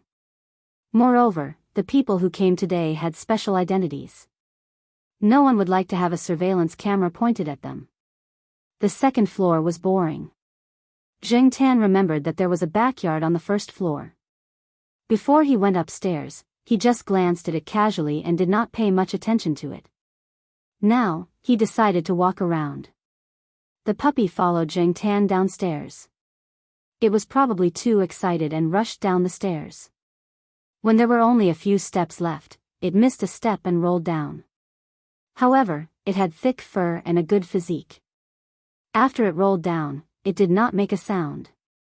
When it got up, it was still in good spirits. Zheng Tan looked around. Fortunately, the big shots inside did not see it. Otherwise, the puppy would definitely be laughed at. Many people in the room did not see the scene where Zheng Tan slapped the guy with the pedigree of the cattail cat to the side. Therefore, they did not know about Zheng Tan's special and lethality. They did not have much vigilance against this seemingly ordinary cat. At this time, Zheng Tan had his own advantages. At first glance, he looked like an ordinary house cat. If he rolled around on the ground and walked around, people would definitely think that he was a stray cat. If people wanted to guard against such cats, it was at most to prevent them from stealing food. However, people would definitely be more vigilant against cats like Lord Zhu and the big leopard cat that looked very much like a serval. They were so lethal that people couldn't help but pay attention to them. It was almost impossible for them to hide their true strength and play the role of a pig to eat a tiger. However, Monseigneur did not mean to hide. As soon as they appeared, they showed the posture of a king. Even if they were not domineering, they could still control the situation. Different types led to different lifestyles. But then again, Zheng Tan still preferred his current ordinary-looking appearance. He did not intend to pretend to be a pig to eat a tiger. He just felt that this way, he would have more freedom and enjoy some things that he had neglected in the past. Muddling through life, laughing and passing. This kind of thinking was absolutely impossible for Zheng Tan when he was still in human form. Some flowers and evergreen plants were planted in the back garden of the villa. Even in autumn, there was no sense of desolation. However, Zheng Tan was not in a good mood because of the beautiful scenery in the back garden. The reason was that when he walked to the back door, he saw a little kid playing with a model car in the garden. He looked a few years younger than little Pomelo, probably about 6 or 7 years old. Zheng Tan often heard Jiao Ma talk about things. Because Zheng Tan was the cat in the Jiao family, the adults in the Jiao family would also pay attention to other families with cats. These things became a topic of discussion after meals. It was said that those children were active, curious, and bold. They did not have a strong sense of responsibility and did not have a strong sense of right and wrong. When the adults did not deliberately teach them to care for animals, these little kids could pull their cats and dogs by their tails and swing them around. However, once they stretched out their claws to fight back and scratched or bit the children, the owner would beat them up. Or, they would lose their meals for a few days. In Jiao Pa's hometown, there was a saying that went, 3 or 4 years old are disliked by people, 5 or 6 years old are disliked by dogs. This saying was not without reason. Therefore, except for a few children that he was familiar with, Zheng Tan had always been avoiding children of this age. He would not be in a good mood when he saw this kind of children, especially boys. Boys were even more naughty. Therefore, when Zheng Tan arrived at the door and saw the people in the back garden, he immediately turned around and left. Before Zheng Tan took a few steps, Tong Qing suddenly spoke. "Black charcoal, you need to go to the bathroom, right? Come, I'll take you there." Tong Qing waved at Zheng Tan, indicating that Zheng Tan should follow him. Zheng Tan was puzzled. When did he show that he wanted to pee or poop? However, going to the bathroom was not a bad idea. If he really wanted to poop, he could still poop. Zheng Tan was prepared to find a flower bed to relieve himself if he needed to pee and could not find a bathroom. Tong Qing thought that he would need to spend some time talking, but he did not expect that the cat would really follow him. When they arrived at the bathroom, Tong Qing closed the door and locked it after seeing the cat come in. The bathroom was soundproof, so even if they talked about something confidential, they did not have to worry about it being overheard by people outside. This was what the assistant had told Tong Qing. Ever since he came into contact with the black cat, Tong Qing felt all kinds of strange and subversive feelings. As a pet, it should act like a pet. For example, the puppy just now, even if it was a lion-headed mastiff, it was still just a pet. Moreover, it was so small now. Other than its name and some commands that appeared more frequently, it did not understand anything else. When the people next to it talked, it played by itself, praised it, or belittled it, but it was indifferent and still chewed on the branches happily. But what about the cat in front of him? If you scolded it, it would stare at you for a long time, making you feel uncomfortable. Tong Qing really did not understand. Could it be that all cats were like this? Strange, unpredictable, and occasionally revealing a bit of evil? Perhaps, this was why many people did not like cats. No matter what, Tong Qing just needed to follow his boss's instructions and pass on the message. After closing the door, Tong Qing turned around and prepared to pass on the message. But when Tong Qing turned around, he swallowed the words that he was about to say. On the toilet, the black cat was squatting on the edge, peeing inside. After it was done, it shook twice comfortably and then pressed the button to flush the toilet. It jumped onto the sink to wash its paws and took a piece of tissue to wipe its fur. Next to the sink was the hand dryer. The black cat stood on the edge of the sink and put its paws on the hand dryer. After drying, it looked at the mirror and brushed the short fur on its head. Tong Qing was speechless. His view of cats was subverted again. Chapter 128. Since it was someone arranged by Fang Xiaokong, Zheng Tan didn't plan to hide too much. Moreover, according to Fang Xiaokong, there would be more opportunities to interact with this person in the future. Sooner or later, he would be exposed. Therefore, Zheng Tan didn't want to deliberately act like an ordinary cat in front of Tong Qing. When he was brushing the short fur on his head, Zheng Tan observed Tong Qing's expression in the mirror. This person was usually too quiet and didn't say anything. However, the change in his expression just now made Zheng Tan laugh. Fortunately, Tong Qing's heart was strong enough, so he didn't have too much psychological trauma like Ranqi. After a while, he recovered. After Zheng Tan finished looking in the mirror, he turned around and looked at Tong Qing, waiting for him to continue. Zheng Tan wasn't stupid. From the moment he entered the toilet, he had been paying attention to Tong Qing's movements. It seemed that the third master Fang had something to tell him. Tong Qing took a deep breath to calm himself down. Although it was a bit awkward to take a deep breath in a place like the toilet, it was nothing compared to the shock just now. The black cat in front of him was squatting on the sink and looking at him calmly. It seemed to know that he had something to say. Tong Qing took another deep breath and prepared himself mentally. Then, he said, "The kid in the backyard is called Lu Yao. He is Mr. Lu's son. The boss said that if you play with the kid, you might be able to get a big deal for your cat dad's company." Zheng Tan listened to Tong Qing's words and pondered. His tail, which was originally tucked into his paws, began to unconsciously shake twice. That Mr. Lu? Zheng Tan recalled that when he was upstairs, although he didn't hear much of the conversation, he could still distinguish a few people. The Mr. Lu mentioned by Tong Qing was the owner of the puppy, and he didn't mean any harm to him. Since it was related to him, Zheng Tan had to think more. Jiao Pa and Yuan Zi's company, Zheng Tan had never been to their company. It was said that it was slowly growing and wasn't as difficult as it was at the beginning.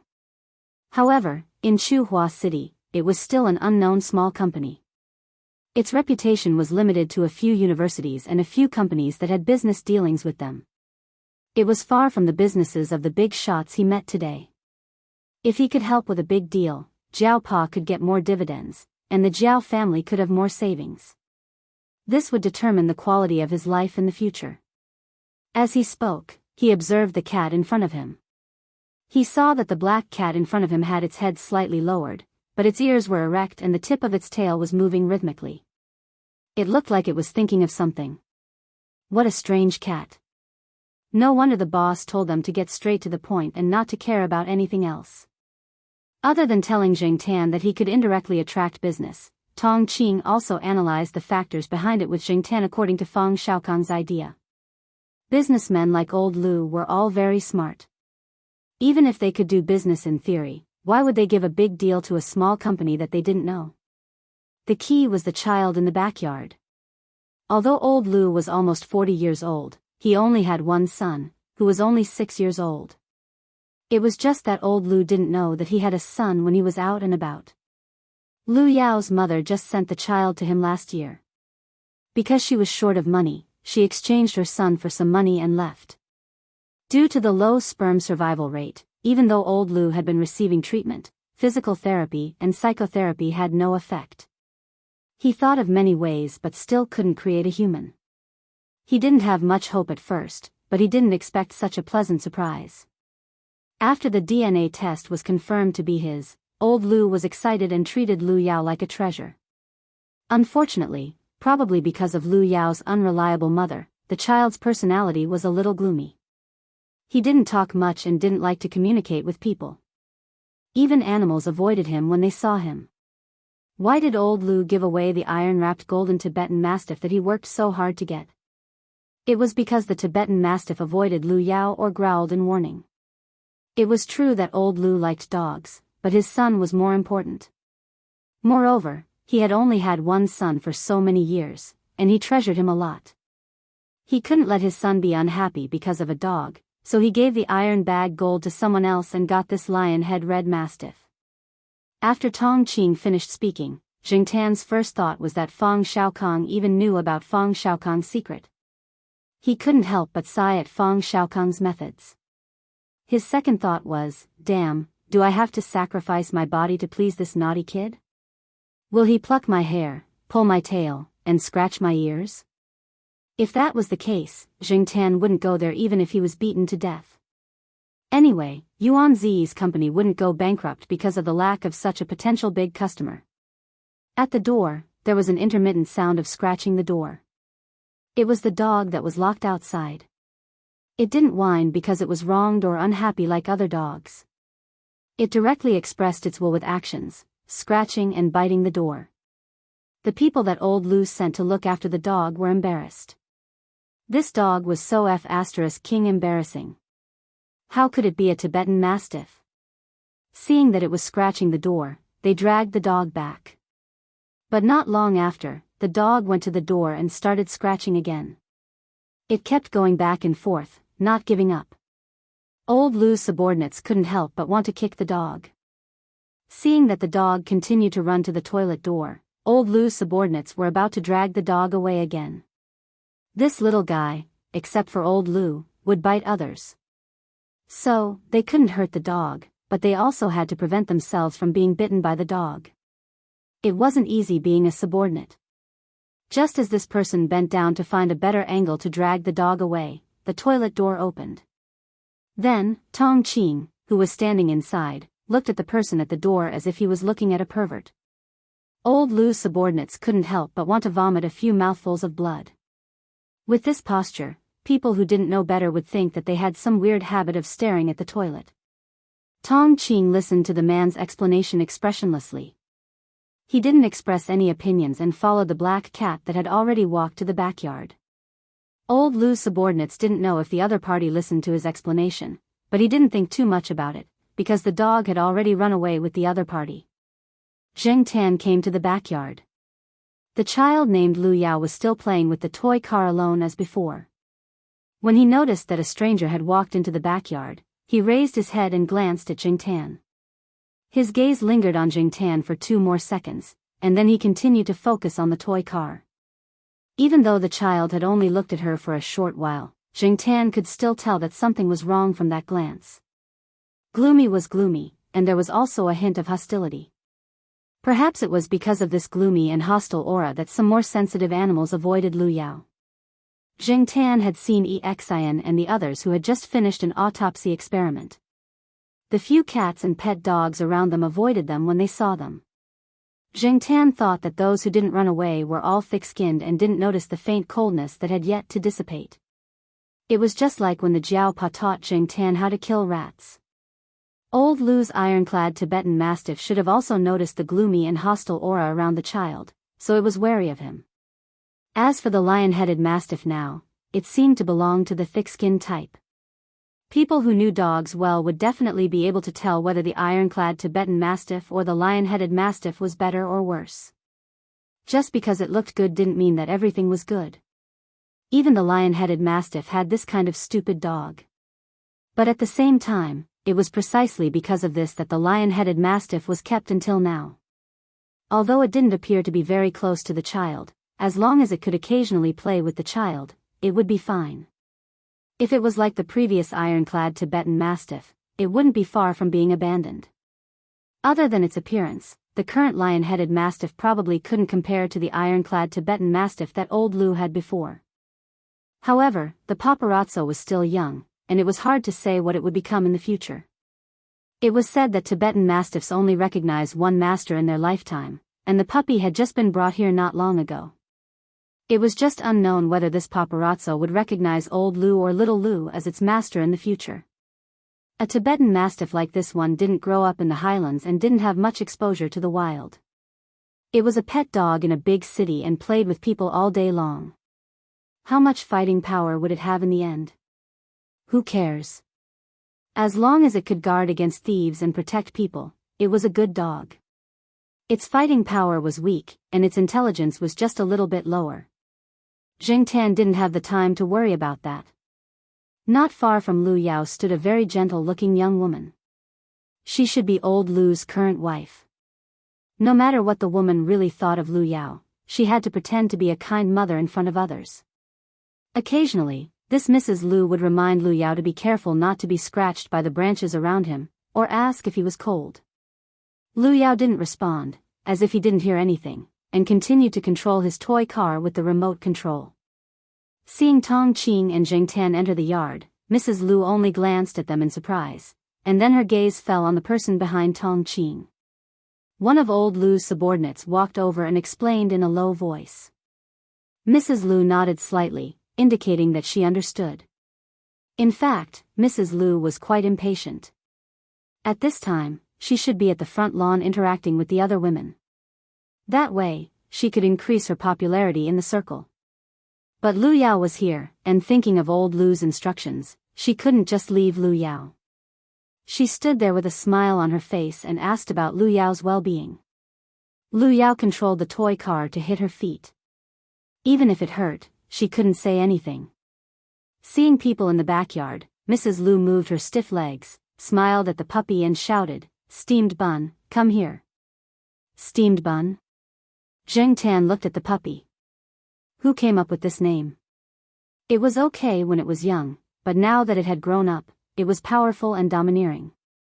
It was so embarrassing to be called steamed bun by an acquaintance on the street. No matter how powerful it was, this name made it seem small and delicate. Look at Monsignor, it sounded much more high-end. Some people who studied this topic could probably write a thesis on this topic, such as, the importance of names.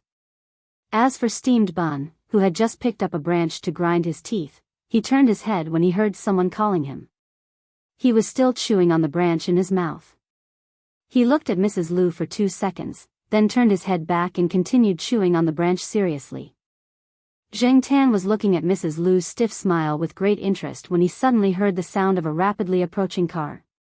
Lu Yao's toy car was heading towards Jing Tan. Tong Qing was just about to make a move, but when he thought of the situation at the long table outside, he stopped. Jing Tan didn't panic at the approaching toy car. He raised his paw and prepared to stop it. With his ability, it was more than enough to deal with a toy car. But he didn't expect the toy car to suddenly stop not too far away from him. Could it be that this brat just wanted to scare him? Jing Tan guessed. If that was really the case, this brat wasn't too bad. Lu Yao looked in that direction with confusion in his eyes. He didn't understand why this cat was different from other cats. If other cats saw the toy car drive by, they would jump away or run away from it. But the black cat not far away just calmly raised a paw and didn't seem to be afraid at all. The toy car didn't stop for long before it continued to run and circled around Jiangtan. It wasn't fast, and it continued to circle around him. Jiangtan narrowed his eyes. This brat was clearly targeting him. He didn't even have to take the initiative to go over. The brat's hand had already reached over. Sure enough, brats were brats. Even if they didn't talk much, were silent, and were a little gloomy, they were still brats. Sometimes, they didn't talk about principles and reason with you. The puppy, who had been gnawing on the tree branch excitedly, slowed down its gnawing speed and looked curiously in Jiangtan's direction. As for the people standing around, they all had their own thoughts. Some thought that the black cat was definitely unlucky. Some thought that it wasn't good for their young master to be like this. Even if you want to hit a cat, you have to look at its owner first. There were also some people who had seen the black cat slap the offspring of the litter cat. They were nervous and afraid that the cat would go crazy and hurt people. If Lu Yao was slightly injured, they wouldn't be able to bear the consequences. Deducting their wages would be considered a light punishment. Jiangtan was quite calm. He slowly swung his tail twice and looked at the toy car that was circling around in front of him. He suddenly felt playful. He didn't listen to Tong Qing's instructions and looked for an opportunity to jump towards the toy car. Jiangtan spent a lot of time with little Pomelo and the Jiao family. Little Pomelo didn't have this kind of toy car. She had more dolls. Jiao Yuan felt that he had grown up. This kind of toy car was for children to play with. If he wanted to play with it, he would play with guns. Besides, Jiangtan saw that a lot of effort was put into the design of this toy car. It was definitely not cheap. Jiao family wouldn't spend a lot of money on this kind of toy. Jiangtan had played with similar toys in his memory. But at that time, he was still human. Now that he thought about it, he still felt a little nostalgic. The quality of this toy car was good. It looked small in the eyes of a normal person, but to Jiangtan, this car's size was okay. He could still squat on it. However, because Jiangtan suddenly jumped on the toy car, the running car stopped. The zzz sound was still coming out, proving that the motor was still working. Jiangtan wasn't very satisfied. How could it not run with such a little weight? From the looks of it, this toy car couldn't possibly be unable to withstand the weight of his 10 kilograms. But soon, Jiangtan felt the change in the toy car. Then, the toy car carrying Jiangtan slowly started to move. Chapter 129. Jiangtan squatted on the toy car. Although the car was running, it was much slower than when it was unloaded. Jiangtan wasn't afraid of being thrown off. According to Jiangtan's thoughts, of course, he wanted the toy car to run faster. That would be fun and exciting. However, he couldn't ask for too much. It was good enough that he could play with it. Just as Jiangtan thought, Lu Yao didn't really want to hit him with the toy car. He was probably just curious. Moreover, this child was definitely not naive. At least mentally, he was a bit more mature than other children his age. This probably had something to do with his previous experience. Jiangtan sat steadily on the toy car and kept his tail close to his side so that he wouldn't be hit by the toy car or the branches that stretched out from the flower bed. The backyard was quite clean. There were only some leaves that had been blown by the wind. The branches were pulled over by Lu Yao or picked up by steamed bun from the flower bed next to it. Overall, there weren't too many obstacles, and the toy car was running smoothly. Lu Yao was also very familiar with controlling the toy car. After running 2 laps, it didn't touch the flower pots on the ground, and there were no accidents. Steamed Bun, who had been chewing on the branch, looked at it for a while before spitting it out and running happily towards Jiangtan. He ran and jumped behind the toy car. After running a few steps, he stopped, lowered his body, stuck out his butt, and called out at the toy car. Even if he didn't make a sound, he would stretch out his paws and scratch the air a few times. He grinned and had fun. Tong Qing carefully observed Lu Yao. Compared to before, the gloominess in the child's eyes was much less. It was like a gloomy sky suddenly turning cloudy. This was a good sign. No wonder the boss wanted this cat to come over. Tong Qing couldn't help but sigh. It was easy for people to be wary of each other, especially children like Lu Yao who had experienced some things with his mother. He was very wary of people and rejected strangers. Even people he knew were hard to get close to. This was one of the reasons why Lu Yao didn't go to the front lawn and play with the other children at the buffet table. It wasn't just Lu Yao. If Fang Xiaokong sent a child of the same age to approach Lu Yao, old Lu's people would more or less be suspicious and wary. Everyone knew that old Lu treated Lu Yao like a treasure. Since it wasn't easy to start with old Lu, they would look for the younger one. However, animals were different. Even old Lu and his subordinates probably wouldn't think that this cat had come here with some ulterior motives. What could a cat do? Even if it could fight and had great strength, in the end, wasn't it still a cat? The toy car drove Zhang Tan around the yard. Someone had set up a plastic track in the yard. The toy car could run on it, and Zhang Tan could barely run on it.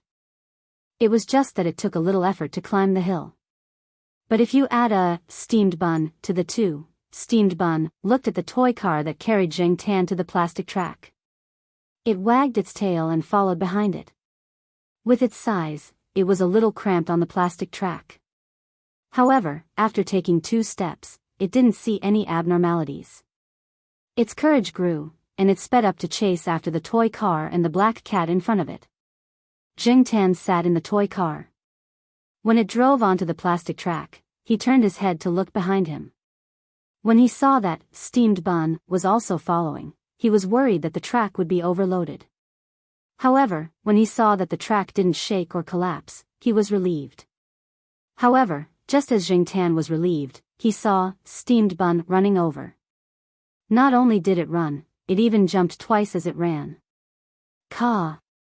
A section of the track collapsed, and steamed bun fell to the ground. The plastic track was only about 10 centimeters high, so it wouldn't be injured. When it fell, steamed bun's chin hit the part of the track that didn't collapse. After it fell to the ground, it shook its head, raised its paws, and rubbed its mouth. Then, it continued to follow the toy car as if nothing had happened. However, this time, it didn't jump onto the track.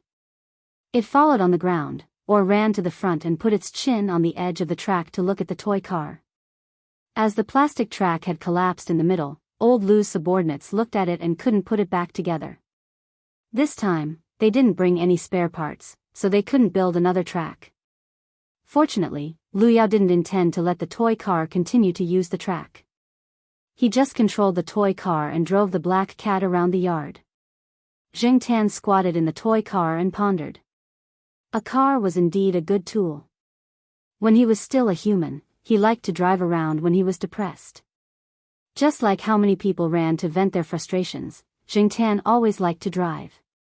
However, now that he had become a cat, could he still have his own car? It was difficult. Even if he had a toy car that belonged to him, even if the car was one size bigger, as long as the control was in someone else's hands, Zhang Tan always felt uncomfortable. It was as if his fate was in someone else's hands. However, even if Zhang Tan was given a control lever, Zhang Tan might not be able to control it flexibly. A cat's palm was only so big, and its claws and meatballs were not as flexible as a human's fingers. Sigh. Zhang Tan raised his head 45 degrees and pretended to be sad. Unfortunately, steamed bun next to him couldn't understand Zhang Tan's feelings at all. This guy was having fun. The ignorant were fearless and carefree. In layman's terms, dumb dogs were having a lot of fun. Zhang Tan saw that steamed bun was having fun and stretched out his paw to slap it. Of course, this slap was definitely not as strong as when he slapped the cat. It was much more restrained, just like when he was playing with the cats and dogs in the yard. With this slap, a few strands of dog fur were hooked off. However, steamed bun had a lot of fur, so it didn't seem to mind losing a few strands. It also didn't seem to feel much pain. Instead, it played even more happily. Jiangtan felt that he didn't know how to get along with this naughty kid anyway, so he squatted in the toy car to kill time. Occasionally, he could think about his worries. When he was unhappy, he would slap Steamed Bun a few times. When the toy car drove past the flower beds and decorative flower pots, it would hook its paw at the flowers and plants to destroy them. Sometimes, it would also fish out a thin branch from the flower beds, bend its paw to hold it, and hit Steamed Bun. For dogs like Steamed Bun, playing, biting, fighting, and other activities could strengthen their neck muscles and make their bodies strong. In the future, old Lu would probably train them accordingly. However, Steamed Bun was already so active and a little silly. What would it be like in the future? He would probably be like Ah Huang, who looked serious but had the heart of a fool. When old Lu took some time to check on his son, he was happy to see his son's expression. It was rare to see his son in a good mood. Old Lu learned the whole story from his subordinates. Previously, he was still hesitating whether to send Steamed Bun away, but now he decided to let it stay. Looking at the situation at the moment, even if Steamed Bun wasn't very smart and wasn't as flexible as other dogs, at least it could play with his baby son, which was enough to prove its value. As for other people's opinions and ridicule, old Lu sneered in his heart. Compared to his son, they were nothing. Steamed Bun, who was playing with the toy car in the yard, didn't know that its behavior would make old Lu change his mind. The city's dog management regulations didn't have much binding significance for people like old Lu. Following old Lu, at least, could make Steamed Bun better in the reinforced concrete metropolis. Finally, it was time for lunch. The pets' dining table was arranged separately, and there were also people sent by each family to take care of them. The cats and dogs were separated. Jiangtan didn't join the cats. He didn't want to join in the fun.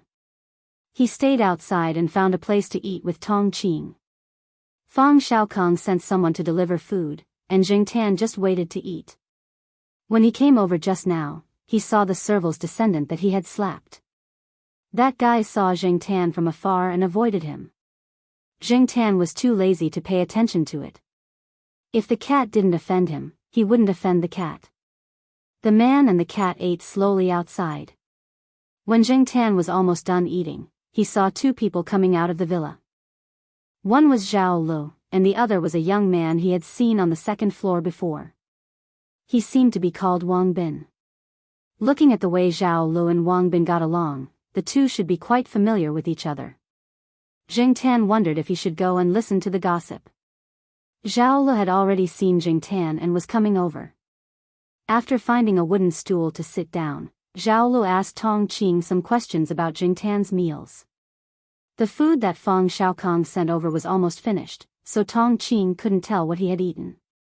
Tong Qing gave a simple answer. Seeing that the two of them probably had something to talk about, he stood up and walked away. It wasn't good to leave, because Jiangtan was still in the same place. Jiangtan thought he could hear some gossip, but the two of them didn't seem to be like what Jiangtan thought. They were familiar with each other, but unfortunately, they didn't have that kind of interest in each other.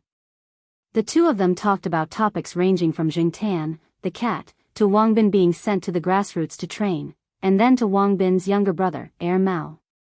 However, when the two of them talked about Mao, their tone was full of helplessness.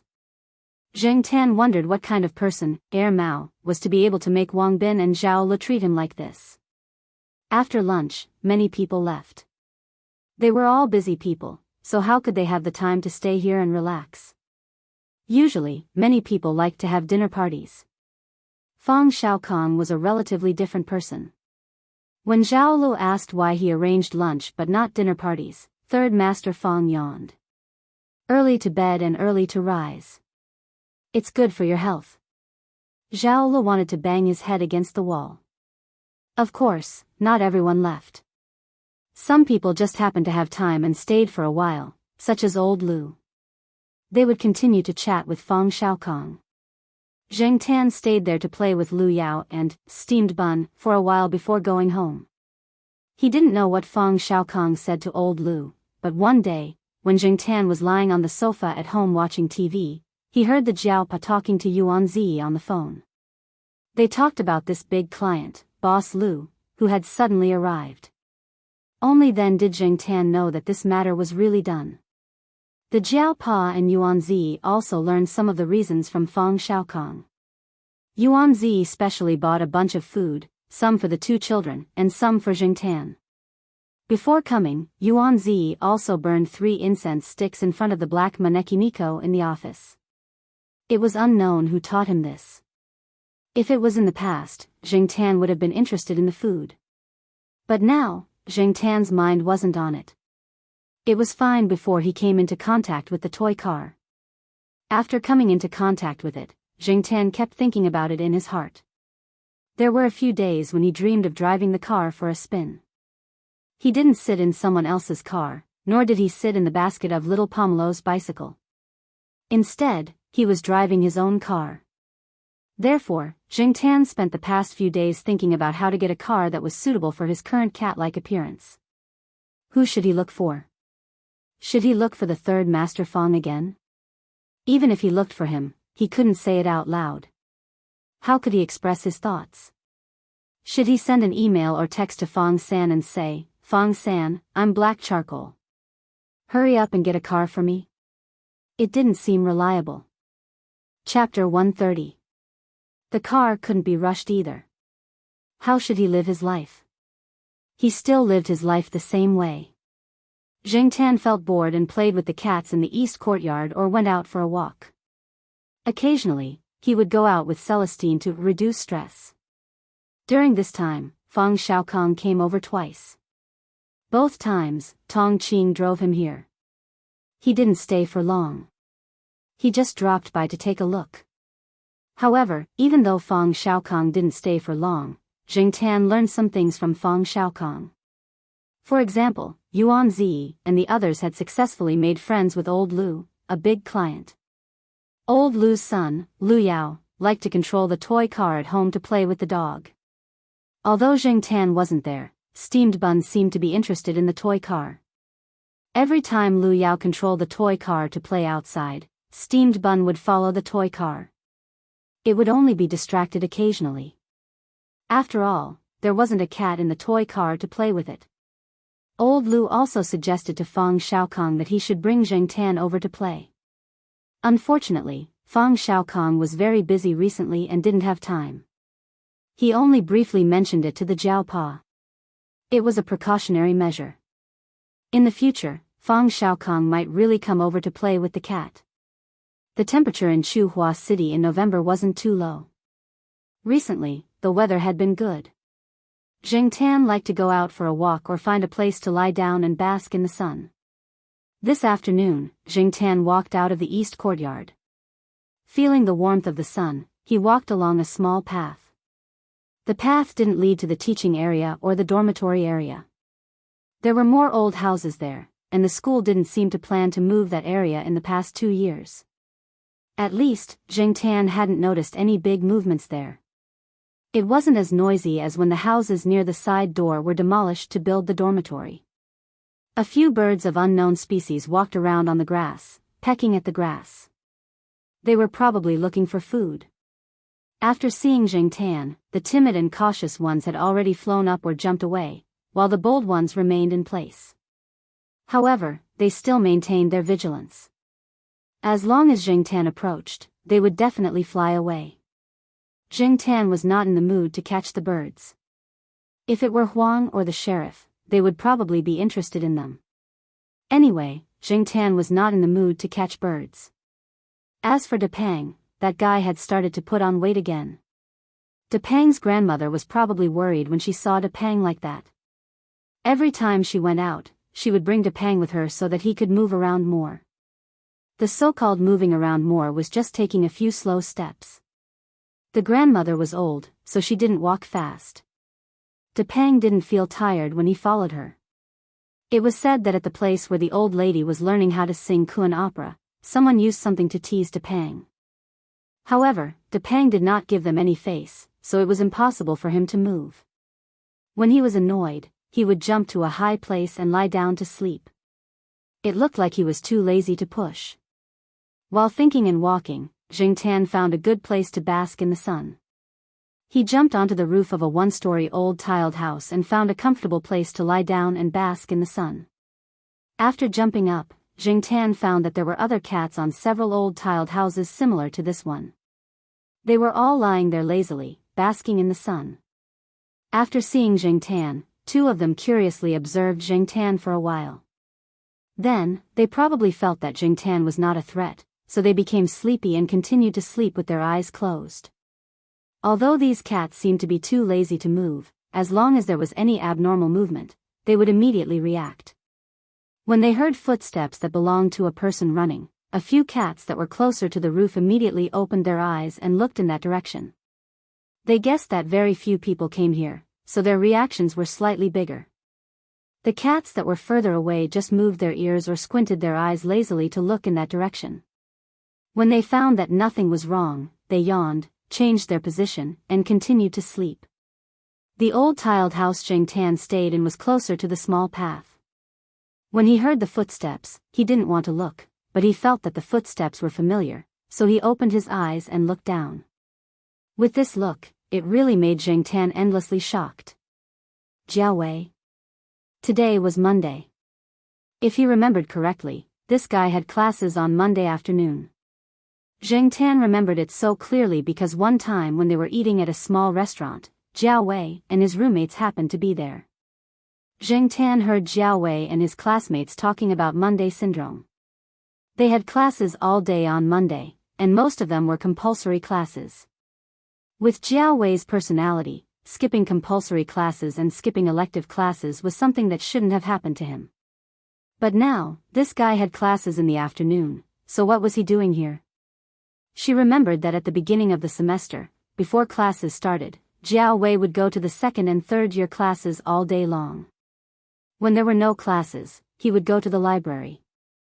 How could he not attend classes when there were classes? Could it be that the classes were cancelled? But even if the classes were cancelled, according to Jiao's habits, if he wasn't helping out at the small restaurant, he would go to the library or study room. Why would he come to this remote place? And it seemed like he was in a hurry. Jingtan's curiosity was piqued again. Anyway, he had nothing to do. Jingtan jumped down from the green tiled house and followed Jiao. This time, he didn't take the small path so that Jiao wouldn't notice him. Jiao ran further inside. There were no people around, and there weren't many people. Compared to the sports field, it was much quieter. In this environment, Jiao's running footsteps were very abrupt. However, soon, Jingtan heard other sounds coming from the air. They were getting closer and closer. While Jingtan was paying attention to the top, he also noticed that Jiao's footsteps had stopped. In order to avoid being discovered, Jingtan immediately jumped into the bushes next to him. There were a few birds looking for food in a pile of leaves and bushes. When they saw Jingtan suddenly running over, they were scared and quickly flew up. But just as these frightened birds flew into the air in a panic, a flying object in the air happened to be coming this way.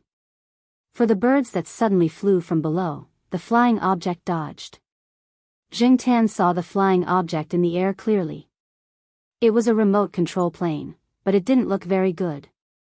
Probably because it happened suddenly, the pilot of the remote control plane made a mistake. The remote control plane directly crashed into a tall sycamore tree. Although it was autumn now, due to the temperature, some of the leaves of these sycamore trees were still green. Even the yellow leaves didn't fall much. The branches were still lush. After the remote control plane fell, it got stuck. The propeller turned a few times, but it was useless. Another remote control plane passed by in the air and flew away. Soon, in the direction where the remote control plane flew, a person with a remote control in his hand ran over. Seeing that he also knew Jiao, after the two of them talked for a while, Jiao wasn't in a hurry to leave. He wanted to help the person get the remote control plane down. Hearing the two of them, although they didn't say much, Jingtan still knew from their conversation that the reason Jiao skipped class was related to this person, or rather, it was related to these people, and the gathering place was nearby. Zheng Tan didn't stay to see how they got the plane from the tree. He ran in the direction that the person came from. After running a little distance, Zheng Tan heard the sound of people. There was no need to look around randomly. There shouldn't be anyone around. Now that he heard the sound of people, and it was the sound of multiple people, Jiao Wei's destination was probably over there. Following the sound, Zheng Tan saw a building that he didn't know used to be a cafeteria or a warehouse. It was also the style of an old tiled house, but it was a little taller. It was 2 stories high, and the area was a little bigger. From the outside, it looked a little old. Moreover, from the outside, many people would definitely classify it as a dangerous house. There were many old houses like this in Tsinghua University. Those old houses that were reused after being rebuilt had some historical significance to the university. Zheng Tan once saw a group of middle-aged and old people walking around the university. It was probably some kind of activity organized by the university. Those people were all students or teachers from Tsinghua University. There were many white-haired old men and women. When they saw the familiar buildings in the university, they would take photos as a souvenir. At the same time, they also reminisced about the past when they were studying or teaching. There was no lack of rich and powerful people among these people. Even if it was for them, the university would spend a lot of effort to rebuild those old houses. As for the other old houses that didn't have much significance, they would directly tear them down and rebuild them. Zheng Tan had never heard of any historical significance to the building in front of him. However, Zheng Tan wasn't familiar with the old houses in the university. Even if there was a historical significance, he wouldn't completely understand it. When Zheng Tan used to walk around the university, he had passed by this old tiled house before. There were some barriers around it, and it looked like it was under construction. When he passed by it, he heard some noises coming from inside. However, at that time, Zheng Tan didn't pay too much attention to it. He also didn't climb in to take a look. Now, it seemed that there might be some secret hidden in this old building. After climbing over the fence, Zheng Tan found that some of the windows at the bottom were open. Although Zheng Tan couldn't see the movements of the people inside from his angle, he could tell that it was quite lively inside from the sounds he heard. There was also a rustling sound, which was similar to the sound of Lu Yao's toy car running. Could it be that Jiao Wei came here just to play with this kind of remote control toy? If it was in the past, Zheng Tan would definitely think that these people were very childish. But now, Zheng Tan was interested in the remote control car, so he didn't think too much about it. He went to a window in the corner. From the sounds, there was no one there. Jumping on the windowsill, Zheng Tan carefully looked inside. The person closest to the window where Zheng Tan was standing was a young man in his early 20s. He crossed his legs and sat on a wooden stool with peeling paint. His back was against the wall, and he was holding a Rubik's Cube in his hand. What surprised Zheng Tan the most was that this person's eyes weren't on the Rubik's Cube in his hand. Zheng Tan didn't know where he was looking. If he didn't see the Rubik's Cube in his hand first, Zheng Tan would have thought that this person was thinking about something else. Zheng Tan watched this person restore the color of the cube in a very short period of time, then scramble it, restore it, and scramble it again. During the whole process, this person didn't even look at the Rubik's Cube in his hand. "Brother Cheng, there's a problem with the wheel. It's hanging on a tree. Let's wait for another 10 minutes. A person came over and said to the person playing with the Rubik's Cube.